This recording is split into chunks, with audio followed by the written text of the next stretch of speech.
I welcome you all to this session on carbon pricing, where we will be looking at instruments and policies to manage mitigation, the effectiveness of these policies, the cost of these, and we have two excellent papers lined up for the discussion. But before we launch into that, a few housekeeping rules. Please type your questions in the Q&A box, and would request the speakers and the presenters to stick to the given time limit so that we have ample time for discussion. So each paper presenter will have 25 minutes and the discussant 10 minutes. That will give us good time for question and answers. I will let the speakers know 1 to 2 minutes before their time is coming to an end and request them to wrap up. And with this, let's get started. And we have some questions for the audience, just as a warm-up. So let's take a poll on carbon pricing. Which sector requires the most government support for decarbonization in your country? Please select one. Is it buildings, transport, agriculture, energy, technology, or others? I hope the audience can see the poll questions.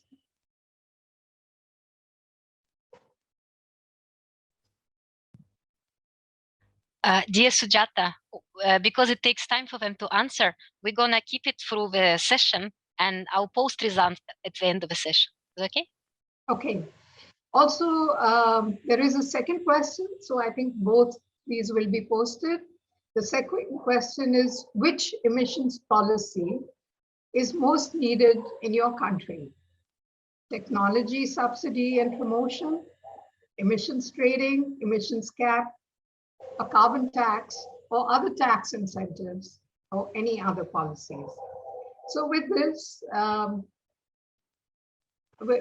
so Dina will be having the response to this towards the end of our session. Yeah, audience already started to answer, but it might take some time. Okay, so just in the interest of time, let's move on to our first presentation for this session. And I have, as I said, both our speakers are very distinguished. And I have the privilege of inviting Dean and Professor Ying Fan. She is received her PhD in system engineering and is focusing her research and teaching in the fields of energy economics, energy environment economic system modeling, emissions trading, climate change, in energy and environmental policy. I have not gotten into the details of Professor Fan's CV, and this is, as indicated, available. But currently, she is the Dean and Professor, School of Economics and Management, Beihang University, People's Republic of China. So, Professor Fan, the floor is yours, and you have 25 minutes for your presentation. Over to you. Thank you. Thank you for the introduction. And let me just share my screen. So I believe you can see my full screen. Yes, we can. Okay, thank you. Good morning, ladies and gentlemen. It's my great pleasure to present a paper at the ADBI annual conference.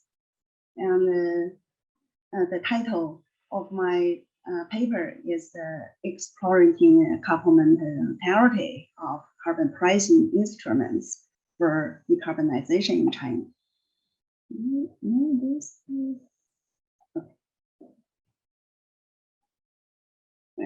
going to present following contents. So first is the background. To mitigate greenhouse gas emissions, countries around the world are taking actions, trying to issue optimal policies or schemes. Chinese government has set a series of policy targets to mitigate emissions. In the Paris Agreement, China plans to peak its carbon emissions around 2030 and further commit to reach carbon neutrality before 2060 in the 2020 United Nations General Assembly. So, to achieve these goals, two key targets of reducing CO2 emissions in the fossil energy consumption for 2030 were introduced at the Climate Ambition Summit in 2020. There are a 65% reduction in CO2 intensity compared to the 2005 level, and the 25% of the total primary energy supply coming from non-fossil fuels. There are also air quality targets. Since these targets are interrelated, it seems that it will be difficult to achieve all of this with a single climate policy.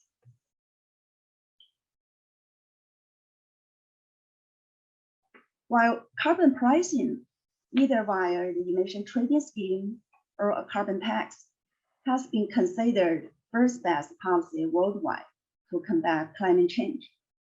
As a market-based instrument, the carbon pricing could lead to effective emission abatement at the lowest possible cost, and therefore is being increasingly implemented by regional, national, and subnational jurisdictions. According to the World Bank information, 67 carbon pricing initiatives have been already in place or are scheduled for implementation in the world by 2021. In China, the emission trading scheme has been adopted as the most important carbon pricing instrument for emission reduction domestically. Based on a trial run of 7 pilot projects at the provincial and the city levels since 2013, a nationwide carbon market was announced by the end of 2017.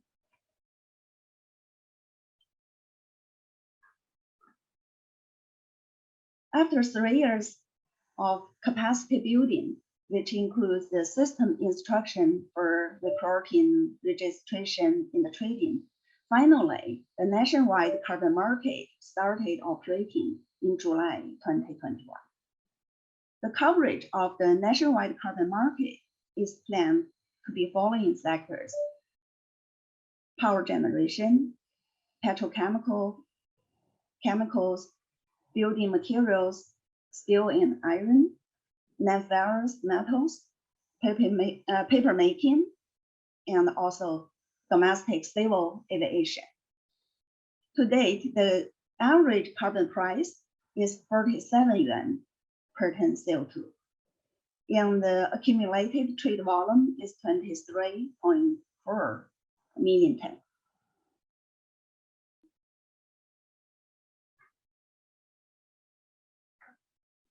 The most important purpose of the emission trading scheme is to encourage firms or institutions to reduce their greenhouse gas emissions through a market-based mechanism at the lowest possible social cost.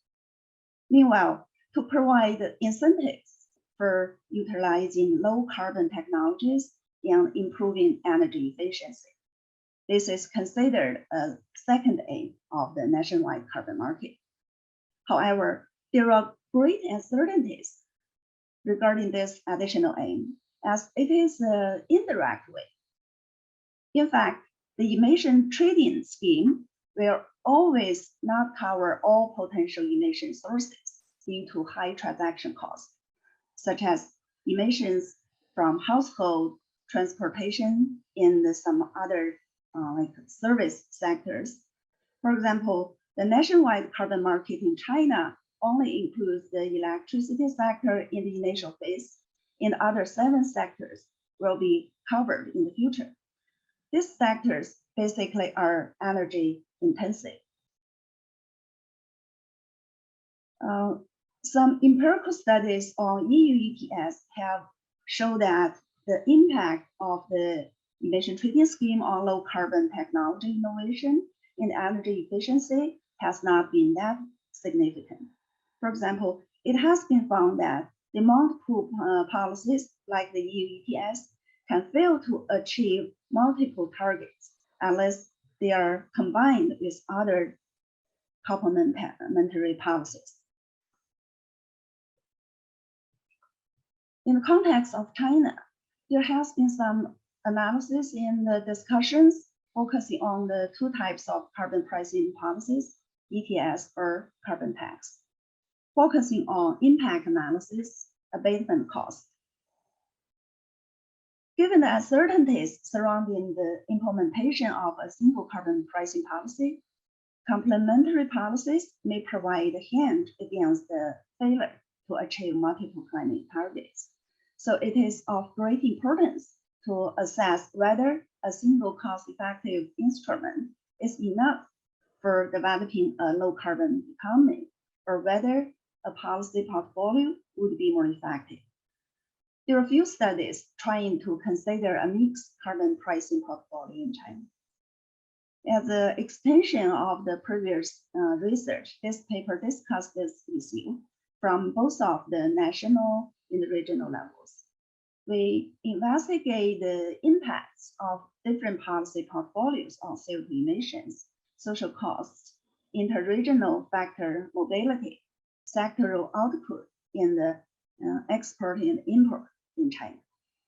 We not only evaluate ETS in the carbon tax policy separately, we also stimulate the combination of ETS in the carbon tax. In addition, we further discussed 2 possible policy portfolios by combining them with a subsidy for energy efficient vehicles to present the promotion of new energy vehicles in China.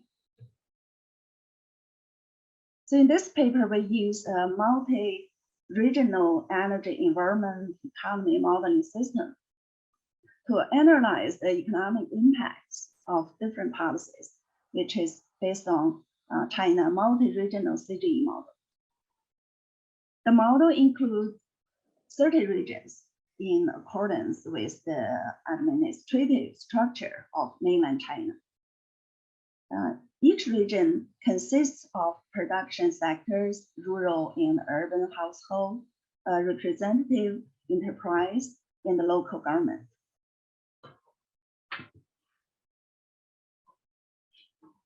The production sectors are aggregated as 17 representative sectors. 1 agriculture sector, 5 energy sectors, 7 non-energy industry sectors, and 4 service sectors. The model includes 6 modules: production module, emission trading module, commodity trading module, institution module, labor and capital mobility module, and the macro closure. In the emission trading module, it covers most energy production sectors in the energy intensive sectors. This coverage is similar with the real nationwide emission trading scheme currently planned. Not totally, but mostly similar because of the limitation of input-output table data.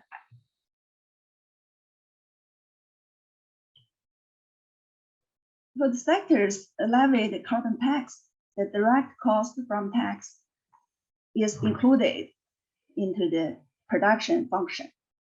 And the cost of emission trading scheme would directly affect the production of covered sectors by increasing their total production costs. The production costs of emission trading sectors include not only intermediate input costs and the costs of energy use in the value added, but also the costs of carbon permits. by comparing its marginal abatement cost in the carbon tax or carbon price, each trading sector can determine its actual emission reduction in the trading volume under the objective of total cost minimization. A decision to reduce emissions will directly affect the production of trading sectors through changes in production cost. Okay, this study utilized 5 policy scenarios to assess the impact of different climate policy portfolios in China. And it is that the national CO2 emission reduction target at 10%. An emission trading scheme scenario refers to a nationwide carbon market. A carbon tax scenario refers to a unified carbon tax for all sectors. In a combined scenario of ETS and carbon tax, both ETS and carbon tax policies are adopted when the ETS refers to energy and energy-intensive sectors, and the carbon tax policy refers to the rest of the sectors. A subsidy for energy-efficient vehicle is implemented in the scenario of ETS in the subsidy or the scenario of carbon tax in the subsidy.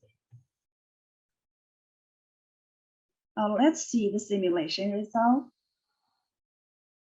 The total emissions are decreased in all scenarios, but the results show differences in the magnitude of emission reduction among the different scenarios. The total emission reduction under scenario ETS and the ETS and the subsidy combined are a little more than we expected. That is more than 10%, due to extra emission reductions in sectors that are not covered by the ETS, so-called non-ETS sectors. The main reason for this is that the non-ETS sectors are affected by the rising costs of energy in the energy-intensive production products, reduced final demand for goods under ETS, and so on. Therefore, the output of the non-ETS sectors is reduced, leading to a slight decline in emissions.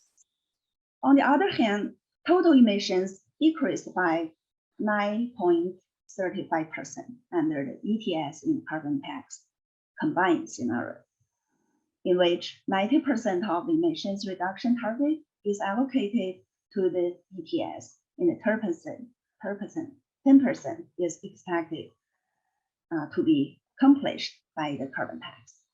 However, our results show that while 90% of the target can be achieved by ETS under a CO2 price of 55 yuan per ton, it is still too difficult for non-ETS sectors to achieve the 10% target under a carbon tax of 100 yuan per ton, as most of these non-ETS sectors are service sectors.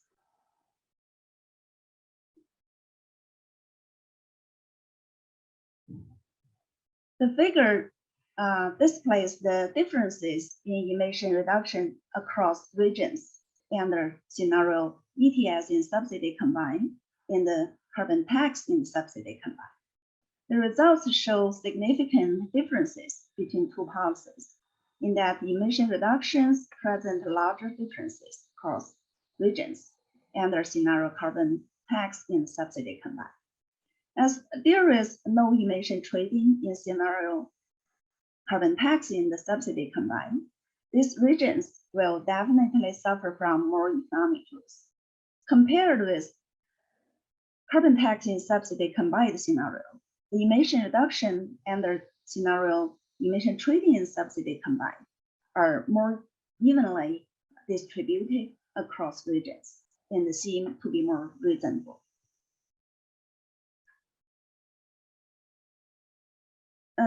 Here we have two figures. The left figure shows the GDP change across regions and their different scenarios. In the 5 different scenarios we present, all regions would experience different GDP losses compared with the base case scenario. As expected, the policies that include ETS with less economic costs than others. It is confirmed that ETS is more cost-effective than the carbon tax policy. In addition, the combination of ETS and the carbon tax policies has a lower GDP cost than the single ETS policy.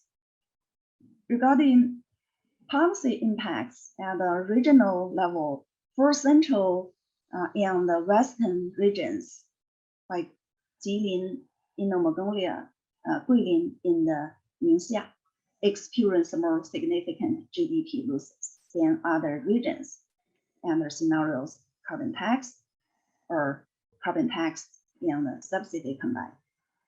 This indicates that the ETS policy could better reflect regional equity compared with the carbon policy. The results show that the GDPs in all regions are affected less under scenarios ETS and ETS in the carbon tax combined.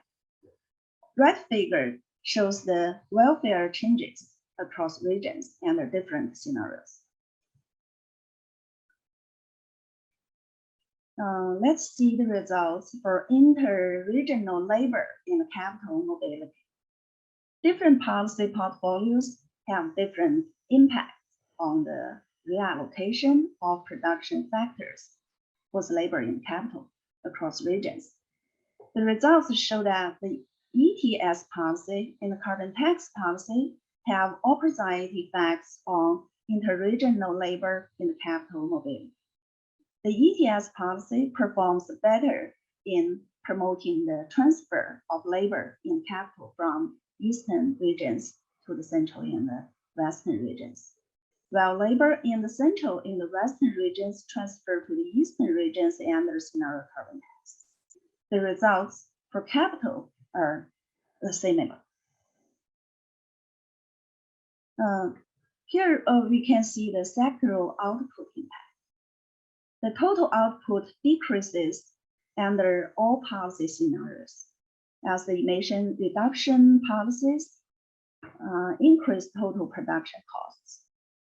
When comparing ETS and carbon tax, we can see that the carbon tax policy leads to increased reduction in total output due to a higher price level for all sectors. Let's see the industrial structure change. When ETS policy is included in the scenario, the energy intensive sectors have higher decreases in output than other sectors, as energy intensive sectors are the targeted industries. For emission reduction are also the main sectors included in the carbon market. These sectors are assigned clean emission reduction targets and are thus facing more output reductions. By comparing the ETS alone, ETS in the carbon tax combined, and the ETS in the subsidy combined scenarios, the electricity industry, which is the largest CO2 emitter, experiences the most reduction in output under scenario ETS. The main reason is that the adoption of carbon tax or subsidy for energy efficient vehicles will reduce the CO2 emissions from non-trading sectors, especially the transportation sector, leading to a reduction in the demand for emission permits in the carbon market. Therefore, the electricity industry will struggle to reduce their excessive output under scenarios ETS and the carbon tax combined and ETS and subsidy combined scenarios. Now let's see the impact on export and import. The total export of goods and services decreases compared to the base case. The results show that the export of energy-intensive goods significantly decreases under all scenarios. Compared with scenario ETS in the carbon tax. However, the decline of total exports is more significant under scenario ETS in the subsidy combined and the carbon tax in the subsidy combined. This indicates that while the implementation of ETS or carbon tax decreases the export of energy-intensive goods, subsidies for energy-efficient vehicles cause further drop in the export of energy-intensive goods. So now let's come to the conclusions. From above simulation, we have compared the impacts of a separate ETS, a carbon tax, in the combination of a ETS and the carbon tax from regional in the industry level perspective. We have further evaluated economic impacts of two policy portfolios by combining these two instruments with subsidies for energy efficient vehicles. Our analysis shows that compared with a separate carbon tax policy, the GDP losses caused by a separate ETS policy or the combination of ETS and carbon tax policies are less, especially in some central and western regions. A separate ETS policy performs better in promoting transfer of labor and capital from the eastern regions to central and the western regions. In terms of sectoral output change, policy scenarios, policy portfolios of ETS and carbon tax combined or the ETS and the subsidy combined will cause less output decreases. Although all the policy portfolios are effective in reducing the output of high emission industries, the industrial structure adjustment is more significant when the carbon tax is put in place, especially when combined with subsidies for energy efficient vehicles. We saw similar stimulation in the export of goods and the services.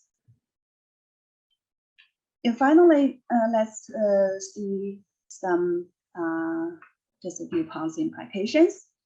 The first, nationwide ETS certainly has its advantages compared with the carbon tax, such as cost effectiveness and regional equity. But a policy portfolio could achieve the same emission reduction target with more moderate impacts. Therefore, the implementation of a carbon tax for non-ETS trading sectors or a subsidy for energy efficient vehicles could be considered as supplementary policies for the emission trading scheme in China. So that's all for my presentation. And the questions and comments are welcome. Thank you. Thank you. Thank you, Professor Pan. You were excellent, not only in your presentation, but also in keeping to the time. So, no, thank you very much for a very insightful presentation. And let me now proceed by asking the discussant to present her questions. And let me introduce Dr. Go Tian. She's the Research Fellow at Energy Studies Institute, National University of Singapore, in Singapore. And her areas of interest and research are decarbonization, energy efficiency, climate mitigation policy, and modeling of energy systems, with a focus on Southeast Asia. So we've got a very capable discussant for your paper, Professor Pan, and who has also published widely in peer-reviewed journals like Applied Energy, Energy Policy, Energy Economics, and is also producing a chapter in a book edited by, published by Routledge. So, Dr. Tian, I'll hand the floor to you for your comments, questions on Professor Pan's presentation. So over to you. Thank you, Dr. Gupta. And thank you so much, Professor Fan and ADBI for giving me the opportunity to read and review this paper. I gained a lot of insights from reading the paper as well as your presentation, Professor Fan. It was very interesting for me to understand how the different carbon pricing instruments can be put together in the CG model. So I'll be taking this opportunity to give some of my thoughts and questions and suggestions for the paper. Next slide, please. A short summary of the paper. A CG model is being used to examine different scenarios, which include carbon pricing, as well as a subsidy for energy efficient vehicles in a policy portfolio to achieve decarbonization in China. And the CG model has the benefits of allowing us to look at the different effects. This is a multi-regional CG model, so it allows us to look at the effects from GDP losses, equity and welfare, and compare them across regions. And the key finding is that there are benefits to adopting a carbon tax or a subsidy for energy efficient vehicles for non-ETS sectors as a supplementary policy. This paper, next slide, please. This paper, I think the strengths of this paper are that a CG model is being applied to examine the quantitative effects of different policy portfolios that include carbon pricing. And the model allows for the consideration, the CG model, of external trade as well as the trickle-down effects of carbon price, as we can see on reduced demand, and therefore there was a slightly higher emission reduction achieved. Also, because it's a multi-regional CG model, we have comparison of regional disparities and understanding of what are the different effects on each region. And this differs from earlier models, which are nationwide. Also, I think that an interesting combination of policies are considered. Not only is ETS or carbon tax considered, there is a hybrid ETS and carbon tax scenario, which looks at non-ETS sectors. And the ETS and carbon tax are also combined with a subsidy for energy efficient vehicles in a non-ETS sector. I think the models and findings and the model from this study are insightful for policymakers and set the stage for future considerations of the basket of policy mechanisms that are required for decarbonization. The model can be used for future scenario planning to look at further policy portfolios, and the findings, I think, can be used as an example for other countries which are considering a hybrid portfolio of policies, as well as to use the CG model to look at what are the impacts in their own countries. Next slide, please. So some of the questions that I had when I was going through the paper, the first question that I had is actually on the policy implications of the different carbon prices of the different scenarios. We know that the model shows that the hybrid ETS carbon tax system has a carbon price for non-ETS sectors that is 100 yuan per ton. And I think that this is quite significantly higher than both the pure ETS as well as the hybrid ETS. So what are the policy implications of this? Will there be any implementation challenges is my first question. The second question that I had is when I looked at one of the papers that was cited in the literature review in 2019, where it also compares a pure ETS with a hybrid ETS. In this paper, the model observes a very significant difference in the price between the hybrid ETS as well as and the pure ETS. So one of the things that I thought of is that it would be beneficial for policymakers and readers to understand what are the sources of the difference between the two models and what we can learn from the differences in how these model assumptions are made and how the models were developed, so that policymakers can consider how the hybrid ETS can be implemented. Next slide, please. Another question that I had is on the changes to industrial structure. The paper mentions that a carbon tax is more effective in reducing overall output and changes to industrial structure. But since the same emission reductions are achieved across the different scenarios, then what are the considerations, the policy considerations that go into prioritizing changes to industrial structure? Some of the thoughts that I had is it for the long-term decarbonization plans will make it easier or smoother to achieve these longer-term goals, or are there internal targets for decoupling? Just some thoughts, and maybe there are some policy implications that can come out of this. Next slide, please. I also have some suggestions on results presentation. I think that you have already presented on how the China's climate targets relate to the 10% emission target in your paper just now. Another thing that I thought was good is that in this paper, there is a lot of discussion, and the effects such as equity, welfare, GDP losses are all quantified in the paper and discussed rather extensively. From a reader perspective and a policymaker perspective, maybe it would be good to have a table to compare and summarize all these implications across the different scenarios, so that readers can have a bird's eye view, a better understanding of how the decision can be made in the comparison of the different effects and the trade-offs. Also, I think that this paper is really good in coming up with a model as a foundation for future scenario analysis. And it could be possible to mention this as a further research extension, where the model can look at other policy portfolios, extending to other areas, other subsidies that can be implemented for non-ETS sectors, etc. Finally, I think that there are some limitations to the use of CG modeling, and the model is also limited by the assumptions and how the model is developed. So I think it will be good to discuss this, so that when readers look at the paper, then we can interpret the results with this in mind. Next slide, please.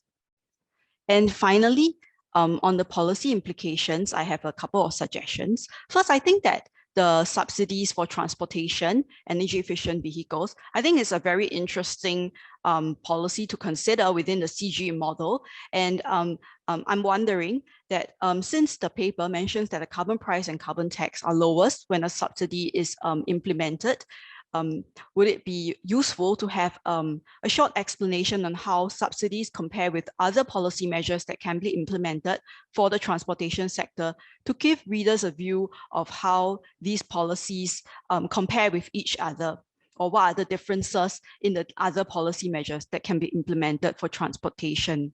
The second thing that I thought of for policy implications is that the subsidy for energy efficient vehicles could possibly be extended to other non-ETS sectors, such as a subsidy for the adoption of more efficient equipment or more efficient household appliances in non-ETS sectors. So this could value add to the paper, or be in a future extension where readers or policymakers can think of how auction revenues can be recycled in different ways. Another thing that I thought would be valuable is to discuss how the different quantitative effects play out within China's domestic context. What are the considerations in terms of the national circumstances of China, and why a carbon tax or a subsidy would be recommended as a supplementary policy to an ETS, specifically in the context of China. And finally, I thought that a comparison with existing hybrid systems in other countries could bring out some of the benefits and challenges that countries have faced in practice in terms of implementing such a hybrid policy portfolio for carbon pricing. And one example could be the climate change levy in the UK, which you can consider as something that can be discussed in the policy implications at the end of the paper. That's all my thoughts. Thank you so much for giving me the opportunity to review and read this paper. Thank you, Dr. Goh. Your comments were again of a very high caliber, if I may say so. You've evaluated the paper very well and gone deep into its. Let me turn to Professor Phan, if she would like to respond to some of the questions that have been raised by you. Professor Phan. Okay, thank you. Thank you, Professor Tian. And your comments and questions are valuable. Actually, I can see you read our paper very carefully. Thank you so much. And I'm going to respond these questions, not piece one by one, but in total. In the first, I think several questions and comments are related to the revenue cycle. Yeah, because in our paper, the main focus is to compare different policy or policy portfolios. So we like to set a comparable baseline. So for this, we just set a government tax neutrality. So in all the scenarios, the government tax is the same. So when we receive carbon tax, we just return all the carbon tax to resident, or we auction all the emission permits.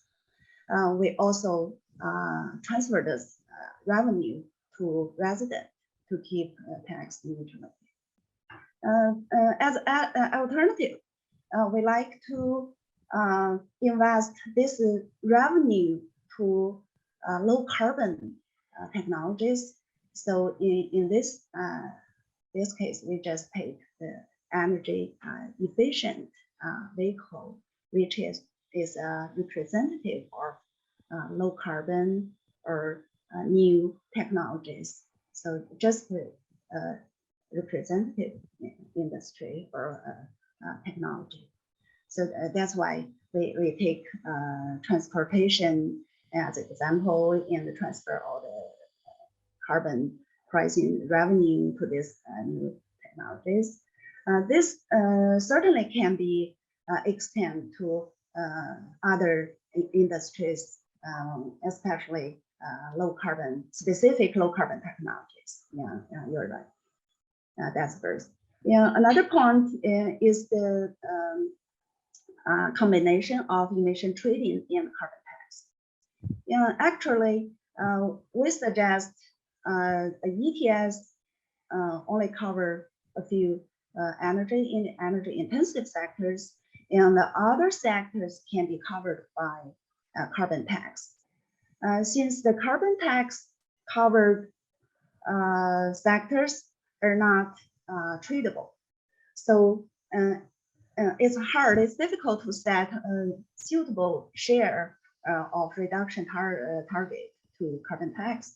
How much for the emission trading sectors, how much for carbon tax covered. So in our paper, we just said 90% of reduction target can be reached, finished by emission trading sectors, and only 10% to allocated to the non-ETS sectors, even though the price in emission trading scheme is 55 yuan.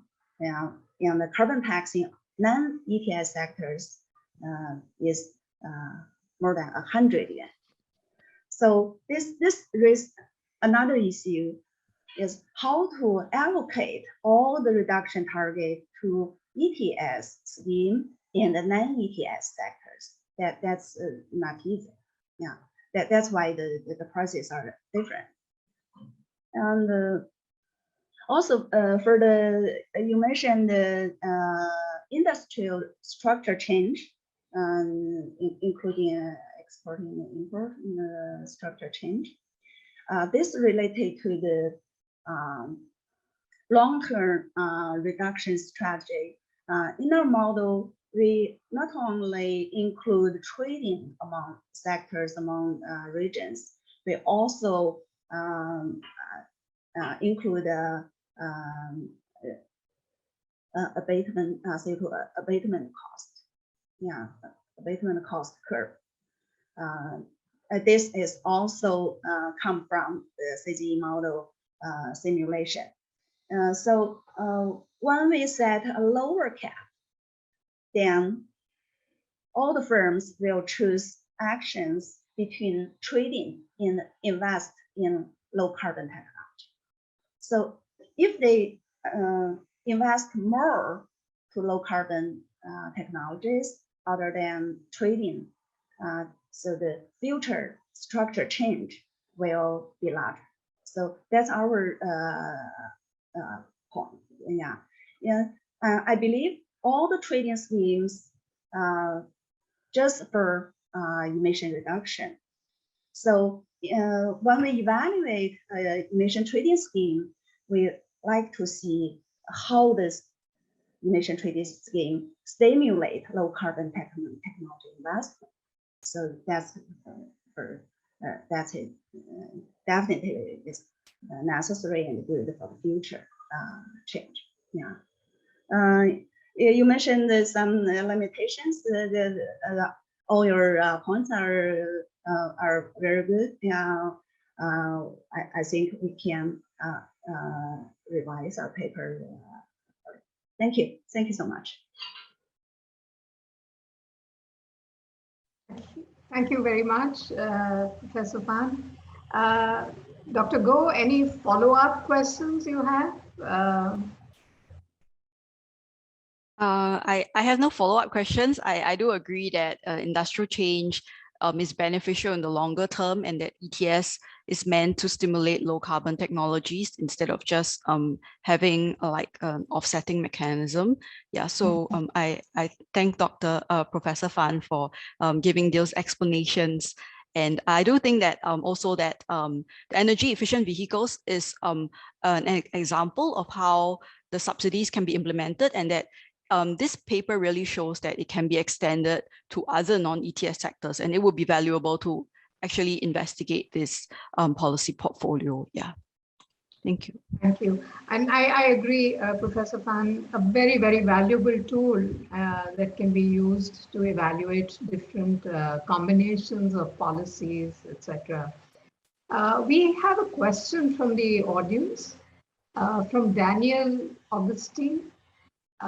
Firstly, Daniel is congratulating Dr. Go for her excellent comments. And then the question is for Professor Fan. Can you please give details how carbon tax is implemented in China, or how it would be implemented in China?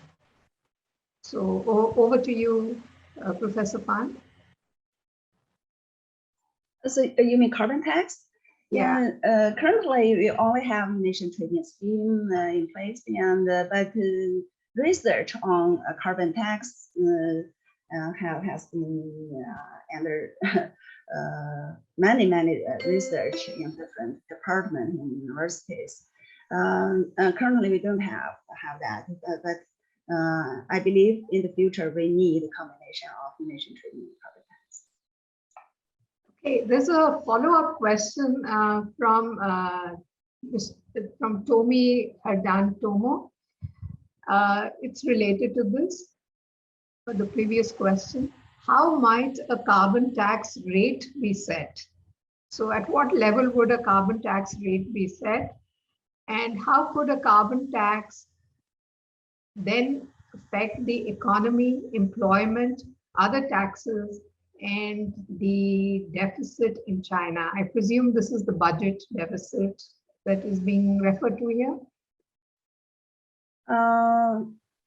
Yeah, this is complex. Yeah, actually, when we levy a new tax, a new kind of tax, like carbon tax, is complex and need to be approved by the central government. So it will take a complex process. And now we only have research results based on modeling and simulation. And just through a simulation, we just try to match a specific carbon tax level with a specific reduction target. So the final decision need the process to be approved. Yeah. Currently, we don't have. Excellent. So we have Bibi Tuti making some comments, but really not a question. I was wondering if I may ask Professor Fan, how do you explain your model results where there is an increase in certain provinces, an increase in GDP in certain provinces, whereas there seems to be a migration of the factors of production. So labor and capital seem to be moving away from, for example, the eastern region, but then the eastern region is also showing an increase in GDP. What's causing this? Yeah, because our model is a multi-regional model, so we can do this distributed impact analysis. Actually, the different regions in China has different development level. So if we can take emission trading scheme as an opportunity to shorter or to narrow the gap between eastern region and the western region, that will be great. So if we can set a suitable like initial allocation, we can contribute to this point.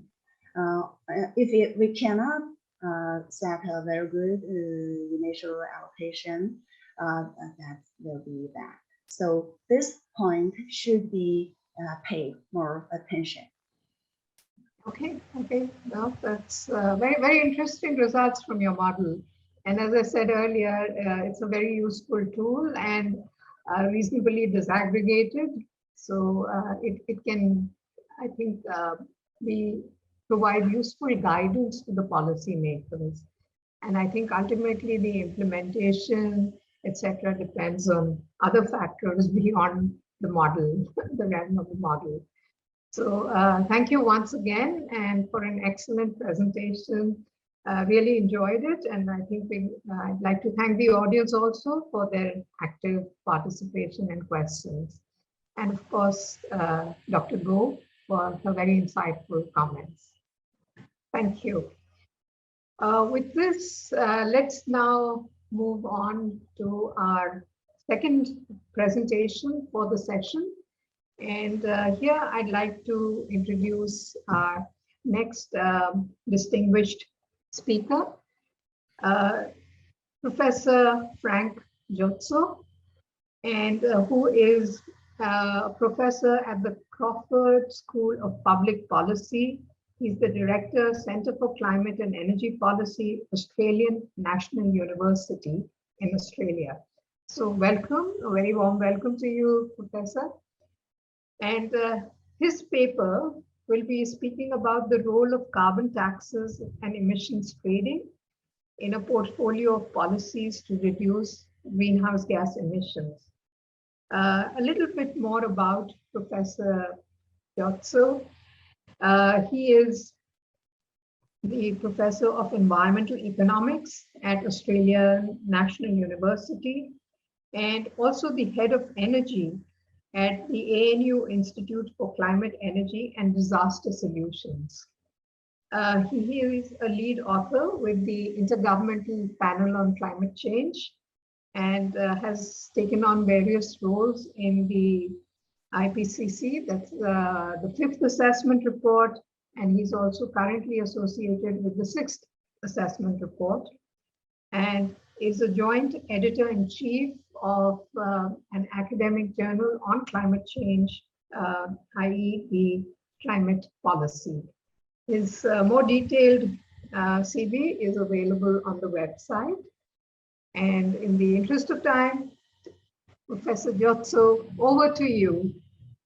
Well, thank you very much for that very kind introduction. Thank you to all of you at ADBI Institute for the occasion, actually for the opportunity to speak at this conference, and thanks everyone for listening in and participating in this session. So the question that my paper deals with is, what is the role of carbon pricing in an overall portfolio of policies to reduce greenhouse gas emissions? And I'll take you through this question step by step, because essentially the theory tells us that carbon pricing should really be the central instrument in mitigation policy, but in practice things are not so clear-cut, in particular in the process of actually beginning to implement climate change policy. And there's a lot of considerations that policymakers need to take account of in the creation of so-called policy packages, portfolios of policies to reduce emissions. And so the paper and my presentation here now will take you through some of these considerations and the latest insights and thinking on these issues. So you've mentioned I'm one of the IPCC lead authors, in fact, in the chapter on policy instruments and institutions. The co-chair of the IPCC Working Group 3, Jim Skee, spoke to this conference yesterday and foreshadowed some of the themes in the IPCC.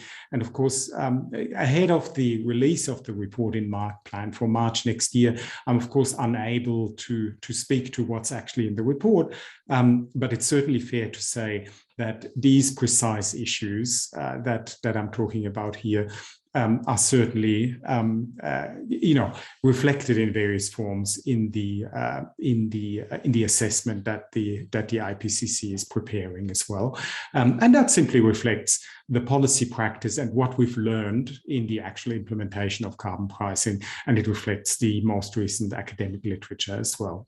So with that, let me jump into some illustrations here.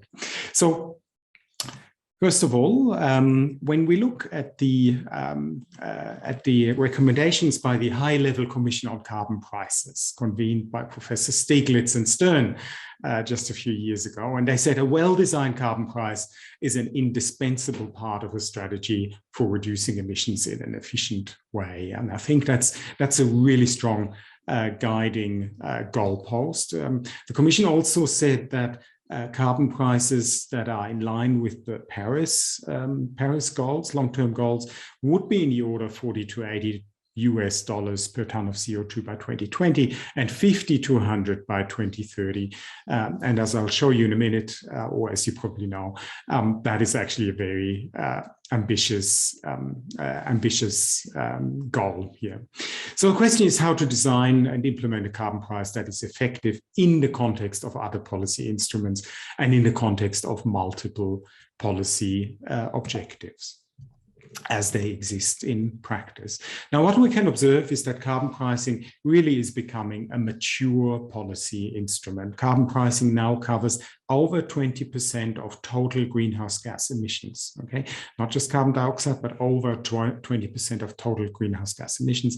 It rose rapidly, first with the introduction of the EU emissions trading scheme, and then secondly, just recently with the introduction of China's national emissions trading scheme. And in between, we had a gradual increase in coverage with the introduction of various schemes around the world. However, most carbon prices in carbon taxes and emissions trading schemes are low relative to the mitigation goals, and a very large majority of carbon prices in effect are below or far below those target prices spelled out by the Commission on Carbon Pricing, and also below what most analyses tell us are needed for carbon pricing to make a really big difference to emissions growth rates. Only about 4% of global emissions are currently priced at levels above 40 euros or about $50 or so per ton of CO2, and they're mostly the European carbon taxes and the EU emissions trading scheme at this point in time. All right, so stepping back, why carbon pricing? Well, the theory is really clear. If you want to reduce emissions of any kind, really, in the most cost-effective way, then the best way to do this is to put a price signal in the market. Okay, and that way you achieve an equal marginal cost across all covered sources of emissions, and you have these incentive effects both on the production side and on the consumption side. And by having them on the production side, you also provide an investment signal towards cleaner alternatives. For global efficiency, you would want an equal emissions price in all jurisdictions, in all countries of the world. And for efficient investment signals, you want a firm expectation of the future price in emissions markets. And so these are theoretical ideals. We are unlikely to get there anytime soon, in any case, in practice. But that's the direction of travel for global efficiency. Carbon pricing is the most direct and generally the most efficient form of getting an equal marginal cost on all emission sources. It is also importantly a source of fiscal revenue, right? And that can be an important facilitator, including for political acceptability, as I will explain in just a little while. Another important point to make is that the design of carbon pricing schemes has improved a lot, actually, over time, as theoretical insights have, in fact, been implemented in policy practice, and as experience has been gathered with the actual operation of carbon pricing schemes around the world. Now, is carbon pricing actually effective? Does the theory work? Yes, absolutely it does. And we know that from many studies that actually review the evidence that we can see, right? We can now correlate the existence and the level of carbon prices with the actual observed emissions outcomes in the countries and sectors that are covered by carbon pricing. Okay, and the result is clear. Carbon prices do tend to reduce emissions or reduce emissions growth. And the result is also clear. The higher the level of the carbon price, the higher the dollars per ton of carbon dioxide, the greater that effect. In our own work that we've done here at ANU, we looked at a very large data set of carbon taxes and emissions trading schemes over 20 years. And we found, after accounting and controlling for very many other variables, economic variables, structural variables, and policy variables, we found that the existence of a carbon price in a jurisdiction on average decreases the emissions growth of the covered sources by about 2 percentage points per year. Okay, so that's quite a significant effect. This is 2% per year, right? So a very large cumulative effect. How do we do a carbon price? Well, either a carbon tax, that's very straightforward, or an emissions trading scheme, right? So here emissions permits are issued by governments, they're tradable between emitters, and you get a market price.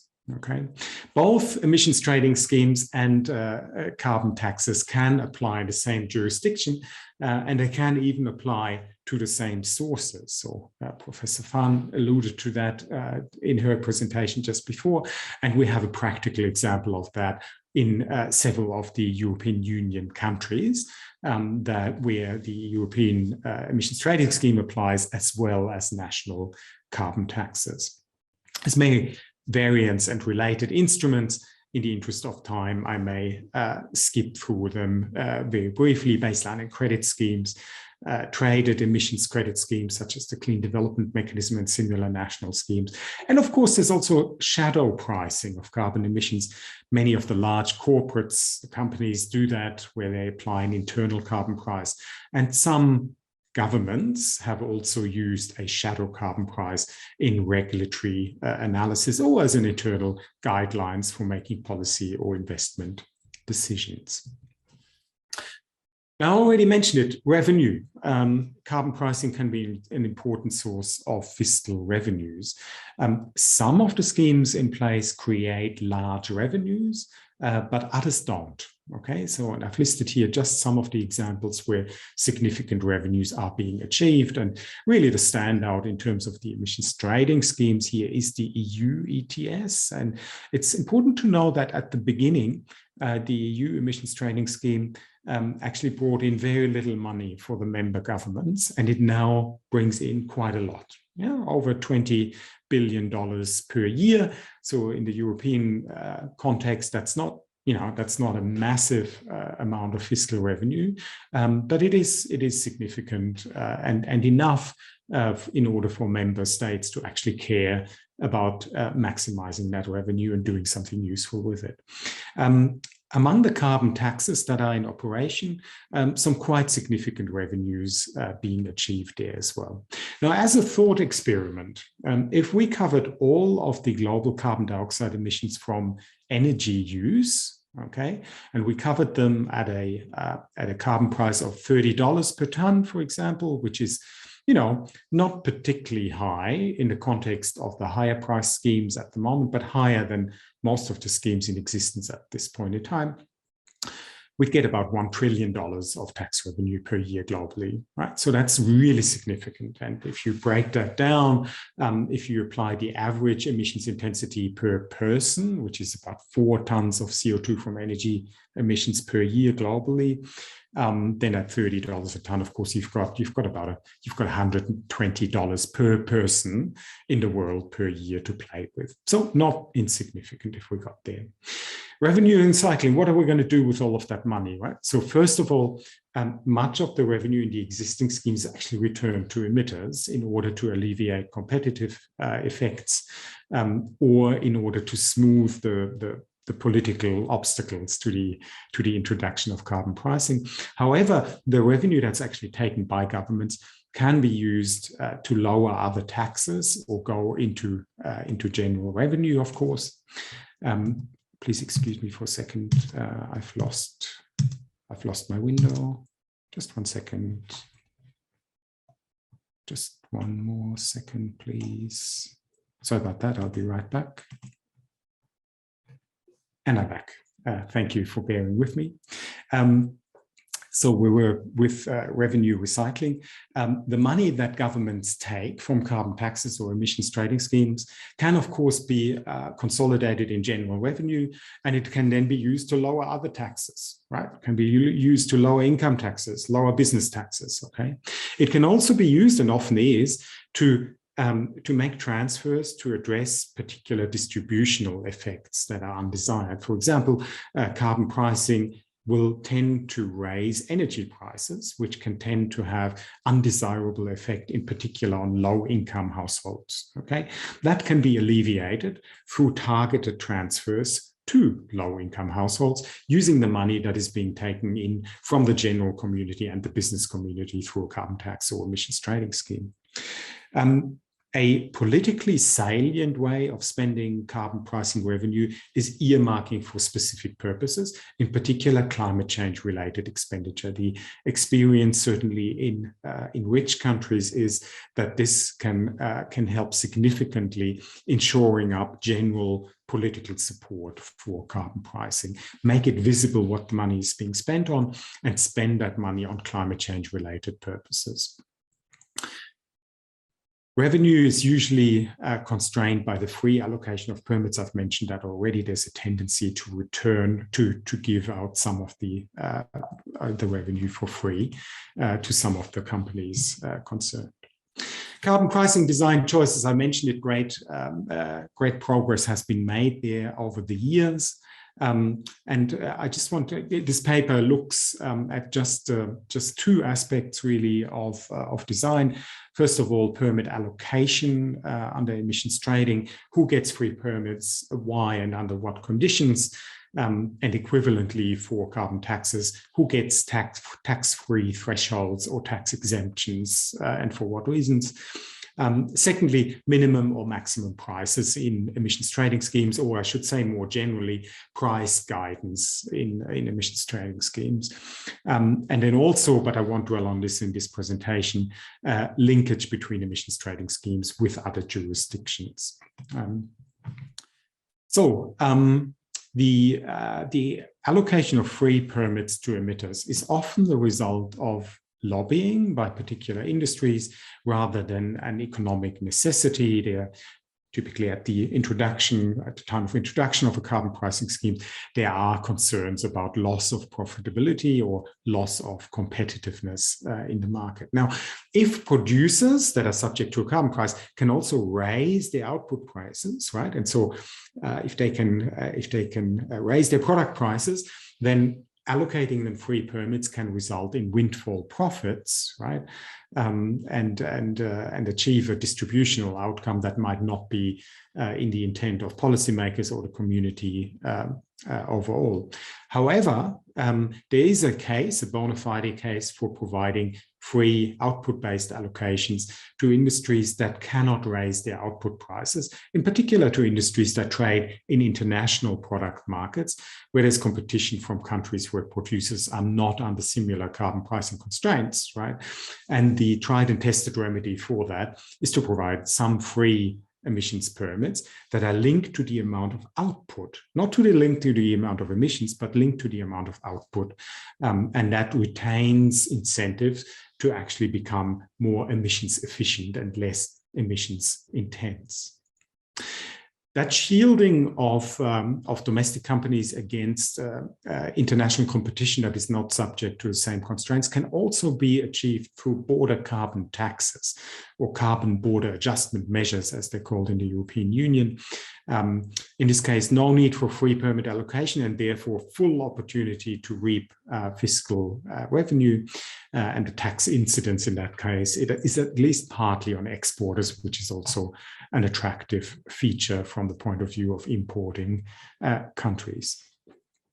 Over time, we've seen a tendency for fewer free allocations and greater fiscal revenue.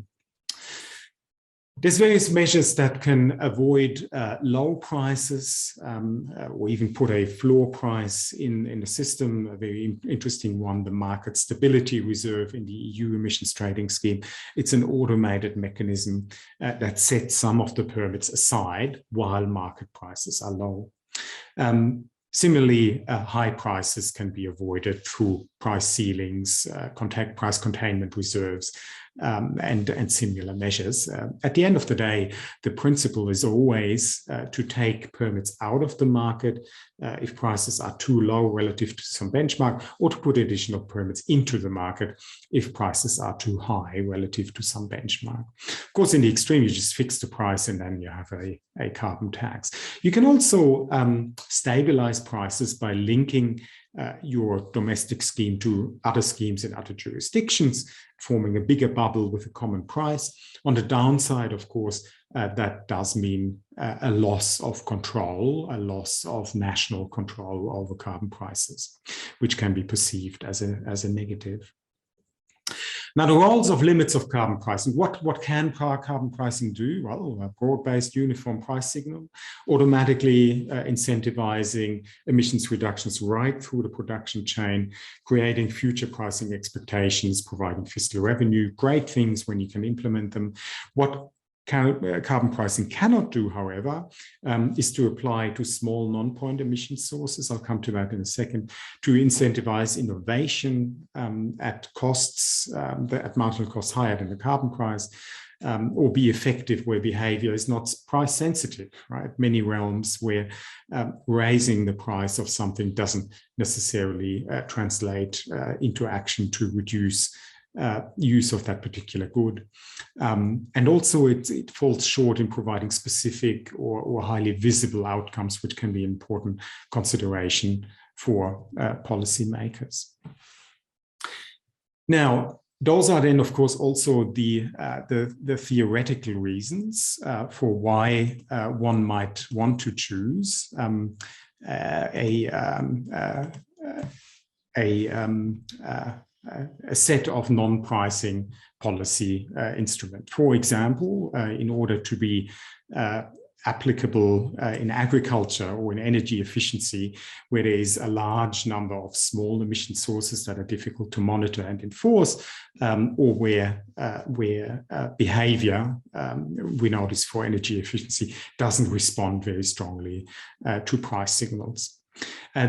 The other instances are, of course, where there are externalities or market failures and support for innovation and new technologies that come in at very high costs initially is the archetypal example. For that, there's a strong role for governments there to support technology development and to help bring down the costs of new zero carbon technologies down to a level where the carbon price can then pick up the running and where the carbon price results in large-scale adoption. Now, other reasons why in practice carbon pricing may not be taken up is that it's politically difficult. And so, of course, I live and work in a country, Australia, where we have a history of very adversarial politics over climate change policy. And those adversarial politics have found their expression in a very difficult politics of carbon pricing, with slogans such as technology, not taxes, and carbon pricing being a great big tax on everything, right? And so in many places, that in itself can be a reason to resort to alternative policy instruments. Carbon pricing is also difficult to communicate. So it's very difficult for many citizens, and in my experience, also journalists, for example, to understand that raising a tax can actually change behavior rather than just raising revenue. Also, and this is a difficulty often for politicians, is it's very difficult to point to specific instances where the imposition of a carbon price actually changes things, right? Because the effect is quite diffuse and can rarely be pinned down exactly. Many types of non-pricing policy instruments. I'm watching the clock here a little bit, so I won't dwell on that. There's direct regulation technology standards. There's also performance standards where you set an overall goal and then let individual companies trade with each other to achieve the overall goal collectively. A very important set of regulatory instruments there. There's also, of course, fiscal policies, subsidies for low emissions products and activities, government provision of low carbon infrastructure, also government-owned operations in terms of transport and buildings, of course, important opportunities for interventions. Also support of structural change. So, for example, supporting workers and communities in declining fossil fuel industries. And important to highlight also, governments have roles in institutions and information, emissions data, public information, but also analysis and strategy, in particular in the shift to net zero emissions, important roles for governments there. Now, in the mind of an economist, carbon pricing will always be very central, right? Like the Commission said, right? And the other instruments will be arranged around that in various ways. In practice, there's usually a messy mix of policies with multiple objectives, with layering of new instruments on top of existing ones, with various constraints, political or institutional, on policy choice. There will be interactions and overlaps between different policy instruments, okay, and between different climate policy instruments and other policy instruments that also affect emissions outcomes. Some of these cancel each other out, some of these reinforce each other's, and others have effects that are often not fully anticipated. Okay, and so in practice it might look like this, or it might look completely different from that. Also, there may be significant gaps in policy coverage. So that's what we get. Does it matter? Well, the magnitude of the adverse effects from this messiness in the interaction overlaps and gaps is obviously a function of just how deeply we deviate from the ideal of a common marginal cost across all sources. And the task for policymakers is very clearly to identify which are the most problematic interactions, gaps, overlaps, and remedy those that are most important. Now, moving from policy mixes to well-designed policy packages, right? And so the ideal here is that a policy package is one that is well designed and well considered, where carbon pricing is complemented by a multitude of policy instruments that actually act in a concerted fashion and that together achieve great overall effectiveness at high levels of economic efficiency, and that also provide a measure of robustness in terms of the overall policy effect. In doing so, absolutely an incremental approach will be needed. You start with taking stock of the existing policy landscape and then evolve that over time as the opportunities arise to add additional policy instruments, to remove policy instruments that no longer are fit for purpose, and reform and evolve the existing policy instruments. I'm just about at time, and I'd just like to take, with your permission, about 2 additional minutes for conclusions and recommendations.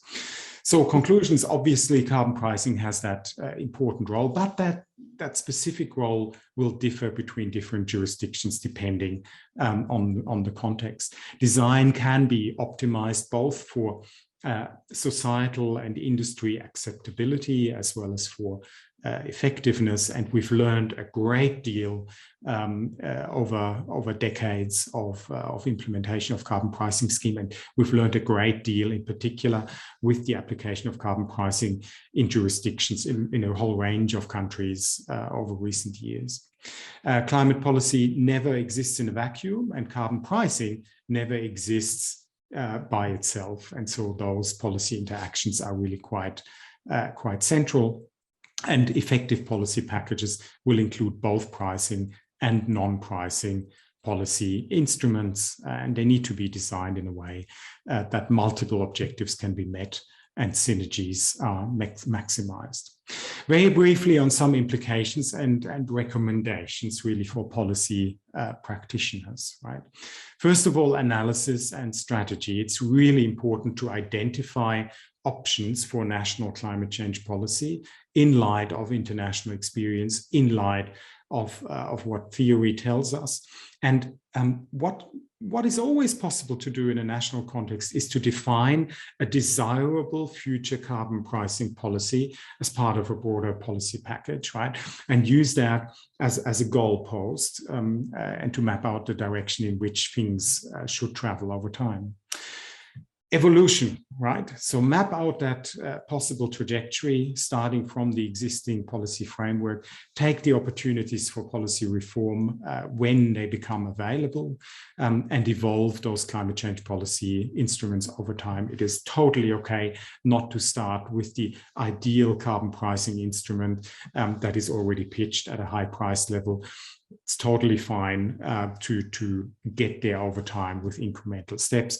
And that is of course, the ultimate argument here for combining pragmatism and ambition. Thank you very much. And I very much look forward to the discussions, comments, and to the Q&A. Thank you, Professor Jatso. Again, a very, very interesting paper. But in the interest of time, I will introduce the discussant for your paper, who is Professor Tatsuto Yukihara. Professor Yukihara is at the Economic Research Center of Economics of Nagoya University, Japan. He has been a visiting scholar at many universities like Yale, Oxford University, and he was the Deputy Dean of Economics at Wuhan University. He is the guest editor of some academic and technical journals, and has been consulting in the People's Republic of China on designing carbon markets. With this introduction, let me give the floor to Professor Yukihara. Welcome. Hello, can you see my PPT file? Yes, we can. If you can make it full screen, please. Yes. Excellent. Okay, thank you very much, Gupta, for inviting me to give comments on Frank's paper. And I have read Frank's paper carefully and make some comments prepared. But I found that his presentation today is quite different from his paper. But anyway, I will base on his paper to make some comments. Firstly, I want to make a general assessment on the paper. I think it's a very nice paper, and it uses economic theory to review the role of a carbon tax and carbon emission trading scheme, we call it ETS, as a policy portfolio. He used the policy mix here, because in Japan we usually see policy mix, and in China, Professor Fan Ying said policy hybrid policy. So it's the same thing. So this kind of combination policy combination to reduce CO2 emissions. And also this paper defines a market-oriented instrument such as ETS and carbon tax.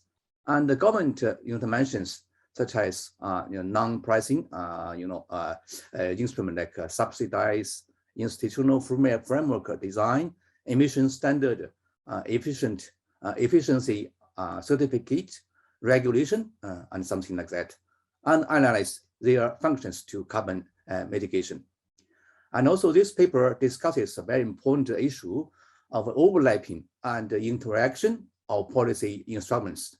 So when we use policies to reduce energy, reduce emission reduction, we know that one single policy is not enough. So we need many policies. How was that function? So each function. So this paper discovered the important issue of overlapping, spatial overlapping.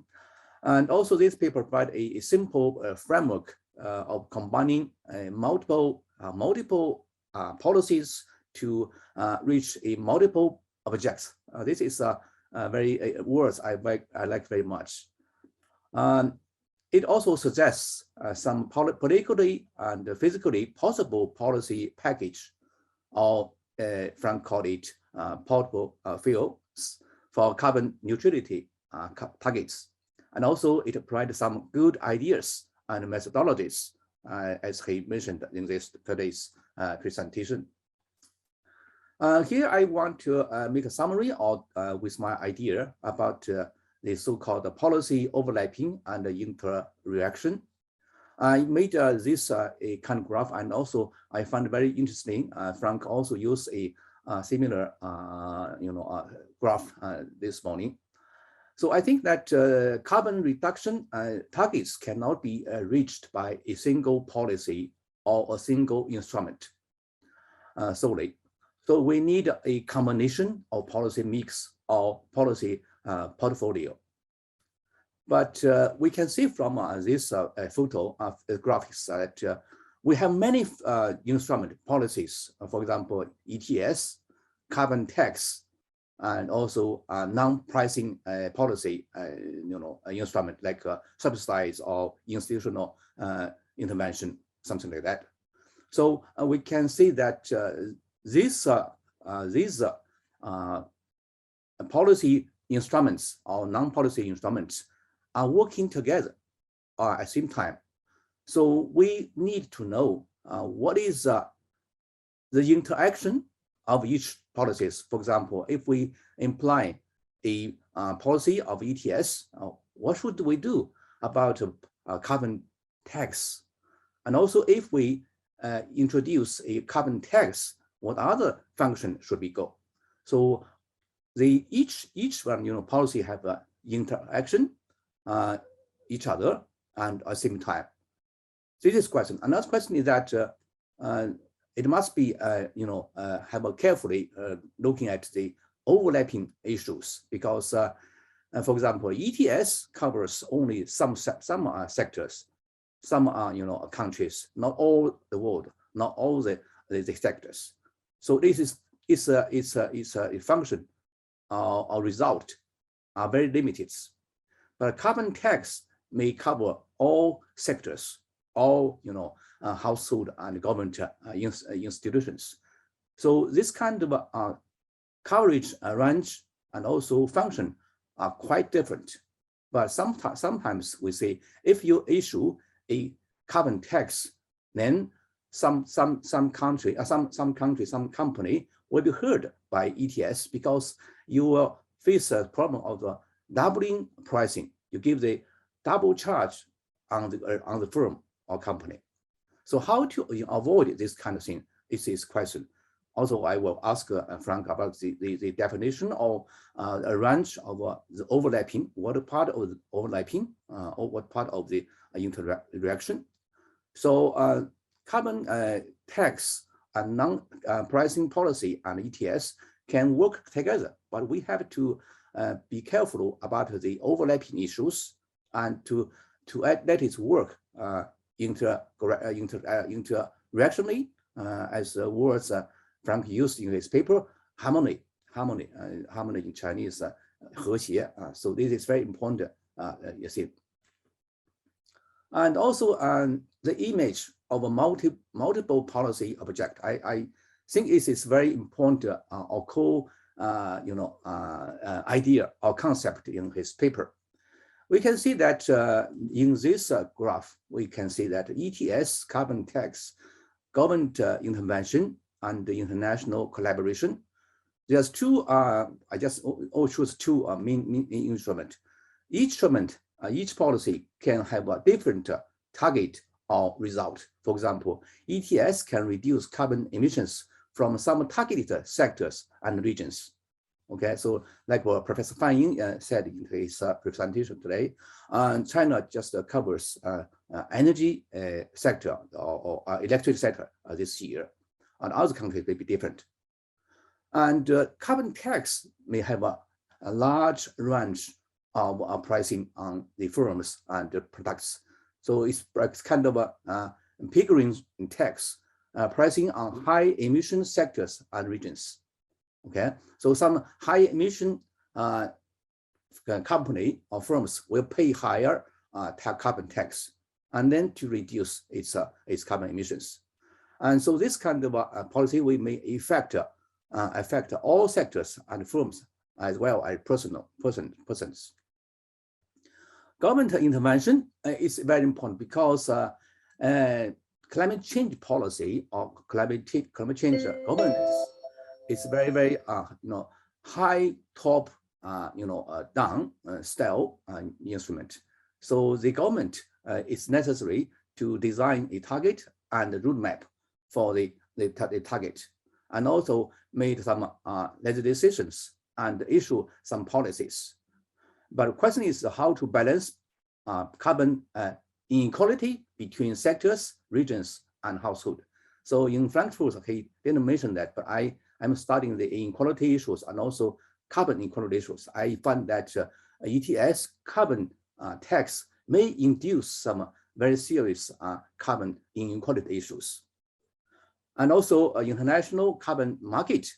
Now we have a EU ETS and China ETS and other Asian ETS like Korean ETS.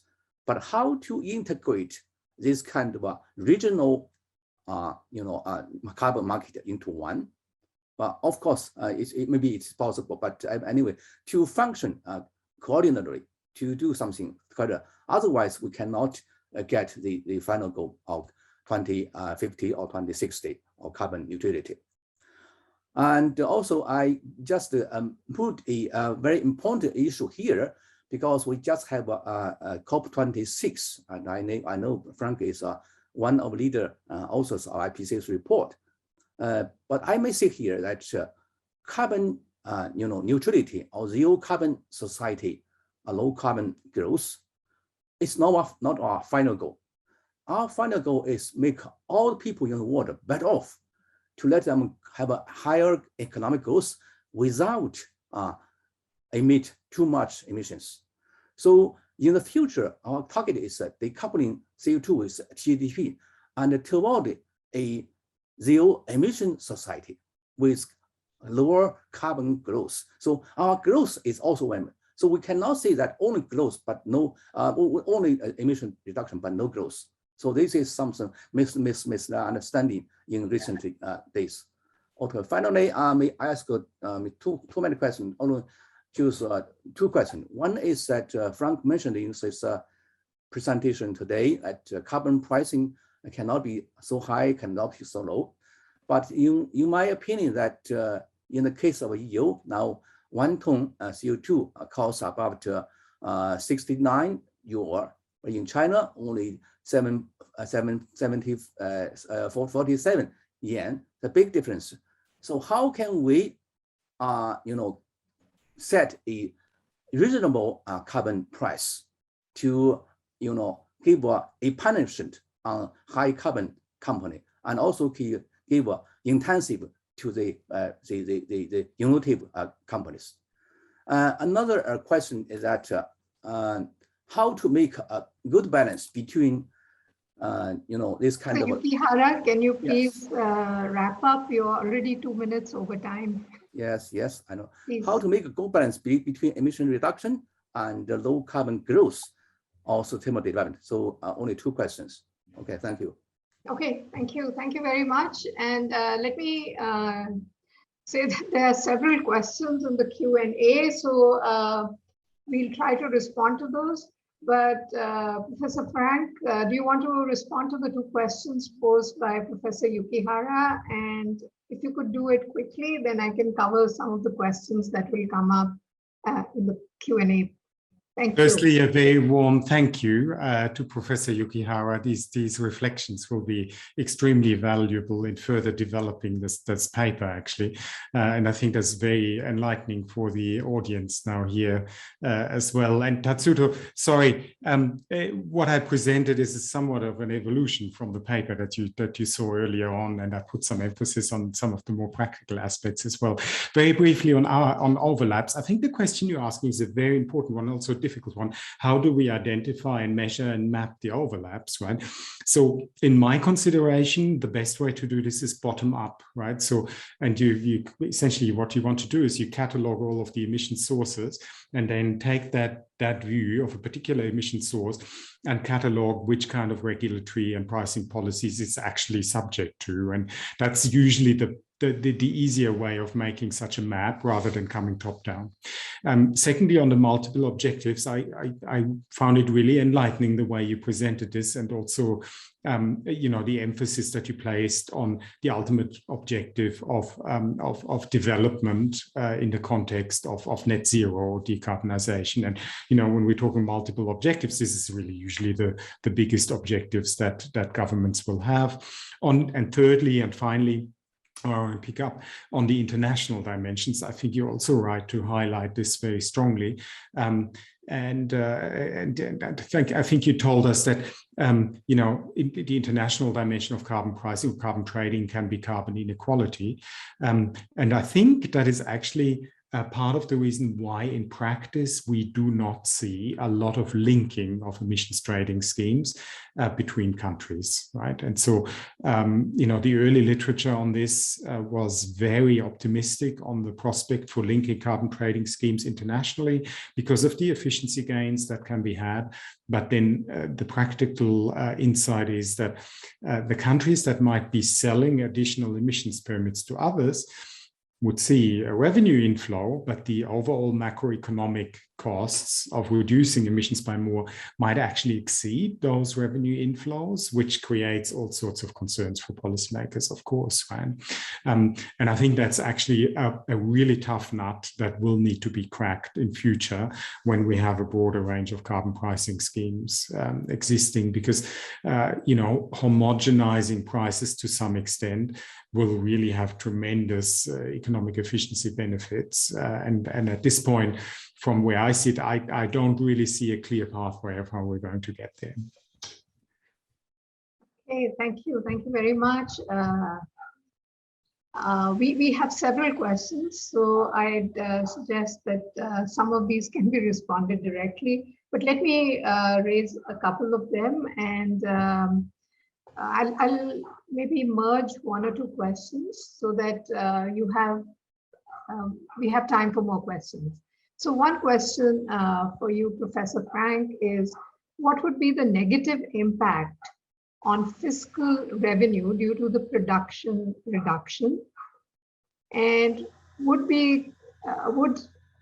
carbon tax revenue be enough to compensate this, and how it would help to minimize the impact on production reduction? Okay,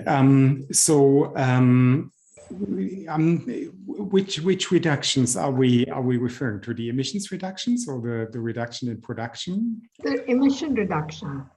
Yeah, that's right. So, for one aspect. A reduction in production. Production. Okay, thank you very much for the clarification.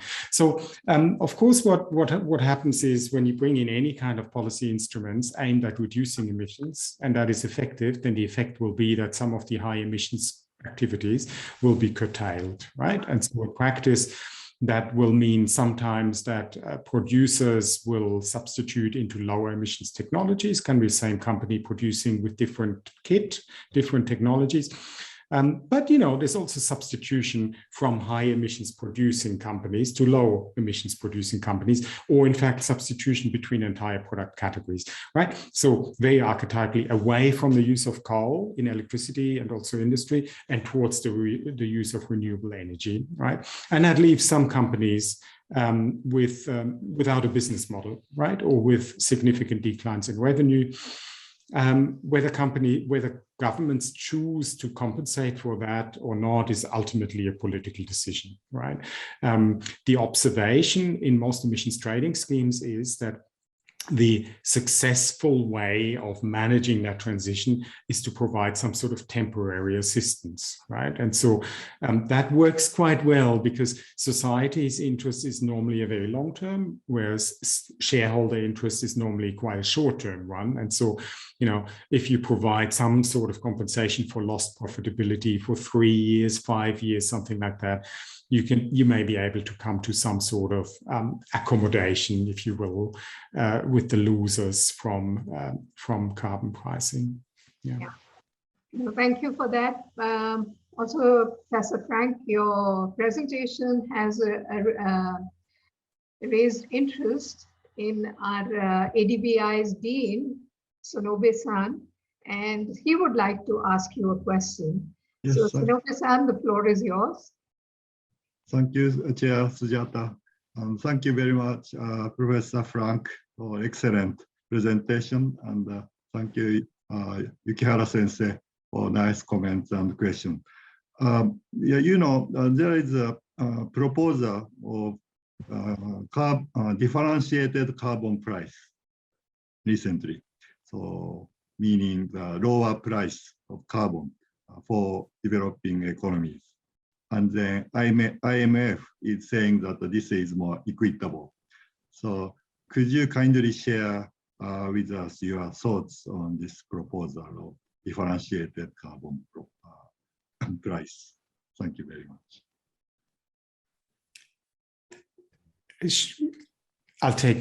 I'll take the chance to go first. Thank you very much for the question.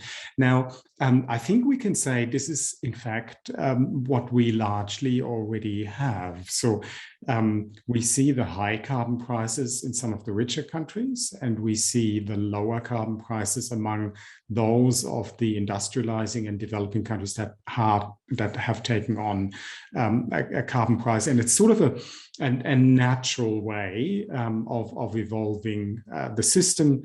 In terms of the fairness or equity impacts, I mean, ultimately, it is a decision that is fully within national sovereignty. I think, you know, if you look at the Paris Agreement framework, then, you know, it's up to each nation to make particular pledges, usually framed in terms of emissions outcomes, more infrequently framed in terms of the application of policy instruments.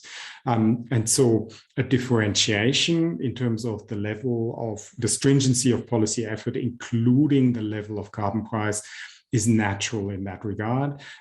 What we're missing out on is some economic efficiency benefits that could be had globally. You know, I mean, the EU emissions price is now typically over 60 euros per ton, you know, several times higher than the carbon prices that prevail in large parts of the rest of the world, not to speak of the 80% of global emissions that aren't actually under a carbon price. And so if we could have more coverage at slightly higher prices in some other countries, we could lower the EU emissions price and have a much more efficient outcome. But of course, there's reasons also why European policymakers, you know, like those high carbon prices, because, you know, they really push forward innovation and greatly benefit the zero carbon industries that European countries want to foster. Thank you, Professor Frank. In fact, I had a related question. You said that there was a 2% decline in the growth of carbon emissions with carbon pricing. But is this growth decline sensitive to the carbon price? Yes, thanks for the question. So this is from our statistical study, just simply observing the correlation between the existence of a carbon price and the level of a carbon price. I just didn't want to go into that detail. And the growth rate of observed emissions under a carbon price. And so that growth rate on average is 2 percentage points per year lower for those countries with a carbon price after controlling for many other factors. And yes, that affects scales quite directly in the level of the carbon price, right? So I'm happy to share that paper. Yes, it scales. We did not test for the shape of the relationship between carbon price and emissions reductions, right? So you would expect that it is not a linear relationship, but we actually didn't have enough data to test for the precise shape of that correlation. So Nobi-san, any further questions from you? Not right now. Okay. There are several questions, Frank. So one question that is being asked is, do you think carbon pricing will be injected in trade agreements and be exempt from WTO rules, which encourages the reduction of all tariffs? Yeah, so very important question, I think, and so very applicable to the European carbon border adjustment measures. And so the state of play there is that it is WTO compliant as an instrument to level the playing field between European companies and international companies that are not subject to an equivalent policy regime. Okay, and so very specifically, the carbon border adjustment are to apply to commodities imported into Europe that within Europe are subject to a carbon price, but that aren't subject to a carbon price or equivalent regulation in the exporting country. And so yes, that is WTO compliant. Will we see this kind of thing inserted into trade agreements? It's actually, that is an interesting question. I think you could see a prospect for it to be inserted into bilateral or free trade agreements, right?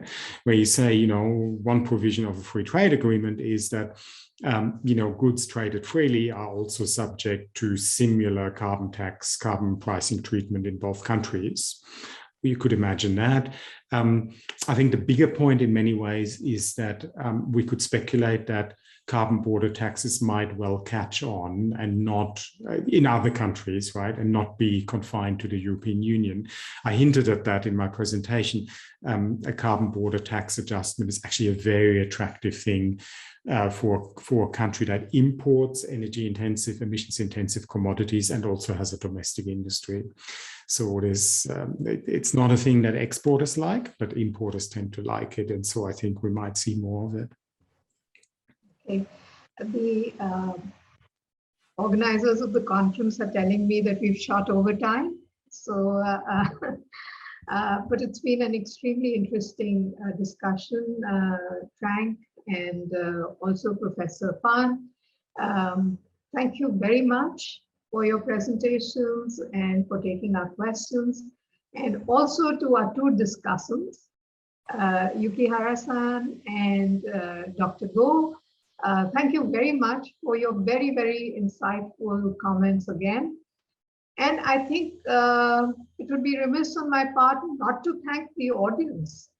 We've had a very, very active participation. Unfortunately, we could not take up all the questions and only just a sample of the questions. But I would request if it's possible to in some way respond to the questions that are being raised, and would request the speakers to type in your answers to these questions in the Q&A section. So, and Sonobe-san, thank you for joining us. And it was really a pleasure to have you on this session in person with us. And I would like to congratulate you and your team for organizing a very, very high caliber discussion and conference. So I think we all Thank you very really much. My pleasure. So with this, the session is closed and we adjourn. Dear Sujata, thank you so much. Yeah, and welcome back to ADBI Annual Conference on Climate Change Mitigation and Green Finance. This is day 3 of the 3-day event, and this is the second session of today. Will be on topic regional cooperation on climate change mitigation. Before we start the session, please let me remind you that you audience can type their questions in a Q&A box. Also, we are running the polling questions for this session, and the results will be posted towards the end of the session. Also, we are running clock for our speakers, which you can see on your screen. Okay, please let me introduce the moderator of panel discussion, Regional Cooperation for Climate Change Mitigation. The moderator of this session is Dr. Sing-Yeon Park. She's Director for Regional Cooperation and Integration, Economic Research and Regional Cooperation Department at the Asian Development Bank in the Philippines. Sing-Yeon Park, during her progressive career within ADB, has been the main author and contributor for ADB's major publications, including Asian Development Outlook, Asian Economic Integration Report, Asia Capital Market Monitor, and Asia Economic Monitor, and Asia Bond Monitor, and ADB Country Diagnostic Study Series. She also has participated in various global and regional forums, including G20, Development Working Group, Association of Southeast Asian Nations, ASEAN, ASEAN Plus 3, Asia Pacific Economic Cooperation, APEC, and Asia Europe Meeting, ASEM. She has written and lectured extensively about Asian economy and financial markets. Dr. Sing-Yeon Park, the floor is yours. Okay, thank you, Dina.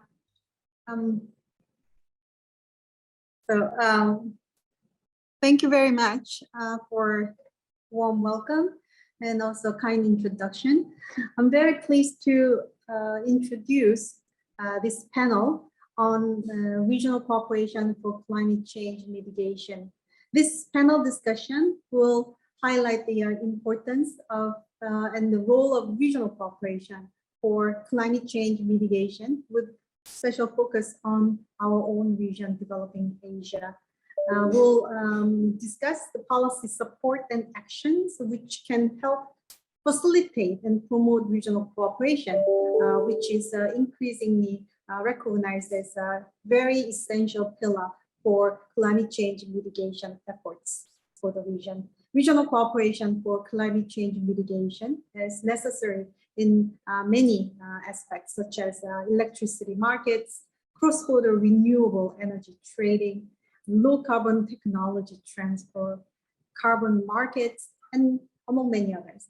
So let me introduce the distinguished experts as our panelists. We have excellent speakers today. First, let me introduce Mr. Pascal Bertolini, who is a director at Electric Sector Organization, RTE International France. He has been also working with ADB as he's been managing consultant teams led by RTE International, and especially focused on technical assistance to increase regional cooperation and cross-border energy trading within Central and South Asian countries. And we also have Mr. Mizan Khan, who is the Deputy Director at International Center for Climate Change and Development, Independent University in Bangladesh. He's also Program Director of the Least Developed Countries Universities Consortium, on climate change in Bangladesh. The third panelist I would like to introduce is Ms. Clark Shekhar, who is the Director of Climate Change and International Institute for Environment and Development from United Kingdom.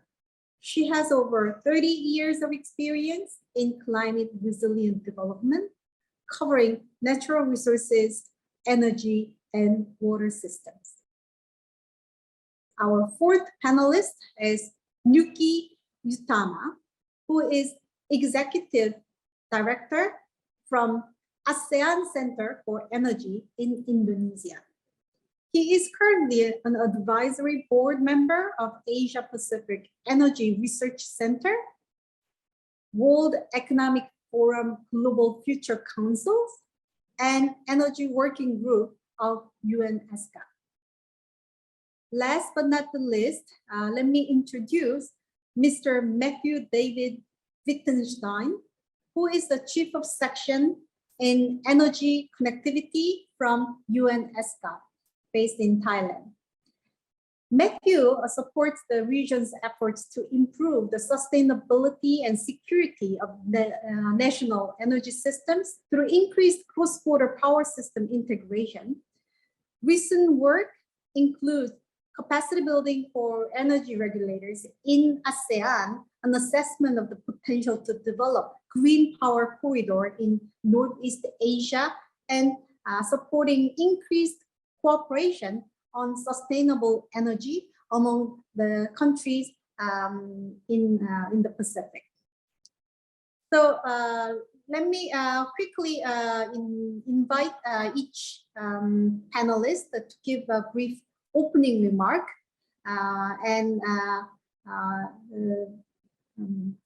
we'll have just about 4 minutes each. So first, Mr. Pascal Bertolini. So Pascal, I understand that you've been working in Central Asia for the regional connectivity of electricity markets to accommodate more renewable energy. So this Central Asia particularly have a lot of challenges because it has really large territories and then low population density.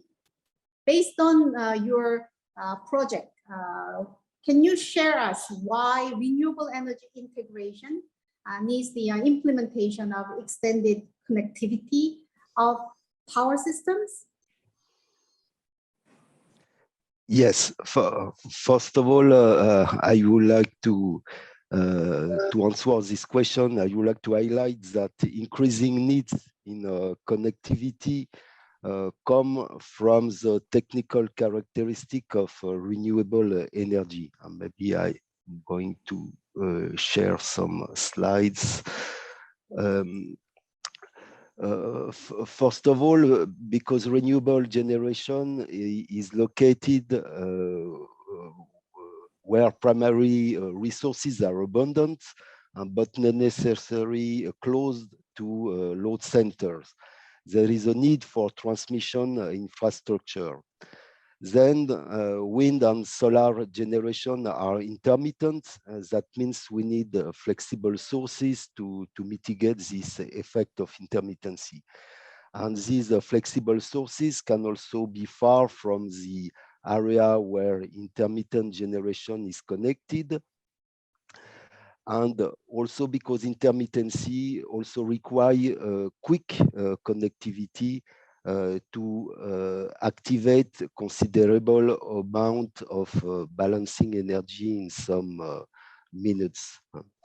Maybe I'm going to describe the situation in Central Asia, if I can share the screen.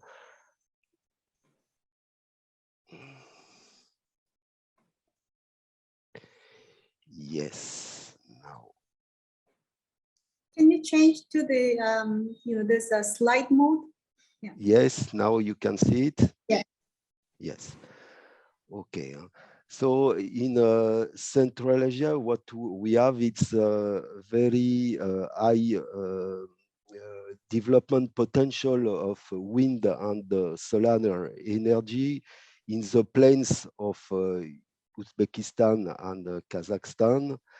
And we have flexible means to source of flexibility. We have several cases, hydro generation units with large storage, water storage in Tajikistan and Kyrgyzstan and Kyrgyz Republic, and flexible gas unit here in Turkmenistan. Moreover, in this region, Afghanistan has a large deficit of generation and will benefit a lot from joining the Central Asia market. In terms of transmission infrastructure, Central Asia has a chance to have a regional network built from the Soviet Union time, and this regional network is now relatively underutilized and available for trade development.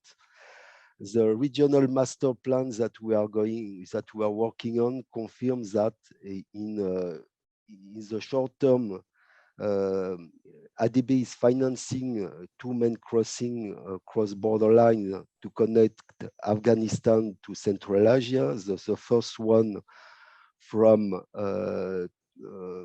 Afghanistan to Turkmenistan, and the second one from Afghanistan to Uzbekistan. And there is another project which is called CASA 2000, which is under construction from Tajikistan, Kyrgyz Republic, and Pakistan.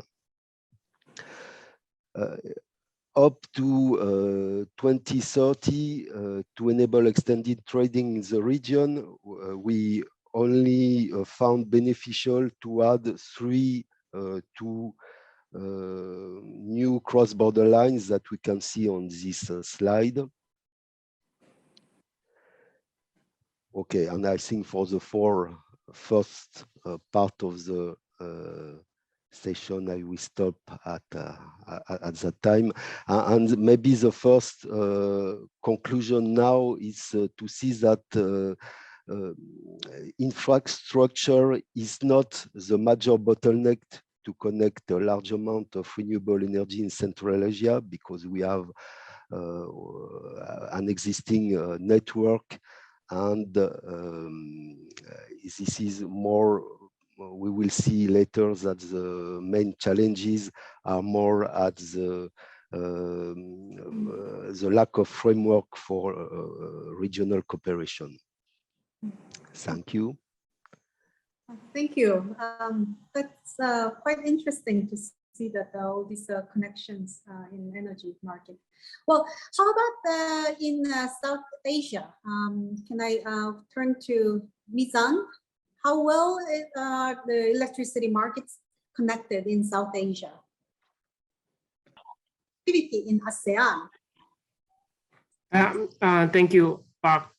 Thank you for the opportunities. In ASEAN, we overseeing some of these issues, but none of them becoming the really bottleneck. Somehow the progress is quite promising, as we all know that currently not only bilateral interconnection being agreed upon, but multilateral already being done between Laos, Thailand, Malaysia, and this year there are agreement between Laos to Singapore to be connected through Thailand and Malaysia, meaning that power trade through multilateral countries is already happening.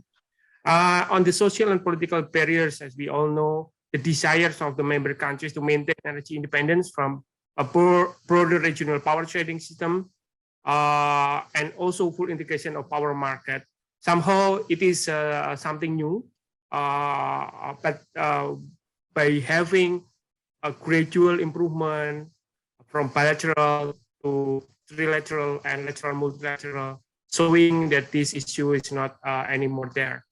On the legal and regulatory barriers, the access to electricity market to the large extent determined by policy measures such as the non-discriminatory access to networks, unbundling, competition in the generation, and choices of supplies.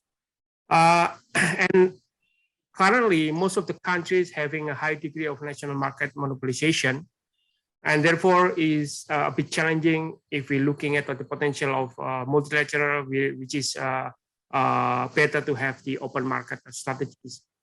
And including the economic barriers, which is some of those, not all of the countries in Southeast Asia having a highly subsidized electricity price, but the subsidy also becoming a bit of bottleneck if we try to really open the market in through interconnectivity.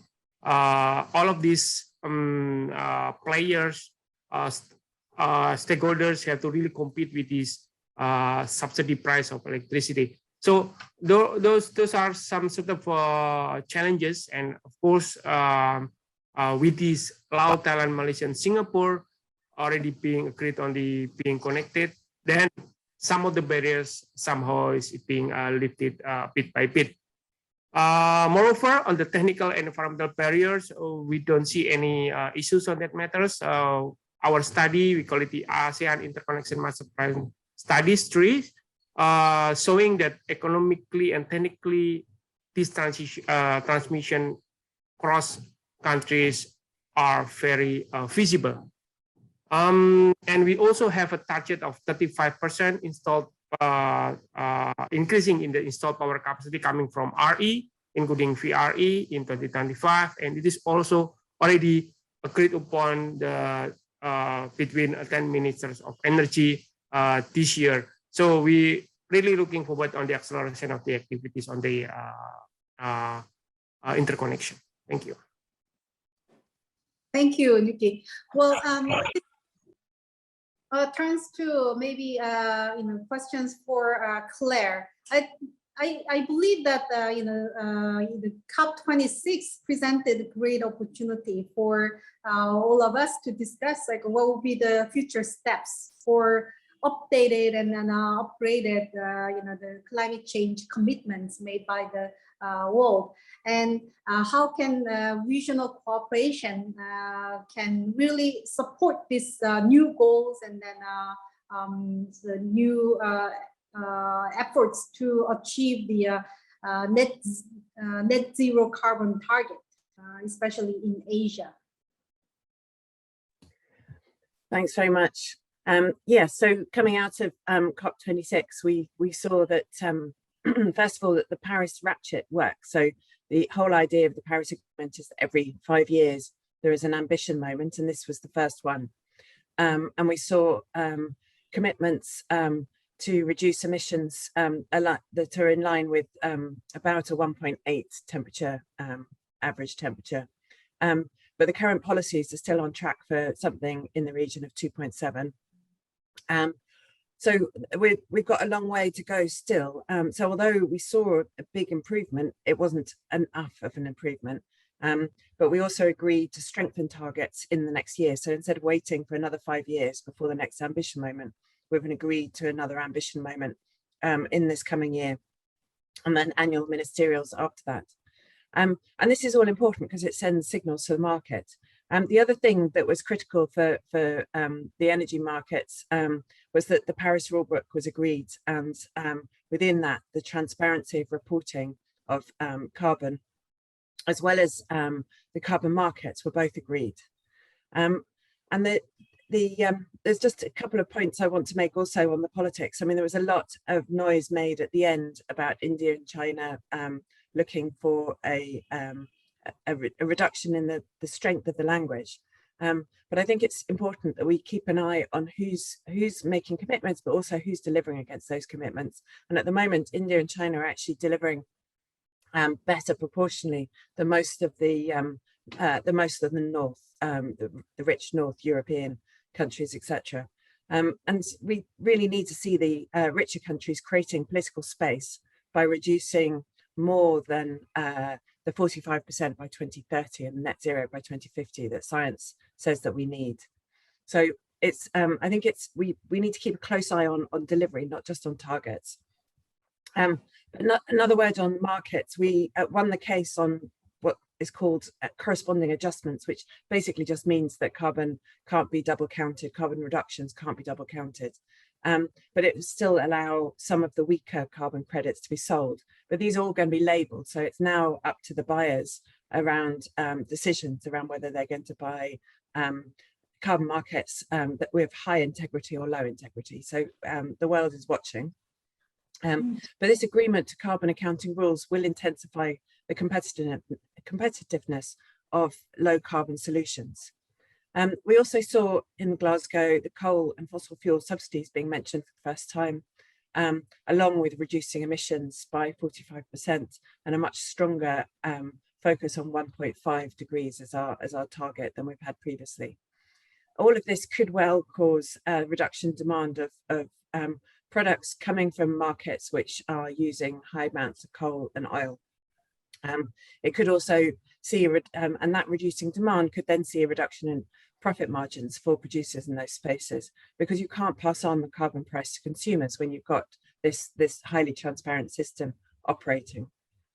But the other things that we're likely to see in terms of market signals from COP26, due to these net zero pledges and to the 2030 targets, is the start of governments beginning to cost different liabilities to incentivize action in the right places. So basically the 2030 commitments are going to cause the need for new types of regulation that will drive market shifts.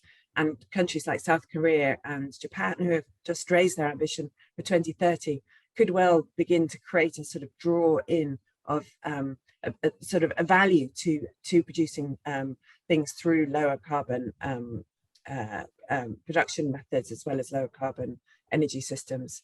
And the EU as a market is also talking about having border carbon adjustment, which would mean again that you're looking at paying a penalty if you're producing with higher carbon. So the other thing we're likely to see now is a change in the cost of capital, higher financing costs for coal and fossil fuel power, cheaper finance for renewable energy manufacturing and generation. And investors are going to be concerned about stranded assets. With this reducing demand for coal, for oil, and worsening margins, there is a high possibility that we'll see investors really being nervous to invest in the old fossil fuel. So to achieve 1.5, the energy sector needs to decarbonize by 2040. And as others have said, that really requires a huge refocus on investment.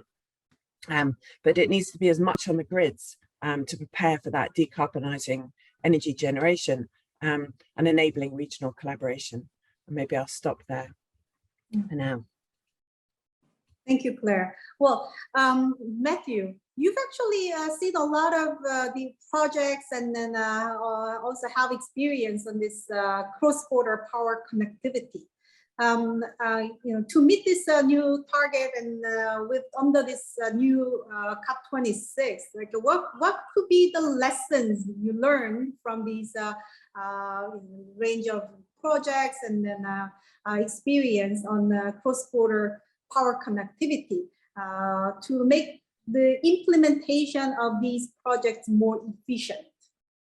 Yeah, thank you for the question. And I also want to say I really appreciate all the remarks of the speakers before me. I think a lot of really important points have already been raised, so I'll try to maybe add some new ones.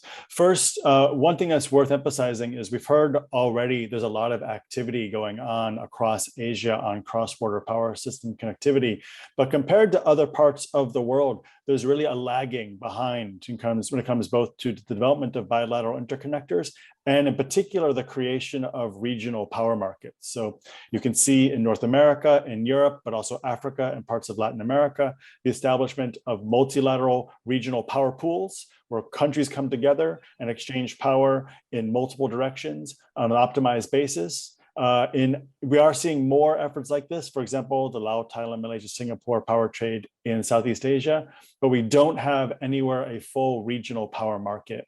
Similarly, we're not seeing as much investment in the grid infrastructure, as Claire was saying, as we need to in order to support the integration of renewable energy in particular. That said, I think there are a lot of positive developments, and there are some lessons from other parts of the world that I think are important to keep in mind as we try to accelerate power system connectivity across Asia. First, in terms of positive developments, I want to highlight that earlier this year, UN SCAP member states endorsed the regional roadmap on power system connectivity for Asia and the Pacific. And the reason I wanted to highlight that is that that roadmap contains a set of 9 strategies, all of which collectively are intended to increase sustainable power system connectivity across the Asia region. A lot of those strategies have been highlighted already here, but some of them I think are really critical in the earlier stages. Political will. This already come up a couple of times. There really is a need for political alignment in order for these projects to work. In the European Union, for example, you have a real strong political support for increased integration, even actual explicit targets set at the European level for cross-border power system integration. In Asia, what we're seeing now is more and more countries which previously had been skeptical about cross-border integration now coming on board with this, not only on a bilateral basis, but as a part of their broader strategy towards meeting energy transition. So in Southeast Asia, we're seeing many countries announce desired increase in interconnection of multiple gigawatts, in the AIM study that Nuki mentioned is just one example of that. The other piece, though, that's really critical is the institutional one. And this, I think, is also an area where the Asia region is lagging a bit behind. There are many examples of regional institutions across Asia that support collaboration among utilities, among regulators, and of course at the political level. But what we don't see are institutional frameworks with the level of strength and authority that you have in other parts of the world.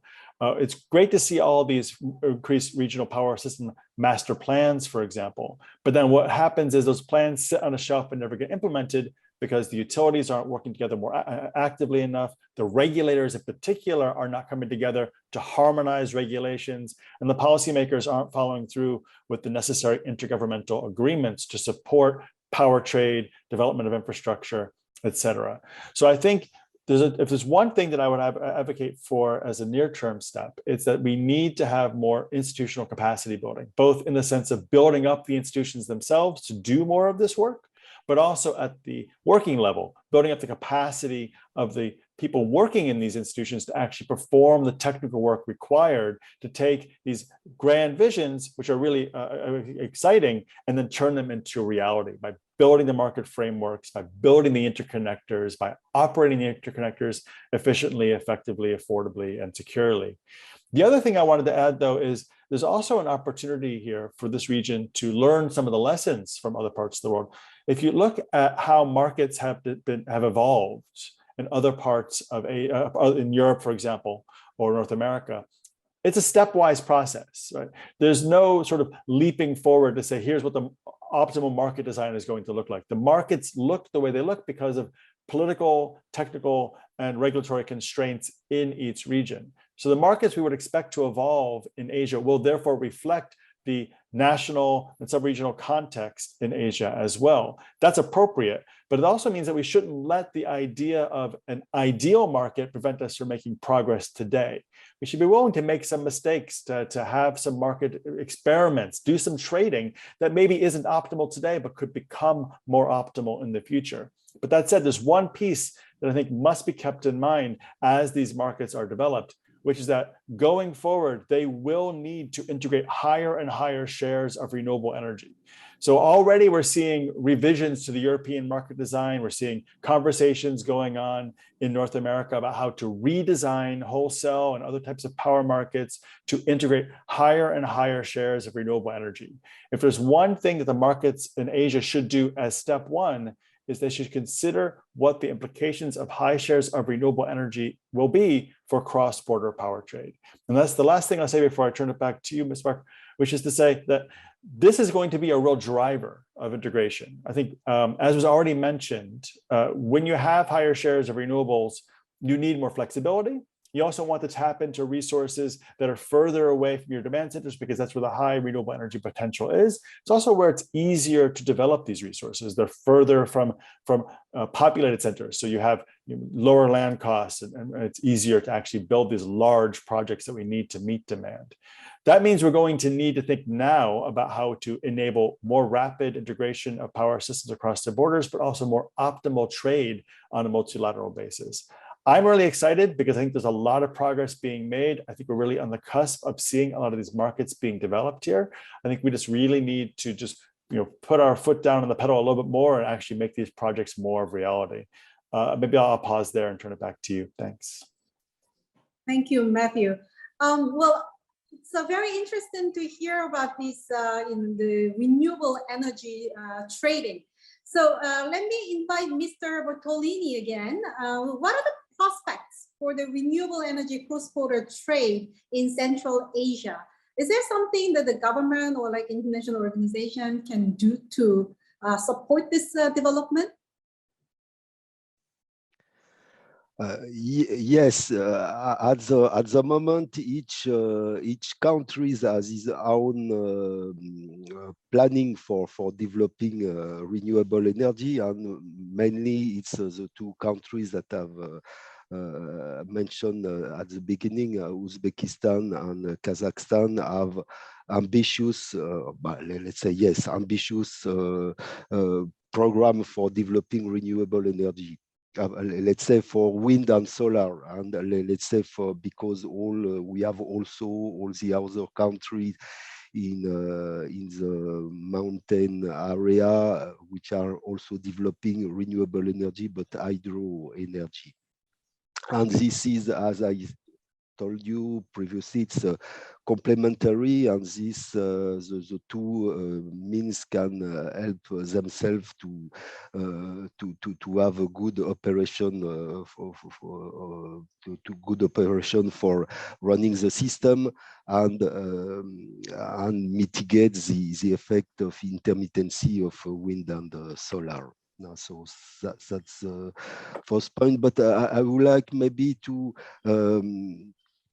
add also, and I agree a lot, some remark of Matthew about the problem of institutional framework, because the bottleneck in Central Asia for developing renewable energy is not at the asset sides. We have seen that they already have a good network, but it's more at this regional framework. They need to develop two aspects for regional rules for operating the network. Is the first to establish common technical rules to ensure a reliable operation of the interconnected systems. They need also to create specific reserves for running the system, frequency restoration reserve with regionally harmonized rules, and establish a regional security coordination center in the region. So that's the first set of measures that they need to do as a prerequisite to develop renewable energy at a large scale in the region. And also in terms of markets, they need to introduce intraday flexibility for cross-border exchanges. First, in the bilateral arrangements that they already have now, and also in the future organization of regional market. And they need also to introduce specific regional markets for these reserves, especially for frequency restoration reserves, with two steps: the first market for capacity reservation, and then another market for real-time activation.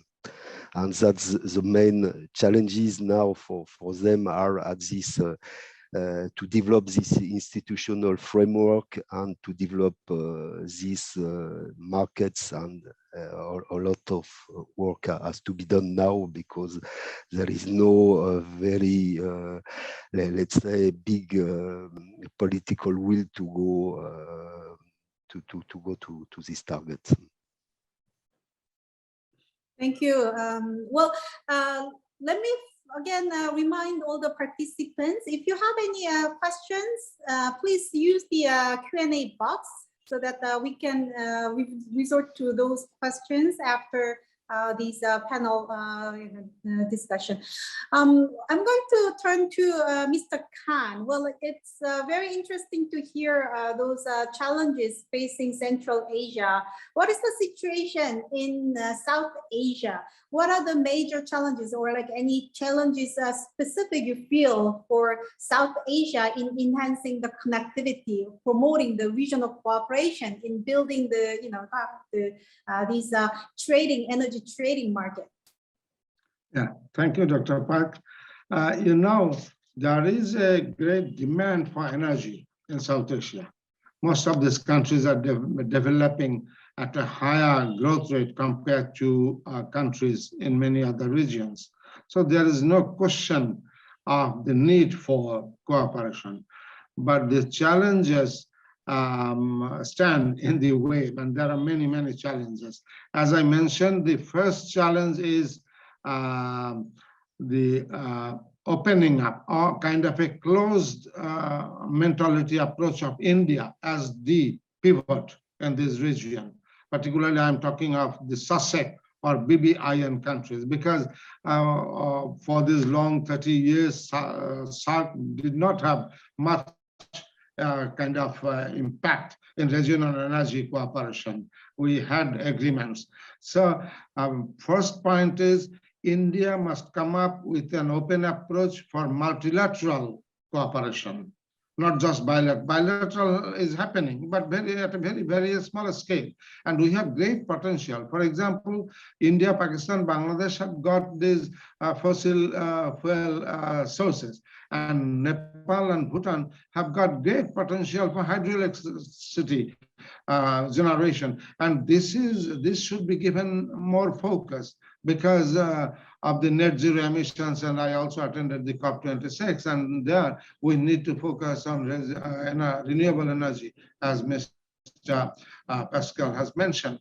But there is still this resource nationalism, kind of, because these countries look at the resources not through the prism of collective development, but they tend to divide, look at how to divide the existing resources among individual countries. This is another problem. And then the next problem I will tell is kind of lack of infrastructure still.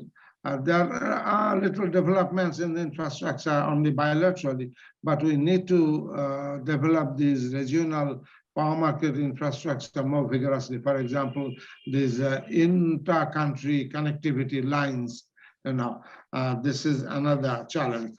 And another challenge I will mention about India's recent revival of the two-nation theory, which its founding fathers have long decried, which Pakistan has been kind of on that track, two-nation theory, and the British India was divided based on. But this Indian government now is reviving this two nations theory based on Hindu and Muslims. So this is also vitiating the political environment in the region. So I think these are technological and financial constraints I don't look at in a very big way. They can be overcome. Financing is no problem. World Bank, ADBI, and other organizations, financing can be mobilized once the political will is there. Technological also constraints can be overcome for establishing better infrastructures for connectivity and all that. But political will is not still there. This is what keeps us, as hostage. So I will discuss about the cooperation potential, how we can proceed in your next question if you ask me. So thank you. Over to you. Thank you very much. Well, we hear a lot times of commonly sort of mentioned about this political, the lack of political will as a key challenge. Compared to that, I do feel ASEAN as a group have introduced a lot of regional initiatives. So there must be some sort of political will. So what are the prospects for the renewable energy cross-border trade in ASEAN? What sort of lessons can you share from the ASEAN experience for better regional cooperation? So Mr. Utama? Yes, Dr. Park, thank you. In regard with this Southeast Asia collaboration and activities, I think you're right. Referring to interconnection as well as the power trade, our institution learned that one key reason that ASEAN Power Grid or APG could move on, although slowly, but we can see LTMS already there, is the existing of the ASEAN Economic Community Framework that includes summit and ministerial meetings which resolve some political and policy barriers. So through that, some sort of high-level dialogues, not energy high-level dialogue, but also economics high-level dialogues. And those are very important for us. We do have a lot of ASEAN summits across the ministerial level. So that's also one of the platforms for us to really introduce the potential of the interconnection. And looking at the potential of the RE to be injected in the interconnection. Indeed, it is already in our ASEAN Plan of Action for Energy Cooperation, or APAC, as a blueprint energy strategy activities. In the APAC, as I mentioned also previously, that 35% is to be installed in the part of the installed power capacity in 2025. Apart from that, we try to increase 23% share of coming from RE in the total primary energy supply. So those tools are the big potential of RE to be part of this story of the interconnection. Looking at all the RE itself, which is also Matthew mentioned on the VRE issues, we need to really to upgrade our transmission currently, which is not really having a quite robust transmission. Therefore, a lot of investment needed. So VRE is one of the stories. If you're looking at the VRE, then we have to increase the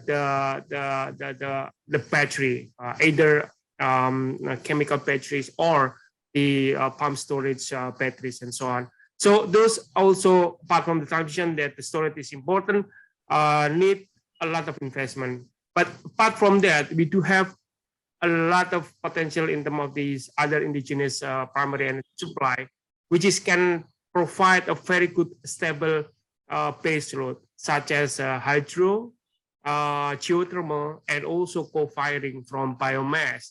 These three types of the RE, which can be also part of the 35% target to increase the RE share, very much a big interest in the region, because it's more stable and more robust, and indeed it is a way much cheaper rather than the other potential of the coming from fossil fuels.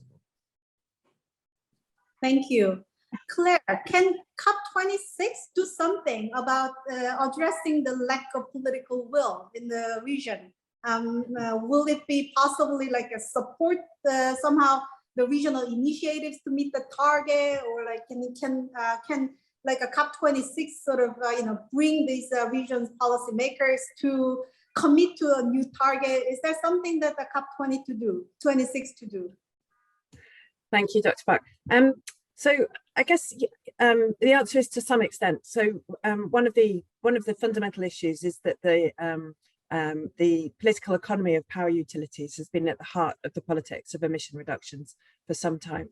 And electricity grids with these very centralized production of power have created vested interests, basically, that and created challenges of high transaction costs and low confidence of repayment by investors in trying to make these changes. So, but there is a sort of reality, a changing reality with the level of commitments that we now have, where energy security in the old system with the old energy grid style, which was centrally generated and then distributed, energy security then was around domestic sources of generation that could be turned up and down to match demand and stay within the voltage requirements. And hydro was just a cheap source of power. In the new future, in order to begin to be able to sell goods that are made with low enough carbon to be competitive, we're going to have to move to renewable sources, which are distributed, which are intermittent. And therefore, we need these smart grids that are able to automate management of real-time demand and supply. And we need storage. So we need to repurpose that hydro. I mean, there's a lot of hydro in this region. And if we turned it from production of baseload to providing grid services for intermittent energy and energy storage through pump hydro, you would change the nature of the ability of the grid to take much more renewables. So energy security suddenly becomes around a very diverse grid with different types of renewable energy and storage. And that changes the politics to some degree, I hope. So within this new reality, we're going to see policy changes to create the incentives for a different type of energy market. Otherwise, they're not going to achieve the targets, such as the 23% renewables by 2025.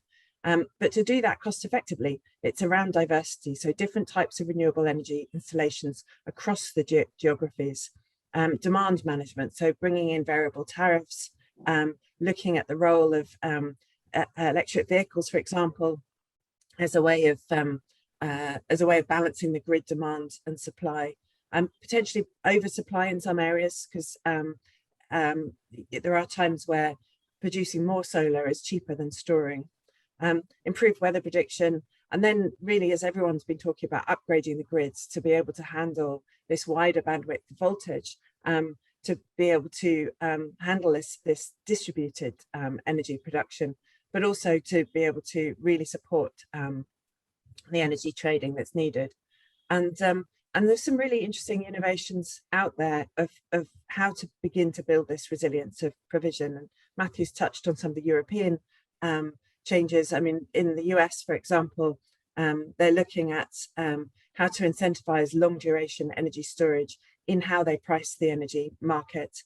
In Australia, we've heard about auctions for the hydro managers to turn from managing it for baseload to what's the cheapest places to put in an extra reservoir and start to have pumped hydro. So there's all sorts of, and there's a huge number of new technologies coming on at the market at the moment around storage, which is absolutely vital. But you know, I mentioned the cars, the electric vehicles. I mean, this is something that I think the more, as we begin to see that shift, we're going to see more natural storage happening in the transport sector. So there's all sorts of market signals that are beginning to emerge because of the emission commitments that have been made, but they're still highly confused. And what we really need to do is to support the governments, as others have talked about, the institutional support, to really understand how to provide a much stronger and clearer market signal than is currently there. Thanks. Thank you. Well, it's very good to hear that, like, you know, renewable energy trading and then diverse products can really present strong potential for climate change mitigation. I mean, all these actually are done to attract private sector investment. I wonder if Matthew can share, like, what sort of in the government actions or like international organizations efforts to facilitate that type of investment, private sector to participate in the market. Yeah, thank you for that question. I think it's a really important one. It's already come up a few times in the discussion so far. But when it comes to the utilities across Asia, many of them are capital constrained. Many of them are struggling to meet the existing needs of their power systems, let alone the needs of more integrated power systems. So having more private capital in the grids in particular is going to be really important going forward. I think we've already seen lots of good examples on the generation side of how to bring in more private capital through auction processes, for example, or the creation of independent power producers and allowing them to participate even in markets that are still vertically integrated. When it comes to some lessons from other parts of the world, though, or even from within Asia, there's a few different avenues to bring private capital into the grids in particular. One is through an auction process for grids. India has actually done quite a lot on this by opening up the procurement opportunity, by procurement of grids to third-party providers. And in that case, all you're doing is committing to build the line and maintain the line. It's still operated by the system operator. It's still the power that goes across it is still done by separate generation. All you're doing is managing a piece of the grid. This has been, I think, about $5 billion worth of investments already in India alone. Other parts of the world are also doing a lot to enable private capital through similar types of mechanisms. I think other parts of Asia could learn from that example. When it comes to multilateral, cross-border regional grids, joint ventures or special purpose vehicles are another good way of getting private capital in. So for example, in Africa or Latin America, utilities have come together to form a joint company that basically buys, owns, builds, and operates the multilateral, the regional grid, the cross-border piece.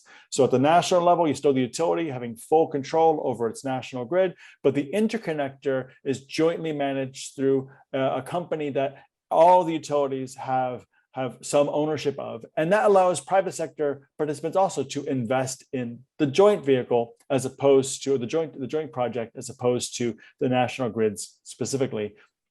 Similarly, special purpose vehicles will operate in a similar way, with more active public-private participation. So I think that that's those types of methods or models could be employed more in Asia. One thing I'd like to add, though, in this response to a question that's in the Q&A about why we advocate for more regional multilateral markets as opposed to just the bilateral interconnections, this ties also to the involvement of private capital, which is one, it allows for the creation of a price signal. If you want a private sector entity to come into your market and invest in something, they need to know what revenue they're going to earn, what the possible opportunity is to earn a profit or at least recover their costs. Having a regional market in place means you have a price signal that goes across borders. So I know now I can build a project where it's potentially lowest costs across the border, but still have access to a power system in a neighboring country or a few countries away. So that's one piece. It can help incentivize the investments, so long, of course, as there's still the opportunity to make those investments, as long as the private sector is allowed to participate. So you need that framework in place to support it. You need the price signal then to enable the trade or the investment and the trade. The last thing I'll say, though, is it's also really important to have these regional markets from the perspective of optimizing, in particular, renewable energy and flexible resources across multiple markets. Bilateral initiatives are great, but multilateral ones allow you to optimize across multiple countries. That's going to be really critical when we talk about renewable energy resources, because as Claire was saying, at some points you will have excess of solar power, for example, in one country. This gives you a chance to sell it to wherever it makes sense to do so, not just the one small market or one individual market you're already connected to, but any market you're interconnected with in an optimal way. And similarly, when you have a deficit, you can take advantage of the lowest cost resources across your borders. The last thing I'll say is we're not talking necessarily about creating gigawatts and gigawatts of interconnectors. Obviously, there are plans to do that. We'd like to support those plans where they make sense. But when you look at Central America, for example, the regional market there, it's just a few hundred megawatts, right? It's not a massive amount of transmission capacity compared to domestic demand needs. It's a way of optimizing at the margin. So when you have a small deficit, you can take advantage. When you have a bit of an excess, you can sell that excess. And those markets are also, I should say, designed in such a way that they are additional not replacements for the national market. So they're a market on top of the market. So first you optimize nationally, and then you decide, does it make sense to sell across my border? Do I have an opportunity to buy, lower my costs, or meet some supply deficit that I'm facing? So it's really about the optionality, about creating an additional avenue to optimize your local or national power system. And I think that's really the critical piece here. It's not about replacing, but adding on. Maybe I'll pause there. Thanks. Wow. Oh, thank you. Thank you very much for illustrating good examples from South Asia. Can I maybe ask Mr. Khan to augment some of these examples? I mean, I thought like the India's example on the power grid was excellent. Can you share some other examples from South Asia in developing these the energy trading and then carbon markets? Yeah, as I mentioned, in South Asia, this multilateral connectivity is not there at all, still, mostly bilateral. But there are great potential, for example, in terms of renewable energy cooperation.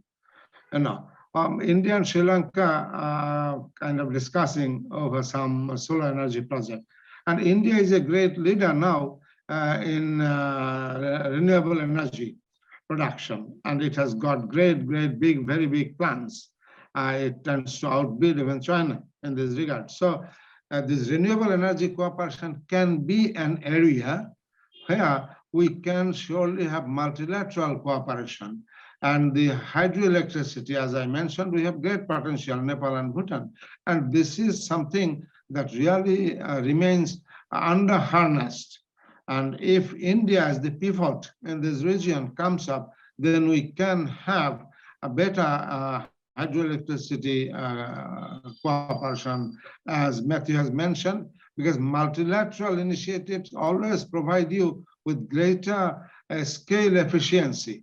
And this needs to be harnessed, Bilateral things happening in a very smaller way, but we need to go in bigger ways. And for that, I think what I argue is to generate a hostess grid.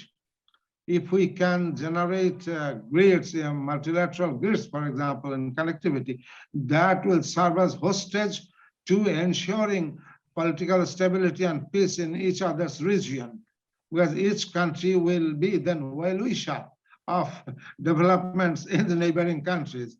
So once we can have this hostess grid, establishing hostess grid, then I think we can promote better regional energy cooperation. And for that, I think we need to focus also on track to diplomacy. We need to have more dialogues and discussions among energy experts and the civil society leaders, because in South Asia still democracy, India though is better in terms of democratic practices in South Asia, but still the whole discourse on energy cooperation and security is captured by the elites, not as a response to the people's demands, because people obviously demand better connectivity, better energy cooperation, and better energy prices so that their demands can be met. In India, for example, about 300 million population still don't have the access to modern energy. So if India comes up in bigger way, all these smaller countries must respond and will respond. I know Bangladesh will be very happy to cooperate with India, but in a multilateral framework, because we are a geographically contiguous country. There is no reason not to come up multilaterally to establish connectivity, this energy infrastructure, and harmonization of our national energy framework, tariff structure about private. For example, private sector is well developed, particularly in Bangladesh and India. Pakistan also, but Pakistan and India has got historically better relations, so I'm not mentioning. In Bangladesh also, private sector is now very active. We have many, many independent power producers. So as Matthew has mentioned, these private sector companies can come up to establish multilateral joint stock companies. And only what we need is to ensure a kind of conducive political environment, under the framework of harmonized national frameworks. So over to you, Dr. Park. Thank you. Well, Mr. Bottolini, what are the major constraints you face in Central Asia in attracting the private sector investment? Yes, as I said, we don't have major problem for investment for assets because we can see that some projects have been funded by multilateral institutions like ADBI for supplying Afghanistan and connecting Afghanistan to the other country of Central Asia. We have seen also this other project going from Central Asia to Pakistan. So from my part, it's not the issue is not the infrastructure network now. It's more really the cooperation and these soft problems, and especially the problem is to face the intermittency. That means to change for the countries the model of their trading, because now they are using bilateral trading. It's they are buying energy for some months, the same value all the time, during all the months. It's a fixed value. And what they need is to have much more flexibility. For example, Uzbekistan now is lacking, has problem of flexibility of its power system, and you need to curtail demand at the peak hours, and you have excess of generation during the other time. So maybe this could be compensated by short-term import and export. For example, intraday export, when they have, let's say, if they develop solar energy, they can sell energy at noon and import energy during the peak hour in the evening. So the main problem for these countries to have more flexibility in the market and in the exchange of energy, and it's not really what we have seen with master plans, that for the transmission assets and also for the generation with the existing planning, what they have, their investment plan, it's okay. They don't need more. Thank you. Well, there was also a question from the floor about the green and sustainable finance. I have seen some increase in the green finance issuance in ASEAN especially. Can I ask Mr. Utama, what would be the potential of green and sustainable finance in meeting the demand for this, the low carbon transition and carbon market development? Yes.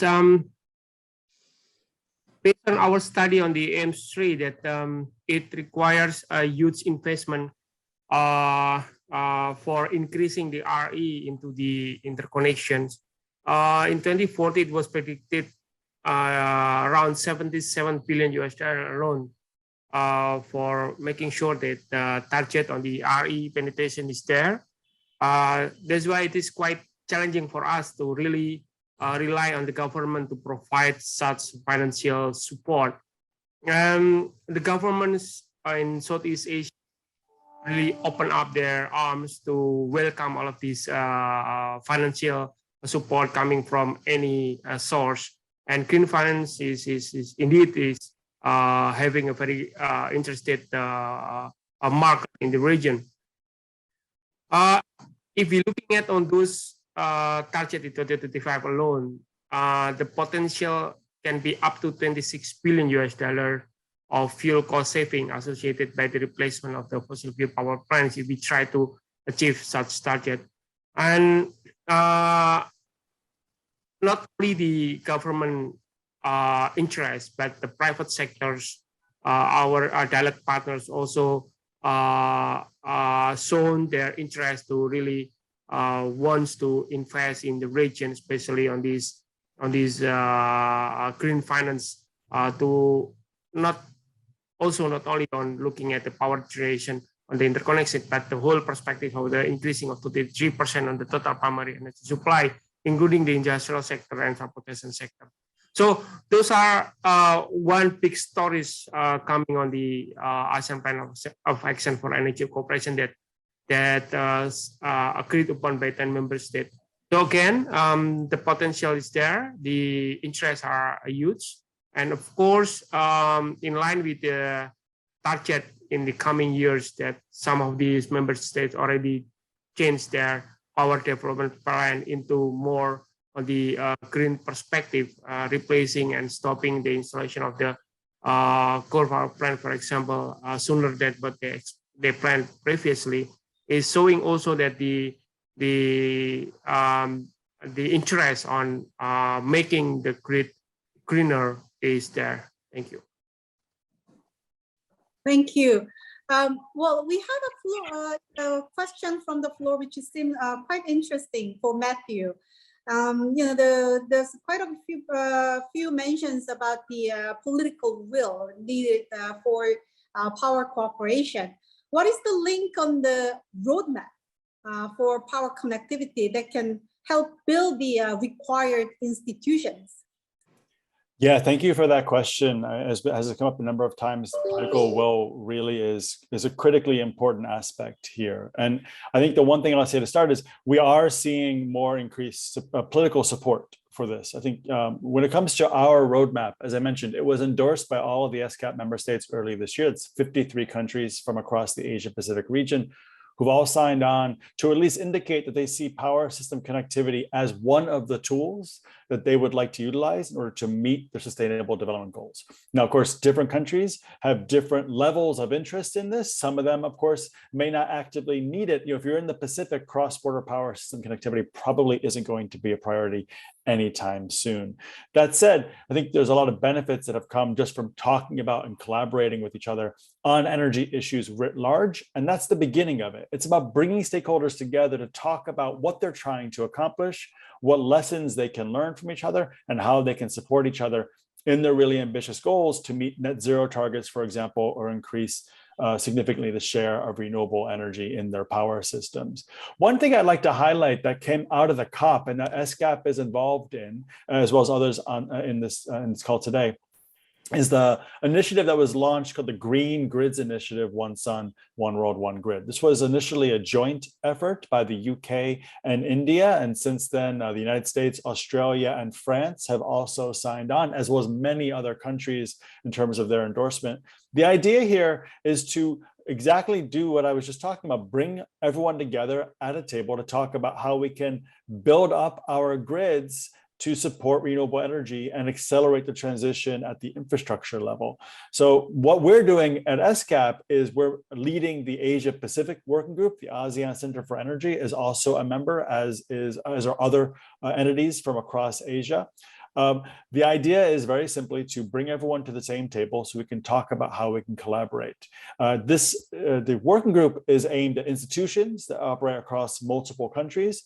I also want to highlight an ESCAP initiative called the Expert Working Group on Energy Connectivity, which is a member state-oriented initiative that's about bringing our members together to talk about, well, to learn from each other on connectivity, but also talk about how they can feed into ESCAP's work program on connectivity. So for example, one of the things we're doing now is developing a green power corridor roadmap for Northeast Asia. We've talked a lot about other parts of Asia, but Northeast Asia also has tremendous potential for benefiting from increased integration. Mongolia has significant potential for wind and solar resources, far more than they could ever utilize domestically. And they're surrounded by countries which either have good hydro resources, which can balance that, or which have very ambitious needs or goals for decarbonizing in the coming decades. So this green power corridor framework is really about roadmap is about trying to connect connectivity to national policy priorities and talk about how it can fit in to what a country wants to accomplish within its own boundaries. So if you want to decarbonize in a 2050, 2060 timeframe,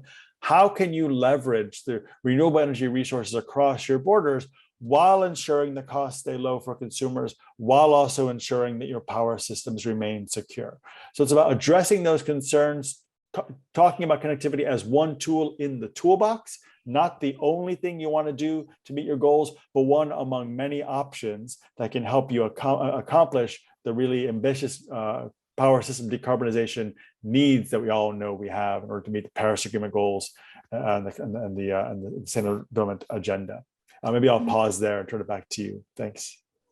Thank you. I think there's really a strong interest nowadays in the green financing schemes. And you already also mentioned a lot of these interesting aspects of how to we can effectively leverage these green financing schemes and, like a green concept. But there are, at the same time, more stronger demand for regulatory institutional like a framework, some sort of a standards to define green concept. So I wonder, like, if there's a maybe COP26 or other global initiatives supporting building this regulatory institutional framework for green financing schemes. Claire, can you share some views? Yes, there are. In fact, there are a number of initiatives and a number that got announced at the COP. I think one of the issues is but there are two ways of creating these types of agreements. One is to get everybody in the tent, and the other is to set a really high standard. And we're seeing both types emerge from the COP. So we've seen some where you've got trillions of investors all coming together and talking about the standards for what counts as green finance. But some of those inside the tent, as it were, are investors who have actually quite a lot of investment in fossil fuel structures. So I think what's interesting also is the sort of the outside of these sort of standard setting processes, of which there are a number. We're also beginning to see the emergence of watchdogs, and I think that's possibly where we're going to really see the sort of the politics unfold. So there's so many corporates now have set out their net zero ambitions, but they're not really setting earlier 2030 targets. So the science-based approaches for net zero are really important ones to keep an eye on, but also these emerging organizations who are undertaking to review and understand what the corporates actually saying, what their plan, what their understanding of green investment is, and begin to benchmark it. So I think we've seen it's been a very busy area within the COP, and I would, if I tried to summarize all the different initiatives, I would fail miserably because there were so many. But I think it is the area now that we're seeing that is possibly going to be the area that most incentivizes the changes if we can get those standards set at a reasonable level. As I say, there are some that are just trying to bring all those investors together to at least start the conversation, which is perhaps has its own validity, but we do also need organizations that are providing that benchmarking for independent understanding of how strong those positions are. Thanks. Thank you. Well, there's a question from the floor as well. There's, do we have like a quantitative model that shows the maybe the fiscal trajectory, fiscal revenue trajectory, the benefits of cost from building the regional power connectivity? Anyone who like to answer this question? I would have thought, like, ESCAP must have done something. No? So ESCAP is beginning to model it. We are actually going to be doing some modeling as part of that green power corridor work in Northeast Asia, as I mentioned. And of course, I think Pak Nuki can talk about AIMS and how it was modeled. There have been many efforts to model this. If you look at a paper we published, again, on Northeast Asia last year, we went through decades worth of publications just focusing on Northeast Asia and found more than 100 publications trying to estimate the potential benefits of increased integration in Northeast Asia, and you can find many other studies across the rest of the world. I think one challenge that we have, well, there's two challenges, I'd say. One is there isn't really a consistent mechanism or method for evaluating these benefits and costs.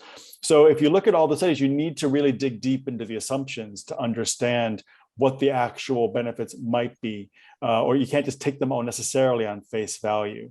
But the other part of it, though, is the systems are changing much more rapidly than I think people had expected. So if you look at a study from 10 years ago, it's absolutely out of date because the assumptions on renewable energy costs are completely wrong. The assumptions on the potential for renewable energy are completely wrong. And that will continue to change going forward too. So the reason, for example, we're doing another modeling exercise in Northeast Asia is all of the previous ones took place before China, Japan, Republic of Korea announced their net zero targets. And now, of course, there's a question of how you can meet those targets. But what we're trying to do is talk about what connectivity can do to meet that aspect of it. The last thing I'll say is it's also quite difficult, I think, to really, I have to be cautious about trying to measure all of the potential benefits. There's economic benefits in terms of costs or potential, or maybe some increased costs in some cases. There's environmental benefits, both in terms of CO2 emissions avoided, but also avoided pollution. And there's social benefits from economic development. If you try to capture all of those in one model, you're going to almost by definition miss some of the details by trying to do too much. At the same time, by differentiating these models and only focusing on an element, you kind of miss the forest for the trees.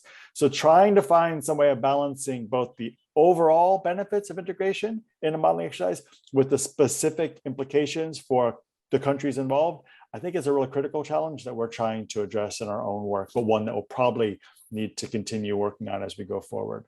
Maybe I'll pause there. I don't know if others have anything to add. Thank you. Well, the data and then also these quantitative sort of results analysis will be really crucial to strengthen the political will as well. So given the time, I would like to give each panelist 2 minutes for concluding remarks. So can I invite first Mr. Bottolini? Yes, let's say for my concluding remark, what I've said previously is that for Central Asia now the major challenges are at the regional cooperation improvement and to develop the markets also. And this is maybe because until now they have a target for renewable energy to integrate the idea in 2030 about 20% of their installed capacity in with intermittent energy, and with this goal. It's easy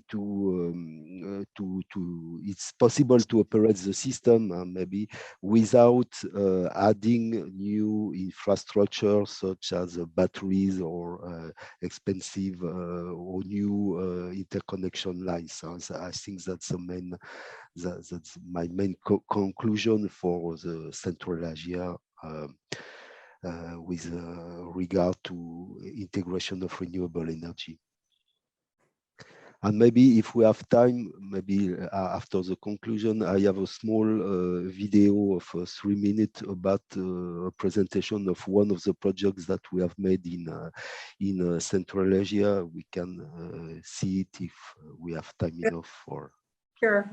We'll go back to you if we have a remaining time. But for now, let me invite again Mr. Khan to share some concluding thoughts. Yeah. As you know, these 4 or 5 countries in South Asia are mostly low-income countries, and a significant share of the population don't have access to clean modern energy. So my point will be to activate the civil society activism with policy advocacy, so that the political leaders are bound to listen to respond to, because these people want affordable access to clean energy, modern energy, and the politicians are not responding to their needs.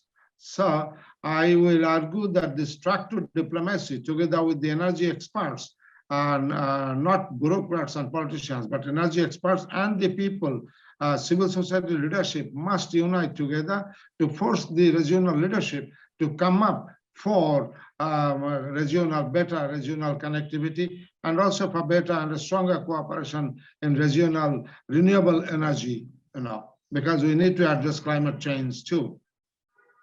Okay. Thank you. So, Mr. Utama? Yes. If we talk about interconnection, it's not looking at only technical and also economically perspective, which is in our case in Southeast Asia is already proven based on the study that there is feasibilities on those. More on this political will, most on this technology advancement, and of course, if we're looking at the integration of the RE, that we're looking at further on the grid stability, and those will be wrapped up into the affordable prices of electricity, which is that's one of the important pillars in the developing countries like Southeast Asia.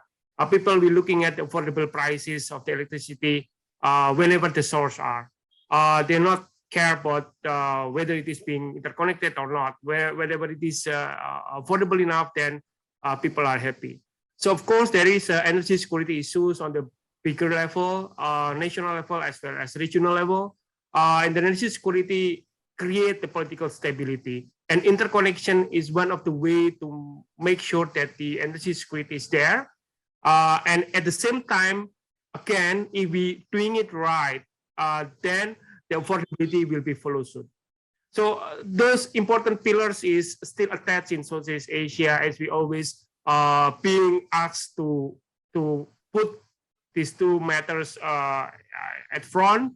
And again, sustainability will be part of it, and we already agree on this. Make sure that energy not only affordable and secure enough, but also sustainable enough. Therefore, the potential of increasing of RE and VRE in the interconnection is part of the stories in the Southeast Asia region agreement on really make sure that we are meeting in the optimization of sustainabilities, affordabilities, as well as securities on the intersection. I know this is very challenging, but with the communication, as Matthew mentioned also, and also Han mentioned, the policy, political dialogues, and so on, that will be having a very promising future. And Southeast Asia region having plenty of these high-level dialogues and meeting as well. I think somehow we are on the right path or right way to realizing those. Thank you. Thank you for ending it with a very positive note. So may I invite Ms. Shakia? Thank you. Yeah, so just one thought. I mean, on the modelling of energy and the value of regional trading, there was some work done by the Dutch Energy Agency for Africa that's actually very interesting and showing the value of energy trade to achieve your energy objectives, as well as to achieve a reduction in emissions. But I think Matthew's point about things changing rapidly is really my final comment. Ambition is just going to increase. Bringing in these transparent carbon accounting rules and transparent and relatively open carbon markets, alongside the greatest scrutiny that we've ever had on what does this actually mean, and analysis of country objectives and country plans, and policies are all going to change the realities and change the politics that we're looking at very rapidly. So it's not so much about can this argument be won now, it's now about how quickly is this change going to happen and who's going to be at the front of that change, who's going to be potentially left behind. So as we see increasing investment, as we saw previously in solar, costs are going to change rapidly. And we're already seeing in auctions that new solar and new wind, so not yet installed solar, not yet installed wind, comes through cheaper than operating existing coal. So the reality is the market has already changed. And we know there are trillions of investors looking for opportunities to invest in low carbon assets, and that green finance should get cheaper and cheaper. That hasn't happened yet, but that should happen. It feels like it's about to. We're about to, in the Paris process, enter the first global stocktake. And this is all about learning faster.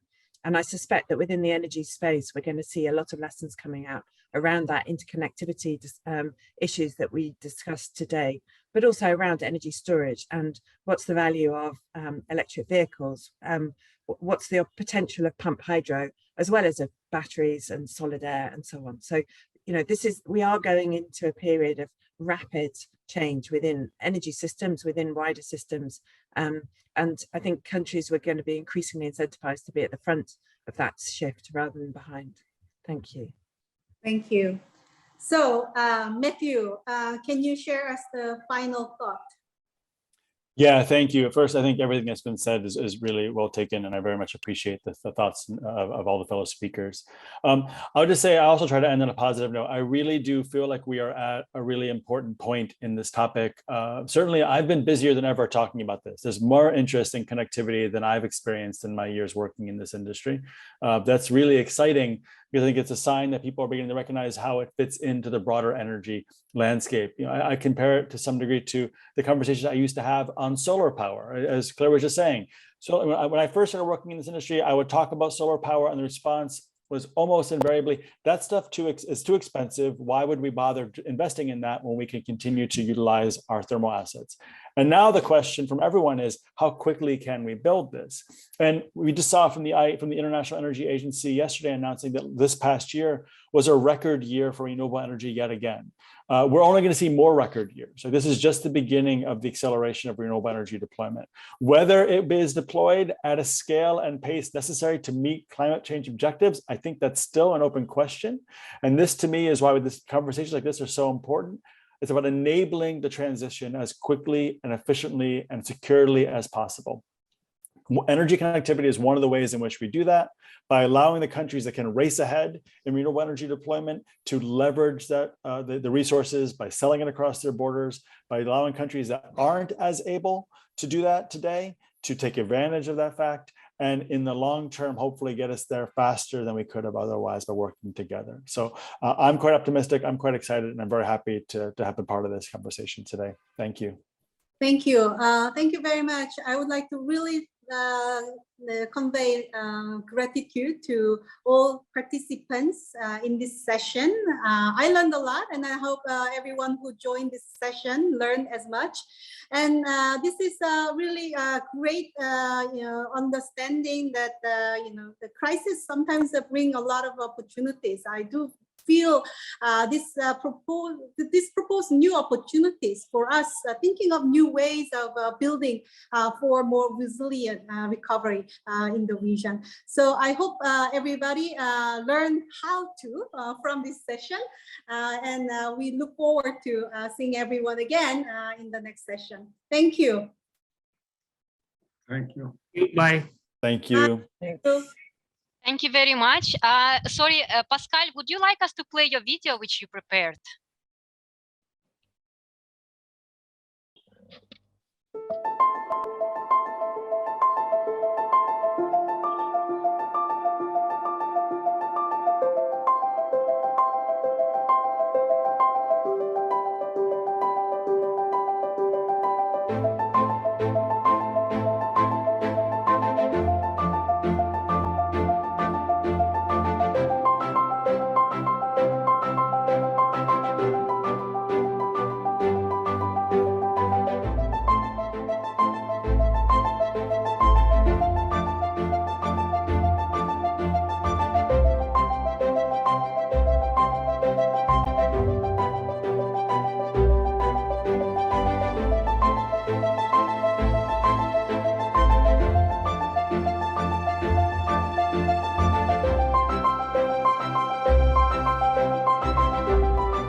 Dear all, many thanks for a wonderful session. Especially, I would like to thank Dr. Park for moderating this session so wonderfully, and also all panelists for your excellent discussion.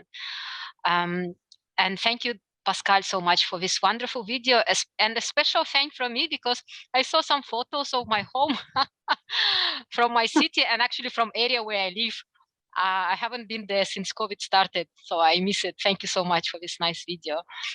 We will go for a long break, and we hope to see you all back at 4 p.m. and Tokyo time.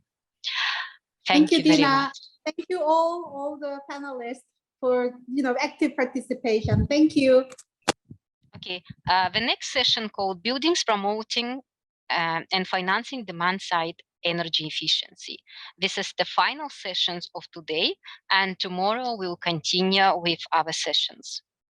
I would like to first introduce our moderator, Professor Yukari Yamashita.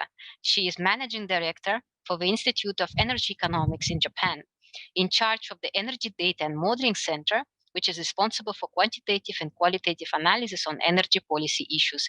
The team analyzes and recommendations contribute greatly to debates and policy making for Japan and international communities such as ADBI, APEC, and IEA. The annual IEEJ outlook is globally recognized for its timely analysis and pragmatic approach towards climate change. She has been serving as a member of various government councils and committees in the fields of energy and science and technologies. She also led miscellaneous international and regional programs in the area of energy cooperation through IEA, APEC area, and IPEEC. She is also a visiting professor at Kyushu University in Japan.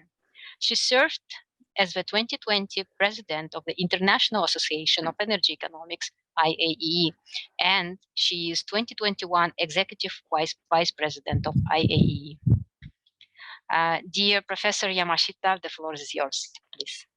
Thank you very much, Dina-san. Thank you very much for a very long and kind introduction. Hello, everybody. Welcome to the session 3. This session is about the demand-side energy efficiency, and then it's called Green Buildings. So I hope that we will learn from 2 experts and then 2 discussants about what can be done in the building sector, which is actually almost 1/3 of the total final consumption, at least in Japan. And then we are struggling how to deal with this sector.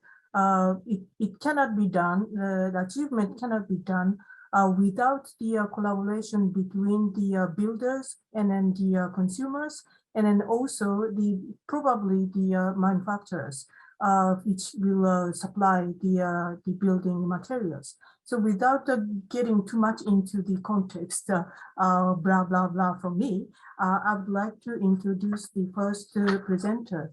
The first paper is titled Future Proofing Sustainable Cooling Demand, and the speaker or presenter is Professor Toby Peters. Let me introduce a little bit about the Professor Peters. Hello there, and he is a professor, professor in cold economy at the University of Birmingham in UK, co-director of Center for Sustainable Cooling, and a visiting researcher fellow at the University of Cambridge. He is also a visiting professor at Kyushu University, probably my colleague, Japan, and Heriot-Watt University, UK. Professor Peters is a co-inventor of liquid air energy storage, high view power, and the architect of the cold economy and clean cooling with more than 15 years of experience in energy storage and energy systems. He's a multi-award winning cross-discipline researcher, uniquely sat across engineering, energy, social sciences, and business schools. He works globally with government, multilateral development agencies, and banks and NGOs. So the floor is yours, Professor Peters. Thank you. Shall I try and share my screen?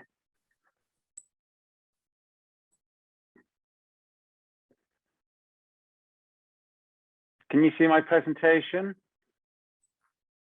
Yes, yes, we can see it, but perhaps you can make it into the screen. Is it? Thank you. Is it Yeah, okay. So thank you for that. Thank you for the also very long and introduction. We're currently off track to meet 1.5 degree target of Paris Agreement. And cooling, as we know, accounts for more than 7% of all global greenhouse gas emissions. And these emissions could actually double by 2030 in the absence of any intervention. As we know, HFCs, the refrigerants, are in fact the fastest growing source of GHG emissions today, primarily due to this increasing growth in cooling demand. At the same time, we've got to remember that we're off track to deliver the Sustainable Development Goals by 2030. And from my view, access to sustainable cooling will play a critical role in achieving them, providing a range of social, economic, health, and well-being and political benefits. So for me, sustainable cooling sits right at the intersect of the three big agreements: Paris, Kigali Amendment on HFC phase down, and the SDGs. And how we meet this surge in cooling demand will materially impact our ability to mitigate climate change and manage our natural resources. We've got to deliver cooling for everyone who needs it with total minimum environmental impact and cost while building resilience.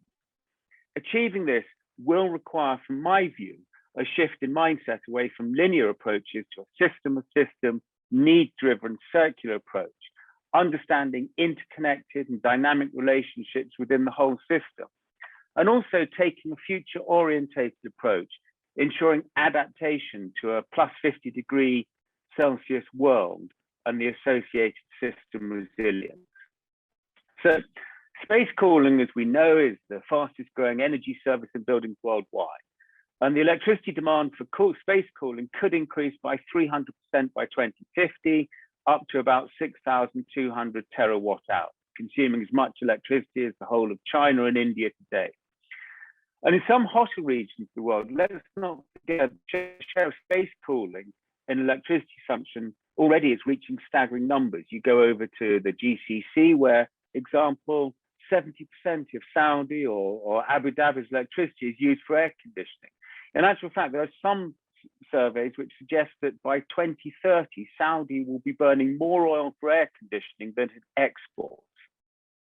And looking forward, in India, the share of air conditioning in peak electricity load is projected to increase to 45% by 2050 from 10% today without intervention. However, at the same time, only less than a third of households around the world actually own air conditioning. So if you look at, say, Japan in 2018, air conditioning ownership was about 90%. But among the 2.8 billion people living in the hottest parts of the world, air conditioning ownership was only 8%. So while we talk that by 2050, 2 in every 3 households around the world expect to have an air conditioning, we have to remember that one of the challenges is that despite these projections, if we actually want to deliver cooling for all, whereas today we might by 2050 have 9.5 billion cooling devices, actually if we want to deliver cooling for all, we're more likely to require 14 billion devices. So it starts to show actually the size of the gap. And this additional demand was going to add electricity load to the energy systems, and cities will struggle to deploy the capacity of the infrastructure into existing urban areas. I think, as we know, from the IEA, to achieve the 1.5 degree target, IEA estimates that direct building emissions need to reduce by 50% and indirect building emissions by about 60% by 2030. And given the expected demand growth, how we deliver cooling, as I said, will deliver a critical role in achieving not just this, but also the SDGs. So we need to ensure sustainability while building resilience. We need to include vulnerable people in the climate planning process, ensure adaptation efforts don't exacerbate existing inequalities.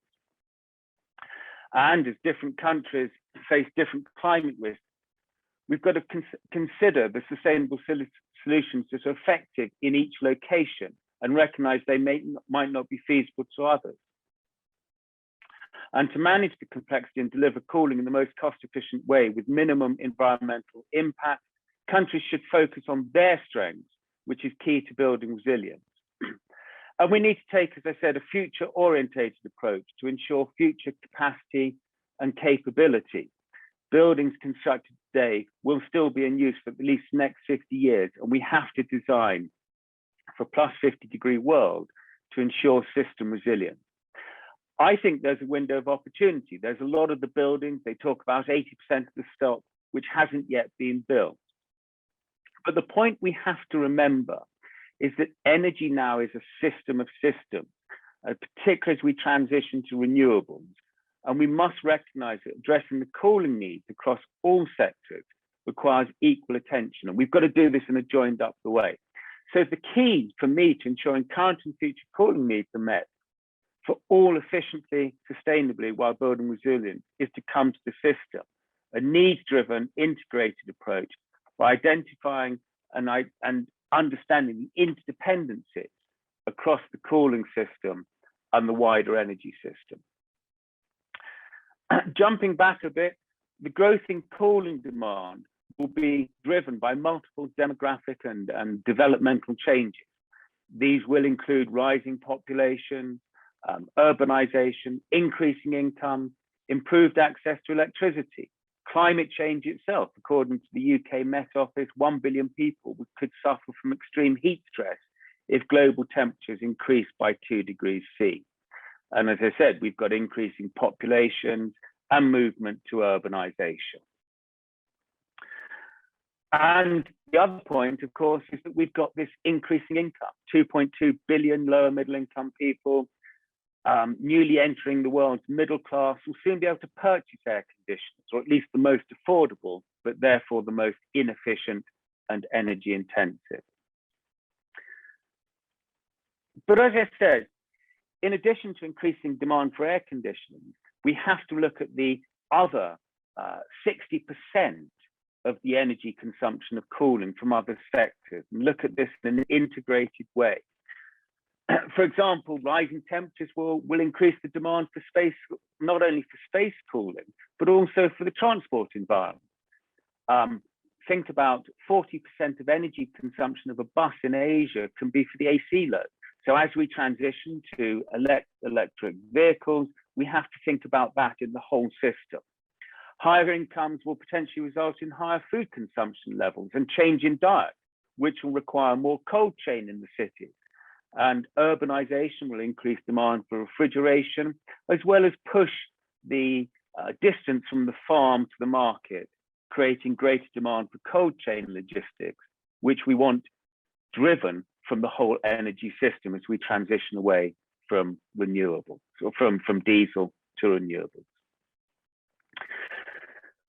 So this demand will likely contribute to its own growth, as conventional active cooling devices are energy intensive and very polluting due to the emissions from not just the energy use, but the refrigerant. And as we said, cooling devices today account for more than 70% of global greenhouse gas emissions, but this could, if unchecked, double by 2030 and even triple by the end of this century.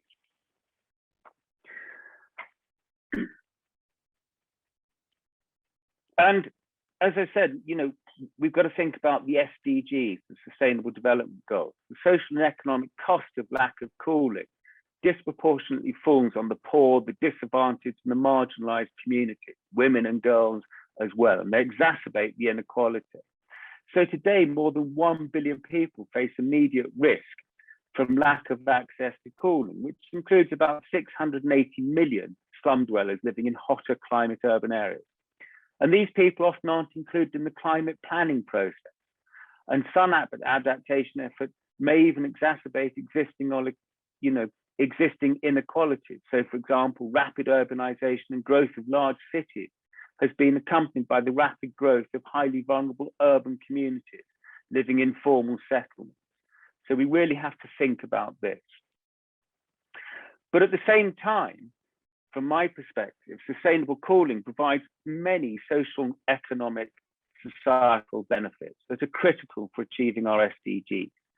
The challenge perhaps is that these are often treated as soft wins rather than the core driver for provision. And the key has to be to recognize that social and environmental benefits do have financial value, which often translates to reductions in other costs or lower economic losses. So for example, increasing temperatures may reduce labor productivity as much as 12% in South Asia and West Africa by 2050, which might result in 6% GDP loss annually. Climate change is responsible for more than 150,000 deaths annually, and between 2030 and 2050 is expected to cause 250,000 additional deaths per year. Increasing temperature also leads to high level of discomfort and heat stress, not just for humans, but also for animals. More than 17 million chickens died in India during the 2015 heat wave, and heat stress can reduce milk production by up to 50%. We're seeing air conditioning for animals now in hotter countries. So this is all part of how we have to think about this. I think for me, the big challenge is that we need a paradigm shift. When we talk about energy, people actually mean electricity. And when we talk about energy storage, we mean batteries. But we have to remember, as I hope I've shown, that much of our energy demand is actually for cooling. So instead of focusing on greening the electricity supply by replacing fossil fuels with renewables and low carbon sector, we've got to think about this in a thermal perspective.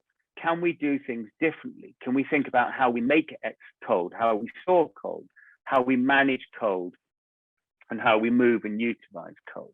And I want to give you a very simple, but I use it a lot, but for me, it's a really telling little number.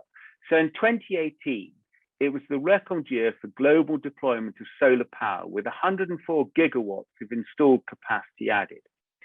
But in 2018, the same year, the energy demand just from new sales of room air conditioners, this is just new sales of only room air conditioners, was 115 gigawatts. So room air conditioners outstripped the best year for global deployment of solar power. And this is why energy efficiency improvements alone aren't going to be enough to meet the cooling needs sustainably in line with our emissions targets. To deliver cooling for all with the limits of our planet efficiently and effectively, we need a paradigm shift, as I said, to a different way of thinking that goes beyond energy efficiency and greening electricity. We've got to really understand what are the needs in the urban environment. We've got to understand the wide range of drivers and barriers that will shape the cooling system, along with the climatic, demographic, social economic statistics, energy and transport infrastructure. And we've got to understand what are our targets, commitments and initiatives, and bring them all together into a joined up way, thinking, as I said, how do we make our cold? How do we store it? How do we manage it? How do we finance it? How do we regulate it? And within that, how can we reduce the demand, shift the demand to renewable and sustainable solutions, and how we can then improve and aggregate. And we can, from that, look at delivery around behavior, around the services, the business models, and the technology. So diving a little bit deeper, mitigate. This is so important. We've got to reduce the demand for active cooling in our buildings and improve thermal comfort in outside urban environments through urban planning and infrastructure. We've got to think about passive cooling technology, painting roofs white. We've got to think about the behavioral changes which can reduce the demand for cooling. And this is also important because by reducing the demand for air conditioning, cooling, we reduce the heat island effect. And then, yes, we have to think, how do we make cold? So at the moment, it's an electricity-driven process. But I just want to, throw out one example of how we can rethink how we deliver cooling. For example, our energy system is very much, particularly in Asia, is based on the use of LNG. And the LNG regasification process, when we take the LNG from the tanker, the container, and put it back into the grid, we go from minus 160 back to ambient, but inherently we throw all that cold away. And currently, we just use 1% of the total potential. So when you look at the numbers, in 2020, the global demand for LNG was estimated to be 360 million tons. It's potentially going to double to 700 million tons by 2040, with Asia set to drive about 70% of this new growth. Can we harness that waste coal? Based on projections, we can theoretically supply about 4,000 terawatt hours of high-grade coal, which, if we harness, we could be seeing close on 1 billion tons of greenhouse gas emission savings and an economic value of more than 440 billion pounds worth of value. So for me, we have to think about other ways that we deliver coal, how we can use geothermal, how we can use waste coal. These are all part of the thinking.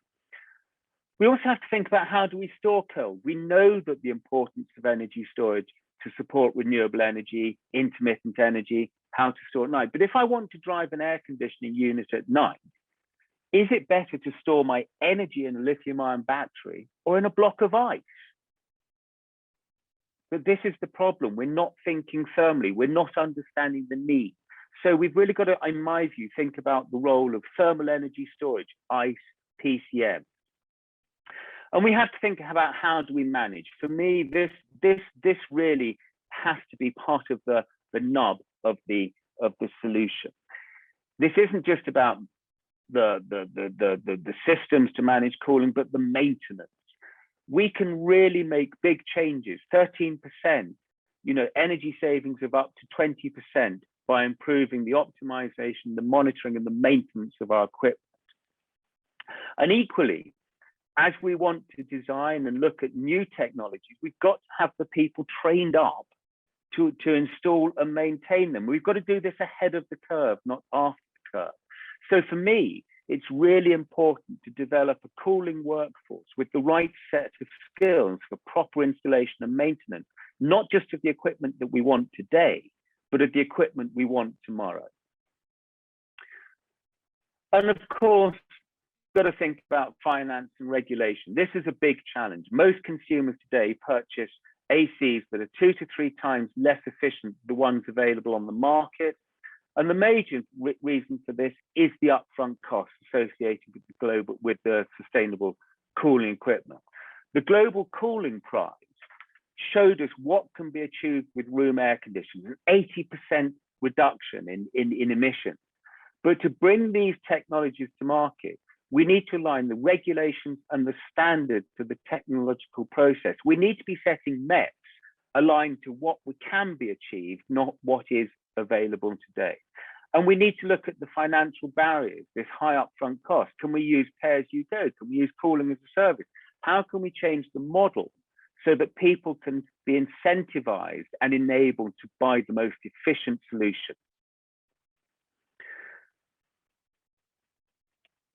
So for me, business as usual approaches to cooling provision won't be able to meet this surging cooling demand, either in the buildings or in other sectors.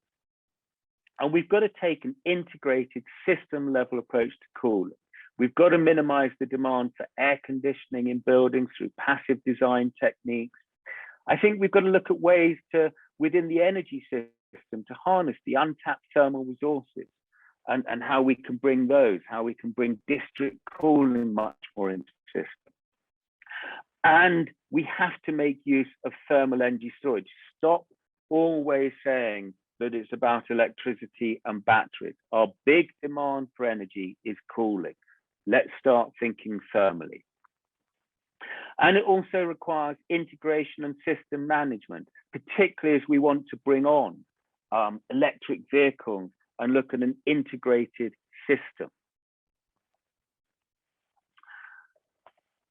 as I said, governments should encourage the commercialization and uptake of ultra high efficiency sustainable air conditioners through more ambitious labeling and minimum efficiency performance standards. But these have to be supported by innovative finance and business models for the consumers to overcome the first cost barriers. We've got to strengthen building codes and standards through the integration of passive cooling and energy efficiency requirements. But if I can leave you with just 2 points, we've got to focus on skills. There's no point in talking about ultra high efficiency sustainable air conditioners. There's no point talking about natural refrigerants unless we make sure that we've got the skills in the marketplace to actually support the deployment and the maintenance of this equipment. And finally, we have to also start with the needs. We've got to understand what are the social impacts of cooling, and we've got to quantify and value that. And within that, equally important, we've got to take a future-orientated approach. We have to recognize that we are coming toward a plus 50-degree environment, and we need to be thinking about the technologies which can provide energy efficiency and sustainability in a plus 50-degree world. Thank you very much. Well, thank you very much, Professor Peters. It was eye-opening for me, at least. We all talk about the 2 degrees increase with 1.5 degrees, but never thought about getting into 50 degrees, even in this part of the world. Probably it is a very first day for me to start thinking thermally. I do agree, I echo the importance of maintenance. It is very, very, very, very important. Once you get the equipment, you forget about maintaining it, but it actually goes away from the, the designed efficiency. So maintenance is important. So, okay, so I would like to invite a discussant for the Professor Peters paper. The discussant we have today is Dr. Clayton Miller. Dr. Miller is an assistant professor at National University of Singapore. Hello, Dr. Miller. He leads the Building and Urban Data Science Lab, BUT, at the National University of Singapore. BUT Lab is a scientific research group that leverages data sources from the built and urban environments to improve the energy efficiency and conservation, comfort, safety, and satisfaction of humans.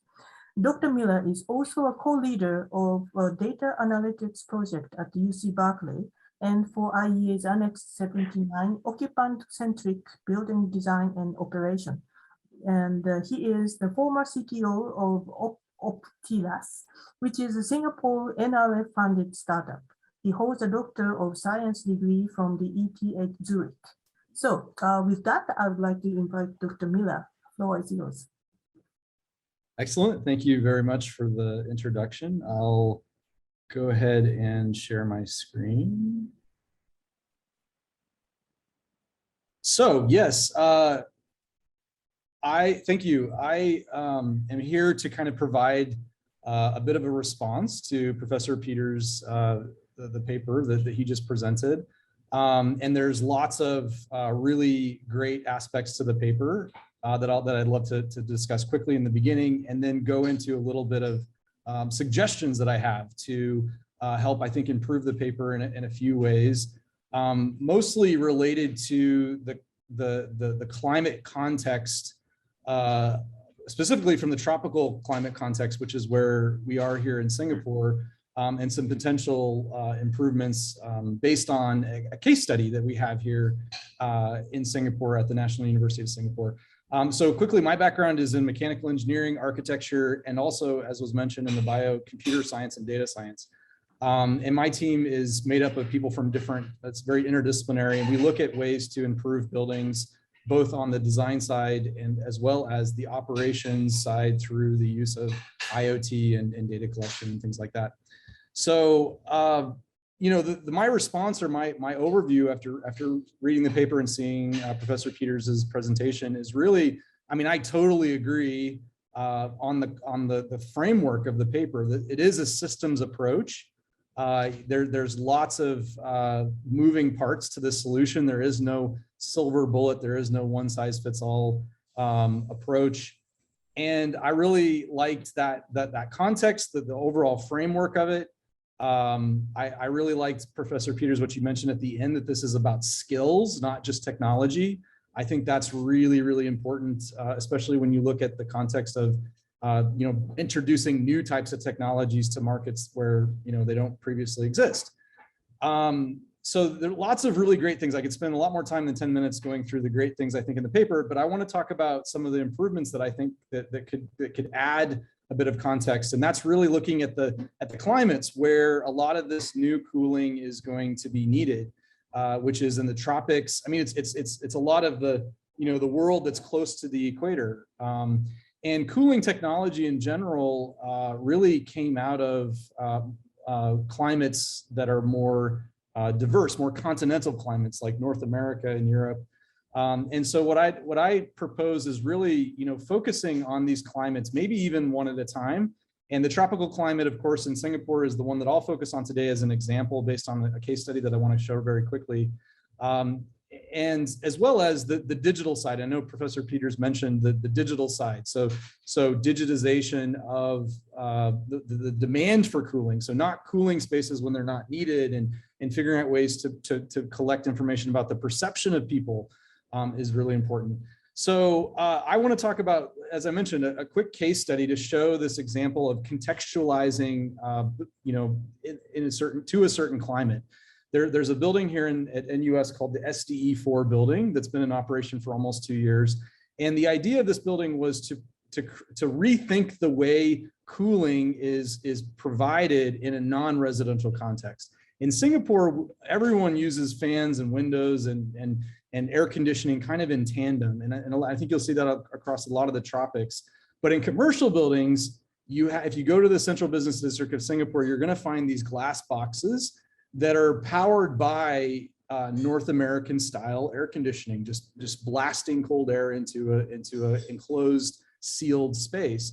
So in SDE4, what we wanted to do is rethink that. How can we contextualize cooling in a climate where it never gets below 18 degrees Celsius, right? Like we don't have cold weather here at all, right? So do we need these sealed boxes? The answer is no. And so we wanted to figure out in this building how we could showcase these technologies. So I want to talk about these a little bit one at a time.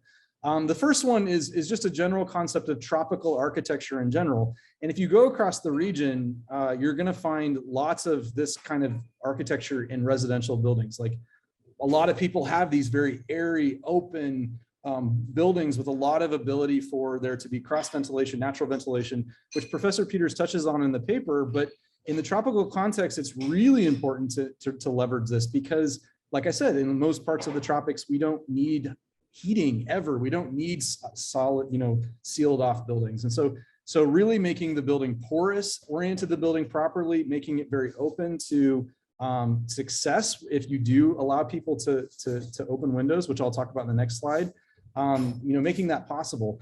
Hybrid cooling. So like I mentioned, in residential context in Singapore, we use hybrid, everyone pretty much uses hybrid cooling.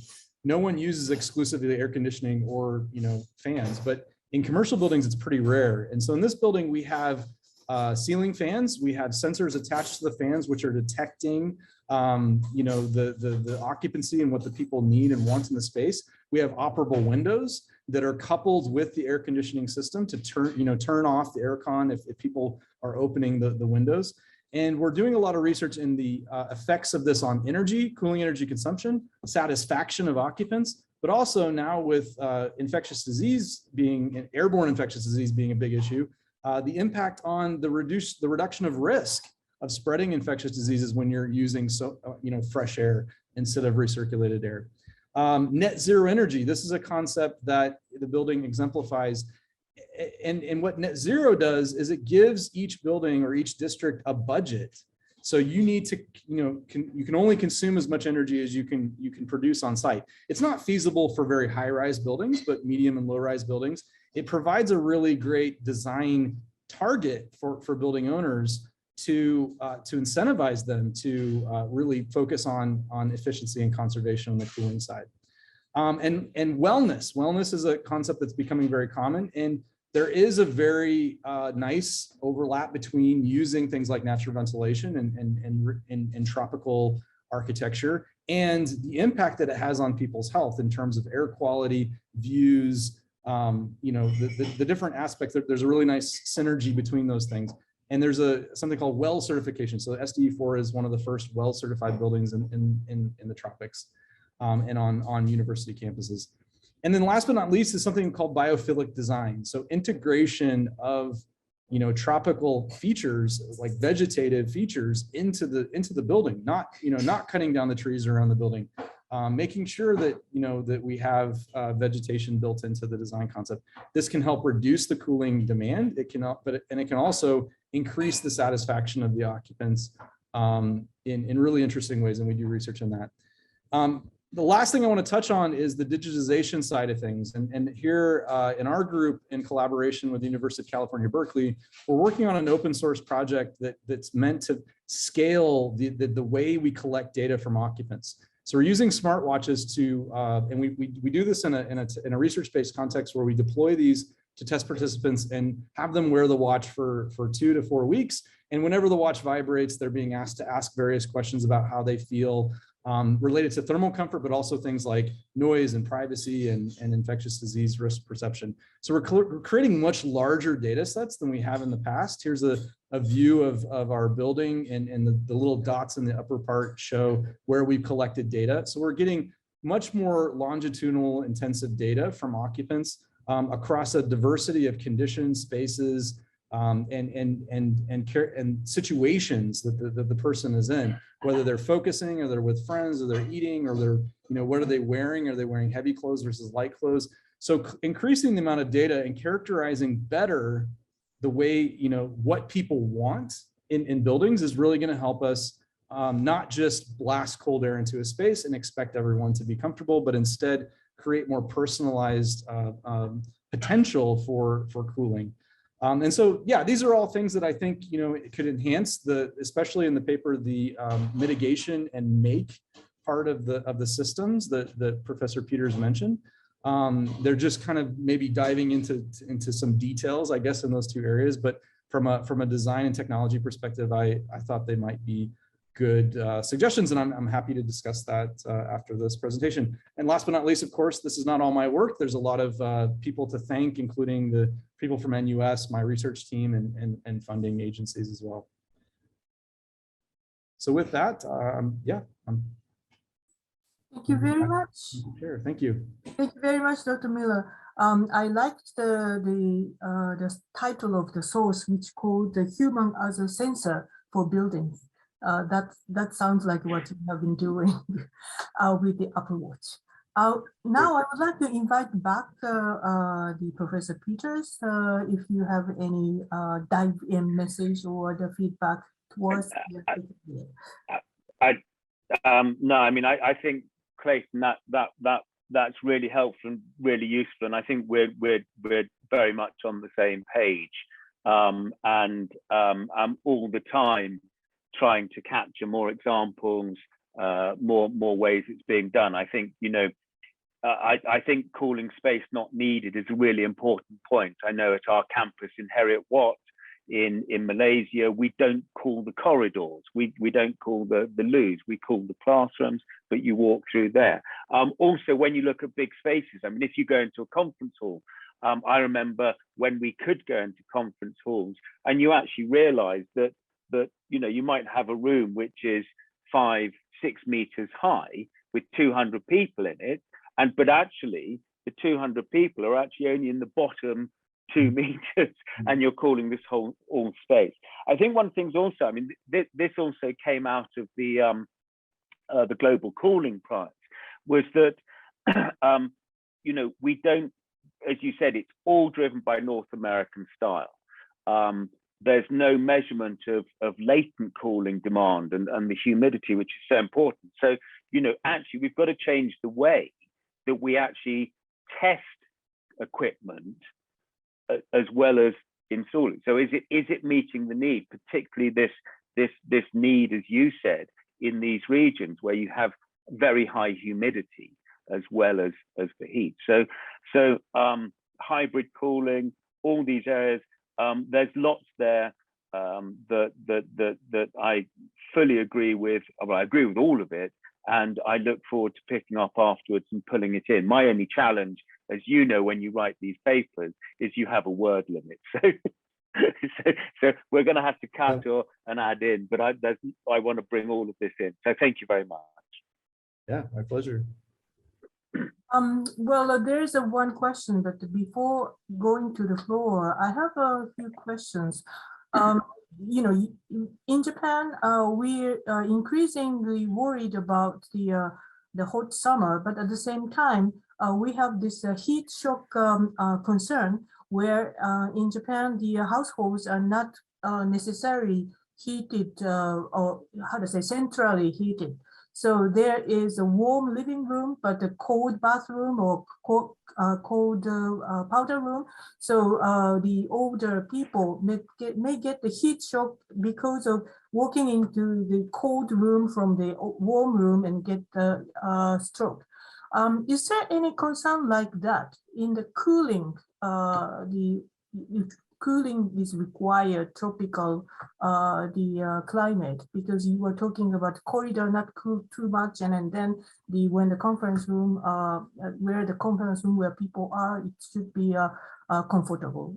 Is there any opposite way, just like the cold heat shock? That's one. Nathan, you're probably the one who's got most research on that from your work. Sure. Yeah, I could help with that question. I think there in the tropics, I think there's not as much of a problem or risk of that, mostly because the vulnerable people that would really be impacted by heat stress are kind of used to heat stress. Like they understand how to really deal with it. The danger really is what's happening. You see in the world now is heat waves in places that aren't usually hot. And so you have, and that might be an issue in Japan, but I know, earlier this year in the Pacific Northwest of North America, you had, over 40 degrees Celsius in places which don't usually have that high of heat. And so you had a lot of death and illness from vulnerable people.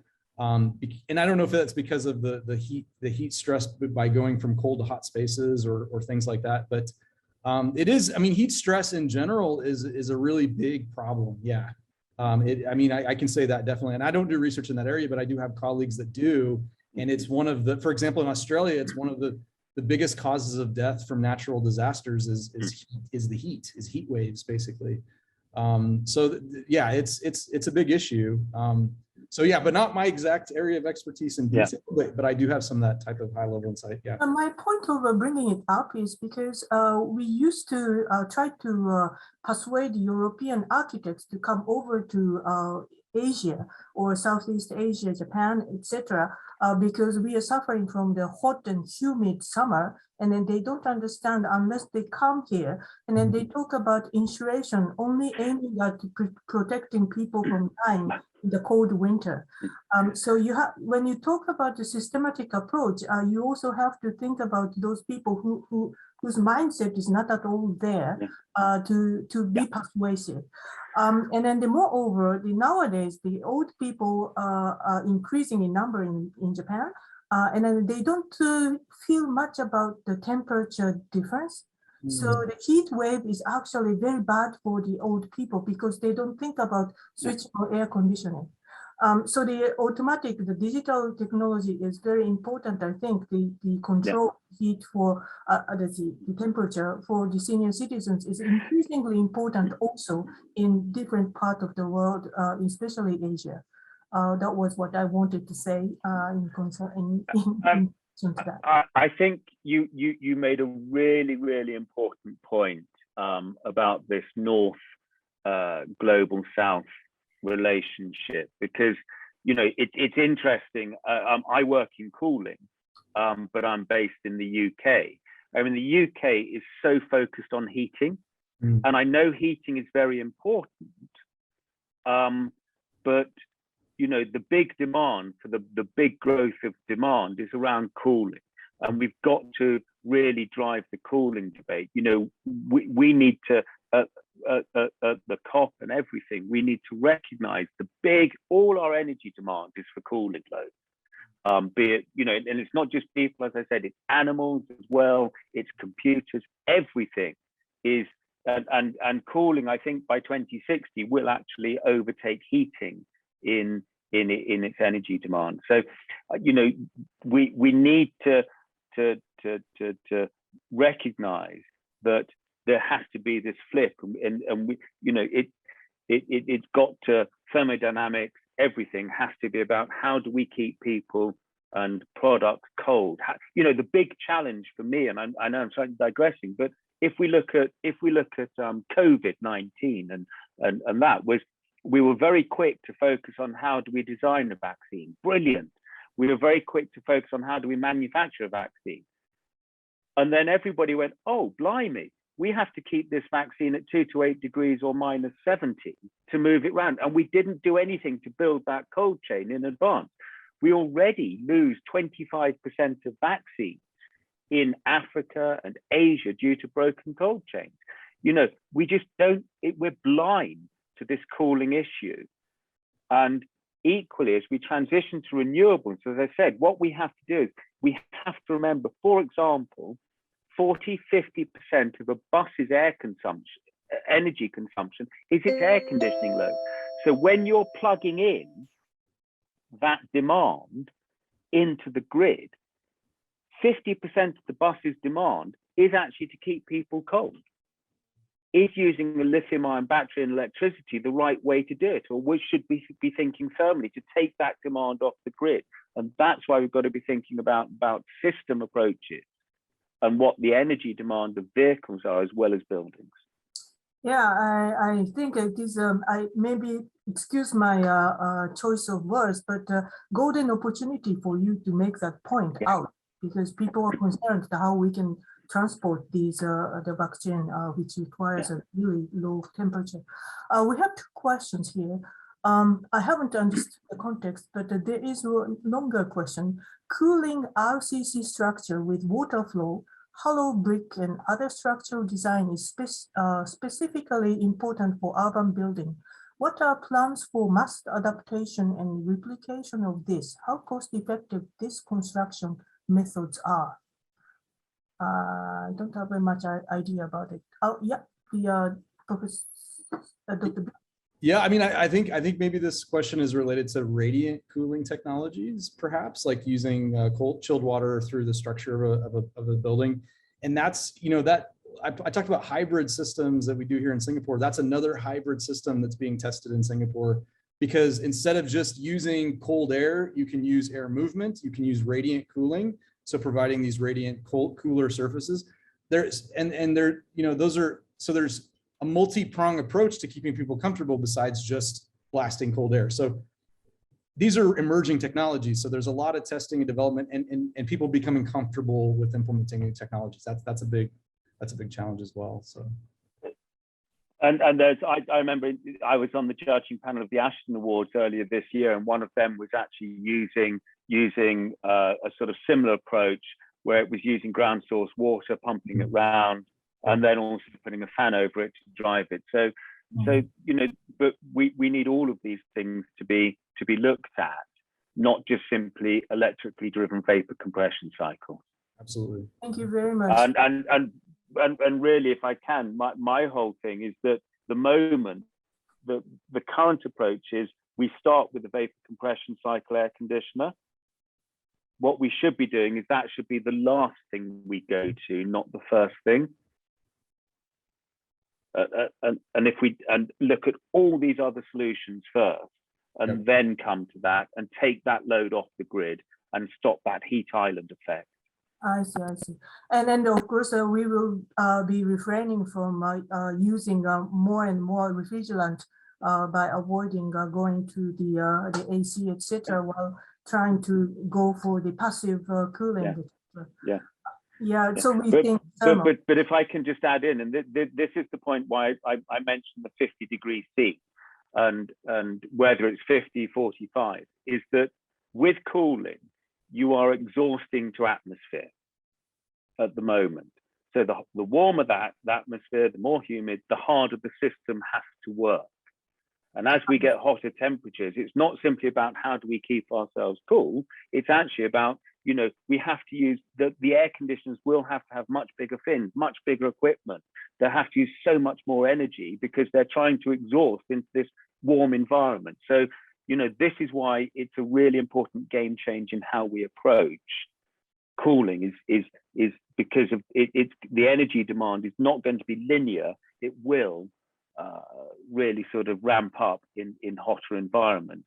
And we haven't really started thinking about that challenge. And likewise, just quickly, sorry, you know, batteries in hotter environments, we're assuming a battery is going to be our store of solar energy overnight to drive our air conditioning. Batteries need cooling.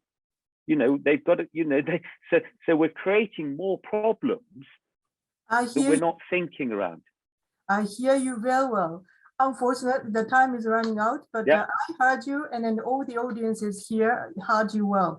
Good luck with your promotion of this Think Thermally, and then also hopefully we will start thinking about how to deal with cooling demand. So thank you very much, both of you. I hope that the audience enjoyed as much as I did.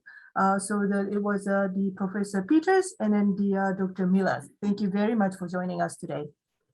Thank you. Thank you for the invite. So now I would like to move on to the second paper. Thank you very much for waiting. I would like to invite the Dr. Azgalieva. She will present the paper titled Financing Green Buildings Barrier Solutions and Policies. Dr. Azgalieva is a research fellow of Asian Development Bank Institute. Before joining ADBI in July 2019, she worked as a research fellow in the Energy Economics Division of the Energy Studies Institute, National University of Singapore. She was also a research fellow at the Henley Business School, University of Reading, and economics teaching fellow at the University College of London. She also worked as a leading and chief specialist for the tax committee at the Ministry of Finance of Kazakhstan. She holds a PhD, master's, and graduate diploma in economics, all from the University of Essex. I would like to invite Dr. Azgalieva, floor is yours. Professor Yamashita-san, thank you so much for your kind introduction and for moderating this session. This paper is written with my colleague, Dilra Hood from ADBI. This is a working paper, so I appreciate your comments, especially Clayton Miller and Dr. Peter and Professor Peter Toby Peters. Please, I would like to hear your comments too. My interest on green buildings actually started with Clayton Miller when he provided a guided tour in the NUS Net Zero building several years ago. So that was impressive to actually stay inside of that building and you can feel everything what he was talking about at Net Zero building. Okay, so this is the outline of the paper, and also a part of the usual structure of academic papers. We included 7 real case short boxes, which includes what we think very nice case studies from different countries, particularly focusing on developing Asia. You can see a number of countries here. And one of them, actually, we have a data on household quality of life survey. That's what Clayton Miller just mentioned about studying perception is very important. So I'm happy that we have this in this paper. Actually, one of the challenges for writing research on green buildings is lack of data. So any suggestions about data sources also, please, I will be highly appreciated. So the objective of this paper to provide the review of financing solution and policy support so far happened. And also, I think this paper will be very interesting for policymakers from developing countries interested in promoting green buildings. By working on this research topic, I found that there is a big gap in the literature for especially developing countries and financing solutions, especially on investment part and financing solutions and policies. So what are green buildings? This presentation is about green buildings. There are several terminologies, and this terminology keep developing.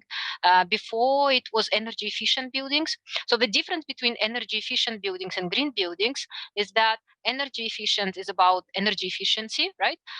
But green buildings, in addition to energy efficiency, plus on top of that, it also includes like water efficiency and construction. So construction is very important part of green buildings, and decarbonizing construction is very important. So that's why green buildings is higher than energy efficiency building.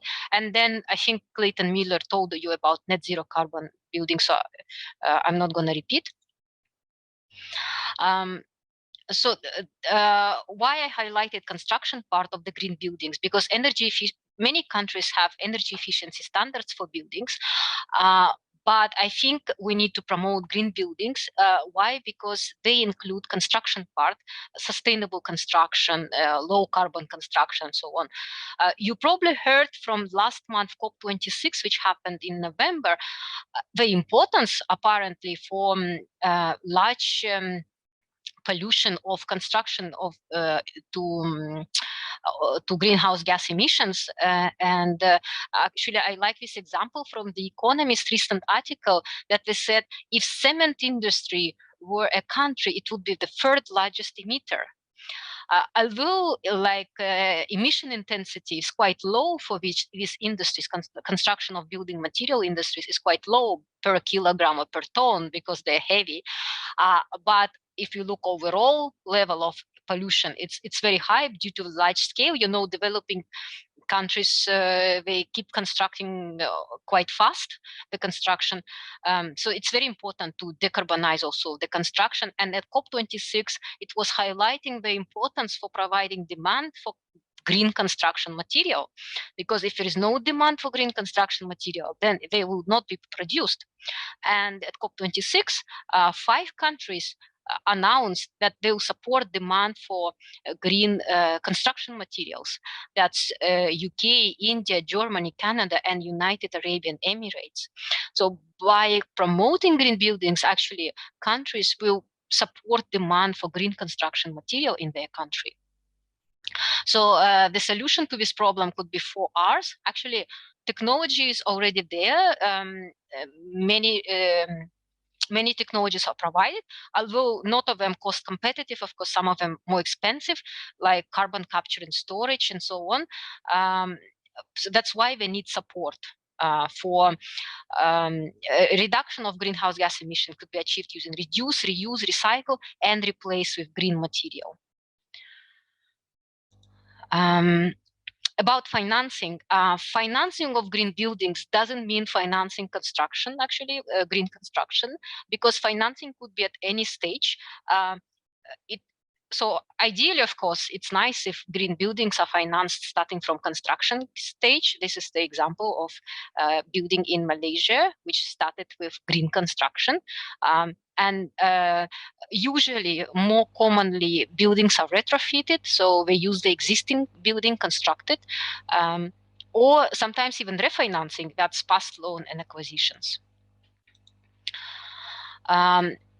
Benefits of green buildings are enormous. I think to save time, I will not repeat what Toby Peters just said, because he highlighted the importance that energy demand is growing, and hot and tropical climate, especially in Southeast Asia. Yeah, so greening buildings is very important. When Professor Yamashita opened this session, she mentioned that in Japan, 1/3 of energy consumption from building. That's same for a global sample also, like 1/3. And for emission is also 1/3. You can see the building part is this free pie, part of the pie, like 1/3, and here as well. You can see that construction energy consumption only 5% comparing to emission 10%. This is because even if construction of building material completely removes fossil fuel and only use renewable energy, half of the emission comes from not from fossil fuels, but from production process, manufacturing process, which is called calcination, I think. So they would require, in addition to renewable energy, they will require carbon capture and storage, for example, and other technologies. So just renewable energy will not help eliminate greenhouse gas emissions. Now, okay, so I think I convinced you how great are green buildings and why we need them so much. There are barriers for green buildings are facing strong barriers for financing, mainly coming from what's that called? Mismatch of incentives. Who actually construct the building, construction company, who owns the building, and who actually pays the bills that the tenant, right? So it's, for example, for a tenant, it's not attractive to improve energy efficiency of the building, right? Because building doesn't belong to him. And for owner as well, might not be attractive to invest in energy efficiency improvement because landlord doesn't pay bills. Okay, so there is some mismatch, but it can be fixed with some interventions. In this paper, we included 4 options for financing green buildings. To save time, I will introduce the first 2.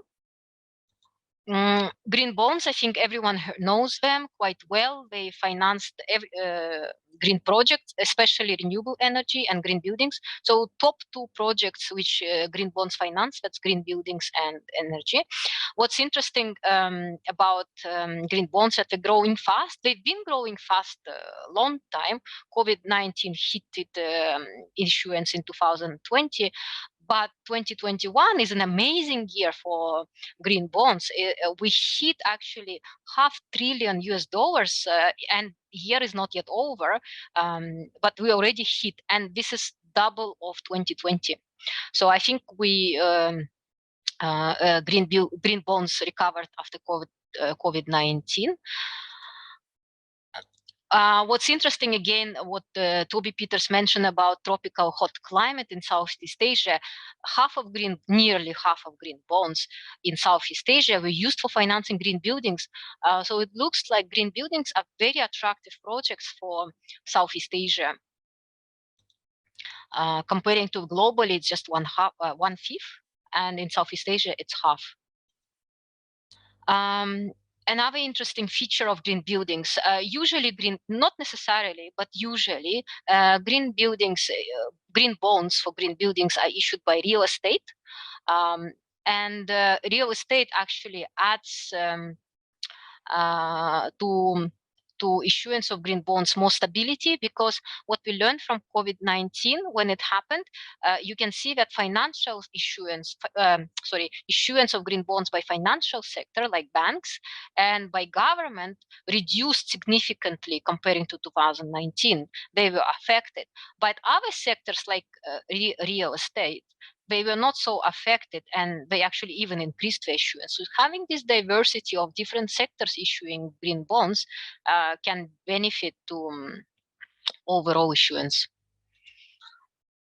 Okay, but sounds nice, green bonds for attracting private investments. However, there are some drawbacks. So the good thing that green bonds, they attract not only they attract private investments and also attract from abroad. So while the bank loan, usually you borrow from one and locally from your country, green bonds allows to borrow from many and from also many countries. But here are drawbacks. Cost of labeling bonds green actually could be substantial for developing Asia, could easily reach $100,000. But there is policy solution for that. Green bond grants already successfully provided in Hong Kong, China, Japan, Malaysia, and Singapore. Another challenge which developing Asia faces is local currency exchange risks. You can see that most of the green bonds, they issued in USD and Euro. This is in order to secure, to have to reduce risk and have demand. But there is also a solution for that. For example, in Malaysia, most of green bonds, they issued in local currency. So countries can provide support for local demand, providing something like tax incentives and so on. Also uncertain demand, especially for low ranking companies. so here government can support that by providing some guaranteed demand by purchasing that green bonds. Okay, so these are some solutions to that. Okay. Now, the interesting policy is green bond grants. So here I provide some more information, but that these countries financed it and provided 90 to 100% of the cost of external review. External review is important in order to make green bond credible for everyone, for investors. And so they subsidized this cost, and usually it's just for 3 years, but then they can be this grant could be extended for more years. Another way to get finance, actually, which growing well in developing Asia, is called Green Islamic Bond or Green Sukuk. Unlike green bonds, it has another additional label, which is called Islamic label, which means Sharia compliant bond. It's quite similar to green bonds, but a part of being green is also Sharia compliant, and this bond attracts investors who have not only who are investing in Islamic financial instruments and also have green targets. Also, proceeds can be used for environmentally friendly projects. Yeah, but they have to be Sharia compliant. The size of sukuk, green sukuk, is very small. Like, if size of green bond overall is still less than 2% of all bonds, so green sukuk is even smaller than that. But what's interesting is growing, as I said, in developing Asia, and actually Indonesia is a #1 country in the world on issuance of green sukuk by size. So Malaysia and Indonesia both started to issue green sukuk, and they continue to grow it. It was they used to, as I said, in Southeast Asia, green bonds were used for financing green buildings. Example includes this building in Malaysia. They claim that it will be the tallest building in Asia, I think, and also it will be green. For now, it's in construction stage, and what in report says that nearly all construction waste is recycled so far. Yeah, okay. Now we provide a review of policies which can be used for finance for supporting green buildings, and we also try to structure it to help policymakers and provide some strength and disadvantages of different policy instruments. #1 by popularity policy instrument is codes and standards. Codes and standards could be not only for buildings, could be also for appliances used inside of the buildings. This policy is very popular in both developed and developing countries, and such policies continue to grow. Yeah, and they are usually voluntary, but codes and standards are needed for other policies also to exist, because codes and standards, they provide like a taxonomy of buildings, and then other policies can provide support and refer to these codes and standards. So usually policies are not provided alone. These are a combination of different policies. Another popular policy, loans, and they are used for providing loans for purchase of some energy efficiency technologies, for example. Loans could be government subsidized, a bit lower than market interest rate, or could be in extreme cases, it can be even interest-free loans, but for example, provided for limited number, for example, public sector or low-income households.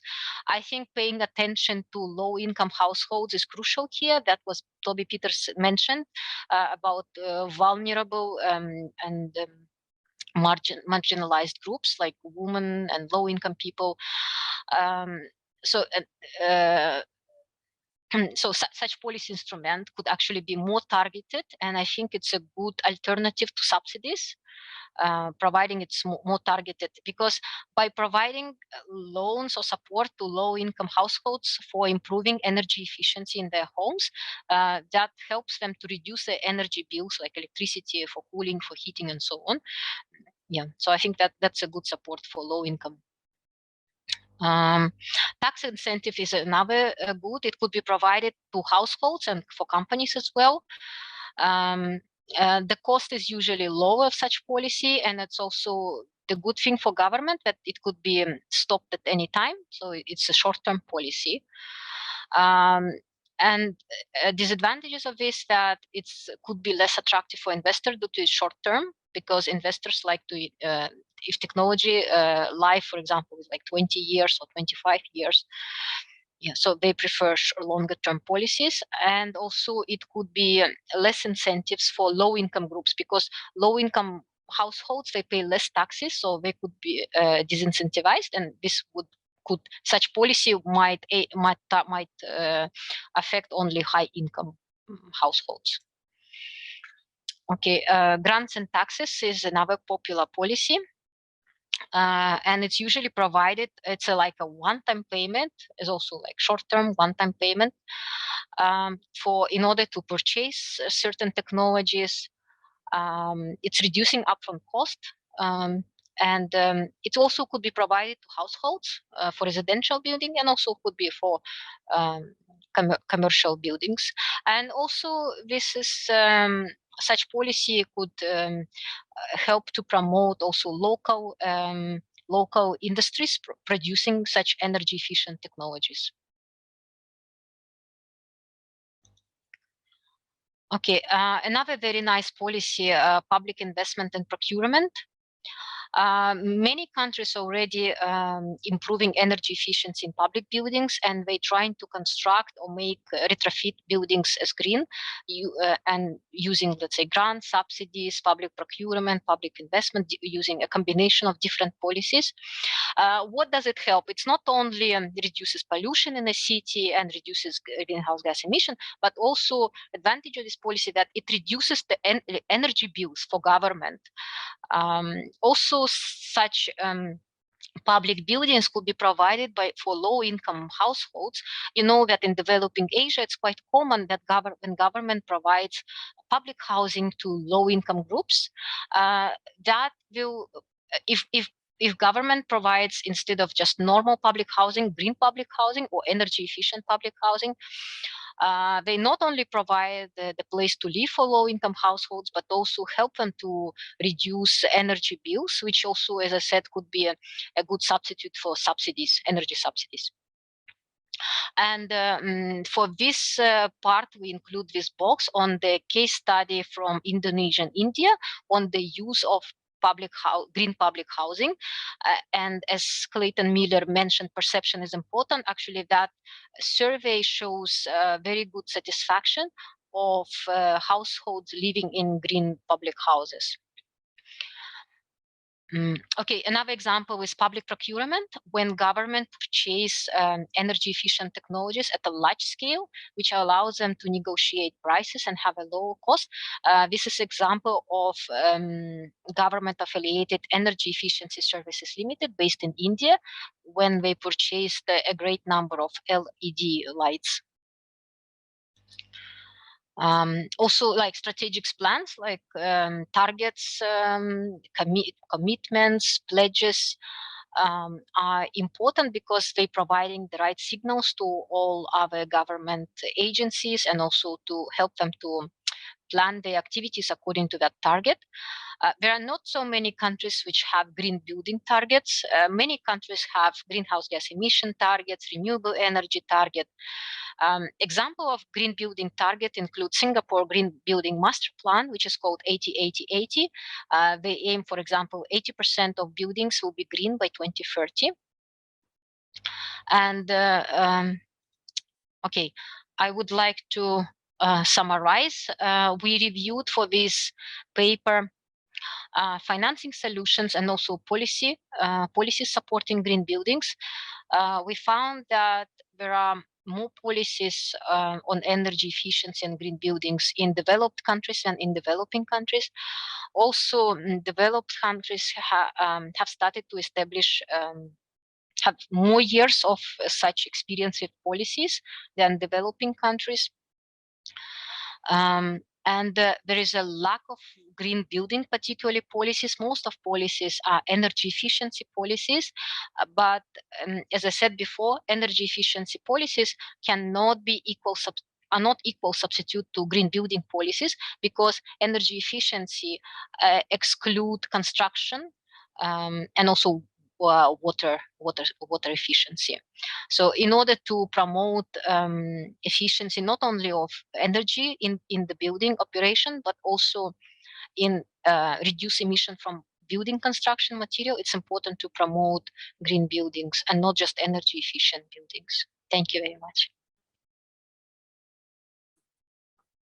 Thank you very much, Dr. Zgarieva. Now I would like to invite the discussant, Dr. Alessandro Romagnoli, Director of Multi-Energy Systems, School of Mechanical and Aerospace Engineering, Nanyang Technological University, Singapore. Here, Dr. Romagnoli is an associate professor at the Nanyang Technological University. He is also serving as a cluster director of multi-energy systems and grid at the Energy Research Institute of the Nanyang Technology University. Dr. Romagnoli's research activity is mainly focused toward serving the industry by providing advice and viable solutions for some of their most pressing challenges, such as reducing carbon footprint, energy efficiency, and energy consumption. Dr. Romagnoli is advising the World Bank International Finance Corporation on energy-related projects, looking at maximizing energy efficiency in cold energy applications. Okay, so I would like to invite Dr. Romagnoli. Floor is yours. Okay, hello, good afternoon. Can you hear me well? Yes. Yeah, all right. So good afternoon, everybody. Thanks for the kind introduction. And now I will take no more than 10 minutes to cover a bit some of the highlights and main aspects of the paper presented by Dina. So just to let you know, I call you Dina because we had a chance to interact a few times, but I read the papers more than once, and as an overall statement, I can say that it was quite comprehensive, quite well balanced. So to go more onto the content and the details of the paper presented, the motivation background, I think, is pretty clear on why we are the paper, why it's coming. Of course, there is a significant amount of greenhouse gas emission contribution that comes from the building and construction sector, roughly captures around 29%. And therefore, we need to move towards more sustainable building and construction sector. So the paper indeed assess and review the barriers, solution, and policies to achieve green buildings. So the main findings here, I put 4 bullet points, even though probably it could be broader, the list, but I mean, there are challenges associated with the cost. For instance, one of those is also the lack of skilled workers when we look at the developing economies, for instance. And also when we look at green buildings, of course, this might come with a slightly higher price tag that might not be possible for low-income families to afford, even though, I mean, this could be some sort of virtuous circle eventually where it is true that it might be spent more, but then, of course, that cost might be recovered through some other means. And then half of the paper is around the need to identify financing methods to increase the widespread adoption of green buildings, and also, to look at different policies that are needed. So the topic is very crucial, it's very timely, as I said a minute ago. And here in this table, I try to capture the good bits of the paper and some that maybe could be improved. As I said earlier on, the structure is good, robust, it's quite comprehensive, it worked well, it's circular, started with introduction, and then there is the core content, and then heading towards the conclusion. The literature review is also, I found it to be quite well covered. and then also the different aspects associated with the adoption of green building are also, I think, are well formulated. I know that these focus boxes are quite standard practice when we look at finance or policy papers, but those also work pretty well to me because they were able to sort of put a spotlight on some of the best practice or countries that were already adopting some of the practices or policies towards green building, spanning between Singapore, Middle East, and other places. And then, of course, also the tables summarizing the different policies and green building standards. Also, I think they were quite comprehensive, and then also I found that quite helpful. On the to improve side, I would say that the different section could be better organized. Sometimes I would say that I find the information to be redundant at some points, above all in the first part, to be honest, in which it seemed like they were sort of recalling some of the concepts already expressed in some other section, and I can provide maybe later on some more detail on that one. So I guess the description, the dissertation should be more concise at some points and more focused, because I found a bit of that redundancy. And also, I would say overall, eventually, when it comes towards finalizing the paper, some check on the grammar structure and the formatting, I believe that will be carried out. So, I mean, to go into some more detail as well, I mean, I find a number of figures. For instance, I think in figure 11, section 6, in which they are reported some of the diagrams from the International Energy Agency. I mean, those are quite basically pretty much as they summarize, all the activities around policy, concept standards, grants, and whatever. And then I think there is a timeline, and then there is a frequency on the y-axis, try to capture, which I believe the frequency means, how often these concept standards or policy are being implemented or issued on a yearly basis. But I believe that part pretty much summarizes everything.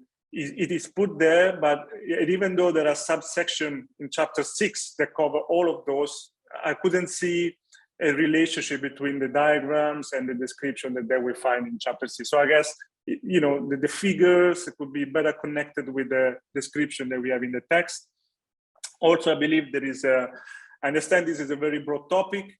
So there are different policies, a different stage of advancement in adopting green policies, green standard, and when we look at the European or more developed economies versus developing economies, I believe that I felt like we are moving from one side to another, and possibly we could also try to sort of, bind them, saying, hey, looking at more developed situation and upcoming or developing countries, to sort of to give a little bit more clarity in the way it is being reported.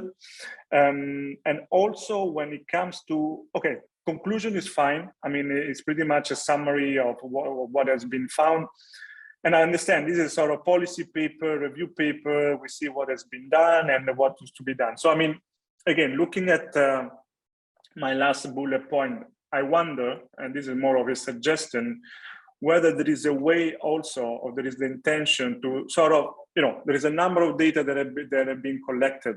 And I wonder if there could be a section before the conclusion in which somehow we try to put together this data and to offer some further insight. So for instance, this could be, hey, what is the impact of existing policies on actual CO2 mitigation, or what it should be? It was already covered, there is an estimated and projected growth or dollars figure for to achieve green buildings by 2050.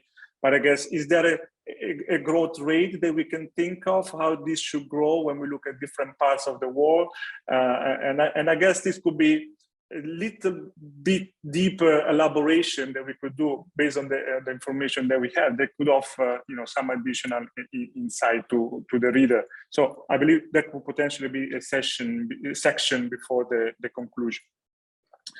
And then something a little bit more technical. There is a part in which we touch base upon construction materials. So it is mentioned about steel alloys versus some other more sustainable material. I guess that was touched extremely briefly. Potentially, it could be further expand a little bit more.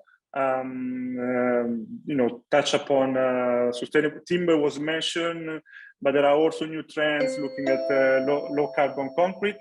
And then also on the circular economy side, I believe that is also was touched also very briefly, which I believe probably that could also be brought into the equation, right? So it is mentioned heating, cooling, cooking, lighting, the circular economy or the waste or zero waste has not been touched.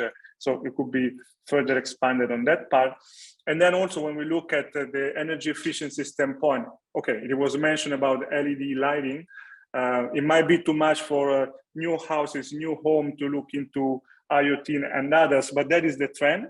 And therefore we might also want to point, at the possibilities that we might have if we look at the implementation of IoT, smart homes, and looking how make better use of the appliances and then the energy required for a home, for a new home, for a new building.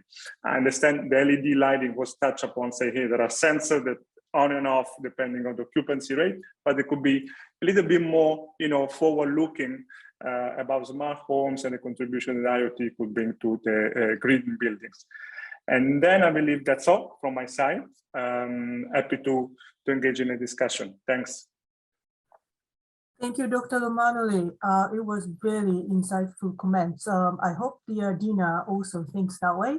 I switched to Dina rather than stuttering your family name. So Dina, I would like to welcome you to the reply to the Dr. Romanoli. Yeah. Thank you very much, Yamashita-san and Alessandro. Yeah, very detailed comments. I haven't addressed them yet, but we have a plan, me and my co-author Dil Rahut. We're gonna work December, January, addressing all your comments. And also thanks for the additional file which you sent with your handwritten notes. That's like extra detailed. So that makes our life easier in addressing your comments. They're all very relevant. I agree with all of them. And I just not sure if I will be able to find all the data, but we'll do our best. Yeah. Yeah, no, thanks, Tina. I mean, maybe if I can just add one more comment, because I was reading about green buildings. I think you also touched upon very briefly about retrofit, but that could also something to expand a little bit more, because it seems like there is no clear codes around about retrofit existing building, and apparently of the all new built buildings and homes currently we will be building now, probably half of them will be there in 2050. So how we should go, about making this existing building or new buildings or the existing building to retrofit to make them greener. And then maybe another thing that I didn't include in the slide is also that this green building regulation, they very much focus on the construction side, on the design side. But then when we look at their operation also, sometimes there is a bit of gap. So we have buildings that are built according to green practices and green standards. But then when we, actually see how green they are when in actual use, we might see this sort of performance gap. And that is something also that I read in a few other reports, and I couldn't find that in this current paper. So I guess these are, not to make it too extensive, but at least to mention in order to firm up, to make it the work a bit more comprehensive. Yeah, this is highly relevant. Yeah, because it's important for financing. Investors need to be sure that if they invested in green building, it's not just 1 year green, but it's through the lifetime it's green, remain green. Thank you very much. I switched to Alessandro as well. Yeah, Alessandro's comment actually took away what I wanted to say, so it's perfect. We have two questions from the floor. The one is about exactly similar to what Alessandro said, commented on. Supply of construction material which are low carbon intensive is difficult to get, and very few literature is available for using them, and whether they can be used with conventional material like cement and steel. What are supply side constraints, if you have any? Thank you very much. Yeah, I'm not expert on construction side, so I just learned some things. I don't know, Clayton Miller, how do you feel to answer this question? Okay, so I think Clayton left, Dina. Okay, thank you very He much. dropped a message. He has left. Yeah, you want Alessandro? Yeah, I just wanted to add on this part. For instance, in Singapore, we're doing some work on low carbon concrete, in which the intention is to take material from construction or from some excavation that eventually will not be used. For instance, we're looking at marine clay. There is a lot in Singapore.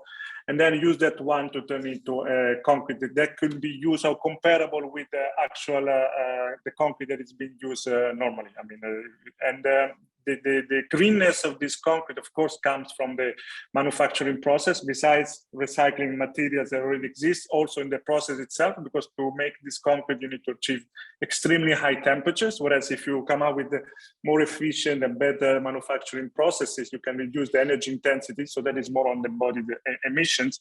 And then in terms of procurement and how well they fit with the current construction material and practices, that is a bit of, so we ourselves in Singapore, we are seeing that, okay, there is a lot of interest, but you need to take it extremely cautiously. Above all, if you talk about concrete material that eventually is going to make the bulk of the structure of a building, and that acceptance, you know, is taking some time. I'm seeing that here in Singapore, so we might start adopting this new concrete from structure which are not critical, for instance, and slowly scaling up. But this is something that I agree with the comments. I don't know where it came from, but this is, you know, it will take some time. And then if you look at timbers and others, then okay, that is more readily available. But of course, they also come with some problems.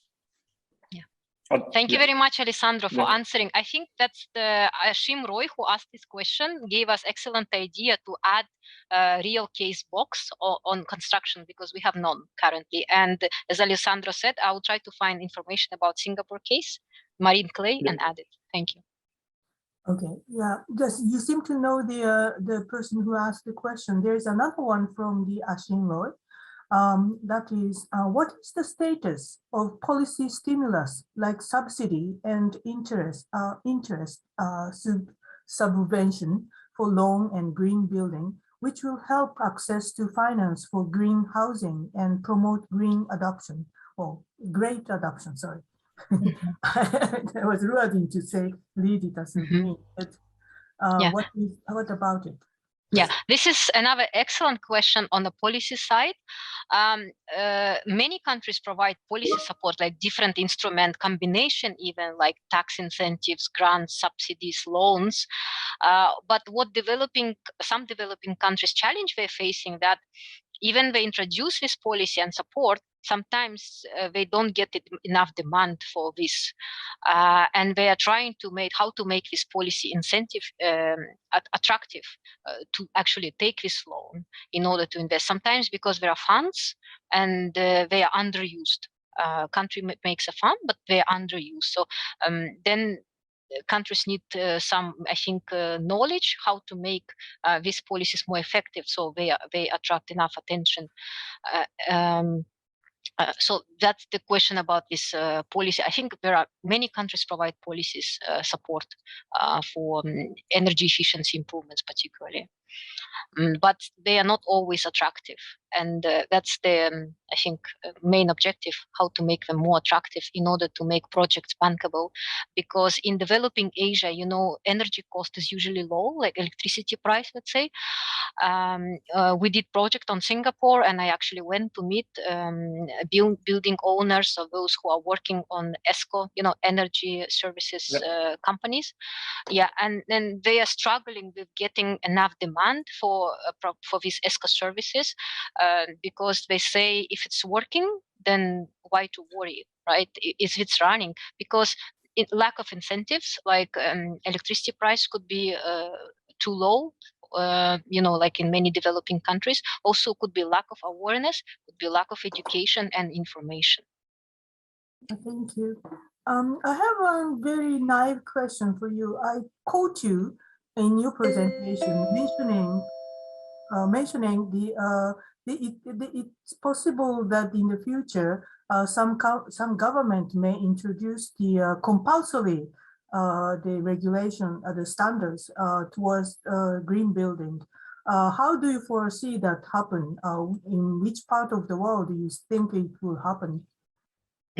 Yeah, I think such policy can start, and rather than asking when can happen, I would say how to prepare a country to be ready for such policy, right? So perception, because what the main worry for any government when we implement policy, what will be perception towards that policy from business people, right? From commercial, from households, and so how to prepare country for such a policy? Government can start with compulsory for public buildings, right? Like houses or hospitals, schools, public administrative buildings. I think in India, I don't remember, they made compulsory energy efficient lights for public buildings. So it's all like step by step preparation. I don't recommend it to suddenly. I think it's a long-term planning and having this strategy. Like we want to have all public buildings on energy efficient lights by this year, then and so on, and like all these targets continue and leading towards meeting those national determined contributions like greenhouse gas reduction or net zero carbon by mid-century. I suppose that you can learn from each other. So going back to this case box, you can learn from the good practices, and then maybe you can leapfrog. The one government can leapfrog, but learning from other governments what they are doing and they're successful. Oh, I have a few. Oh, yes, Alessandro. No, I just want to ask a question to Dina. How do you see this as positive energy building? I mean, I know we're all looking for net zero, but then how do you see that? Is something that is not? Yeah, what's your view?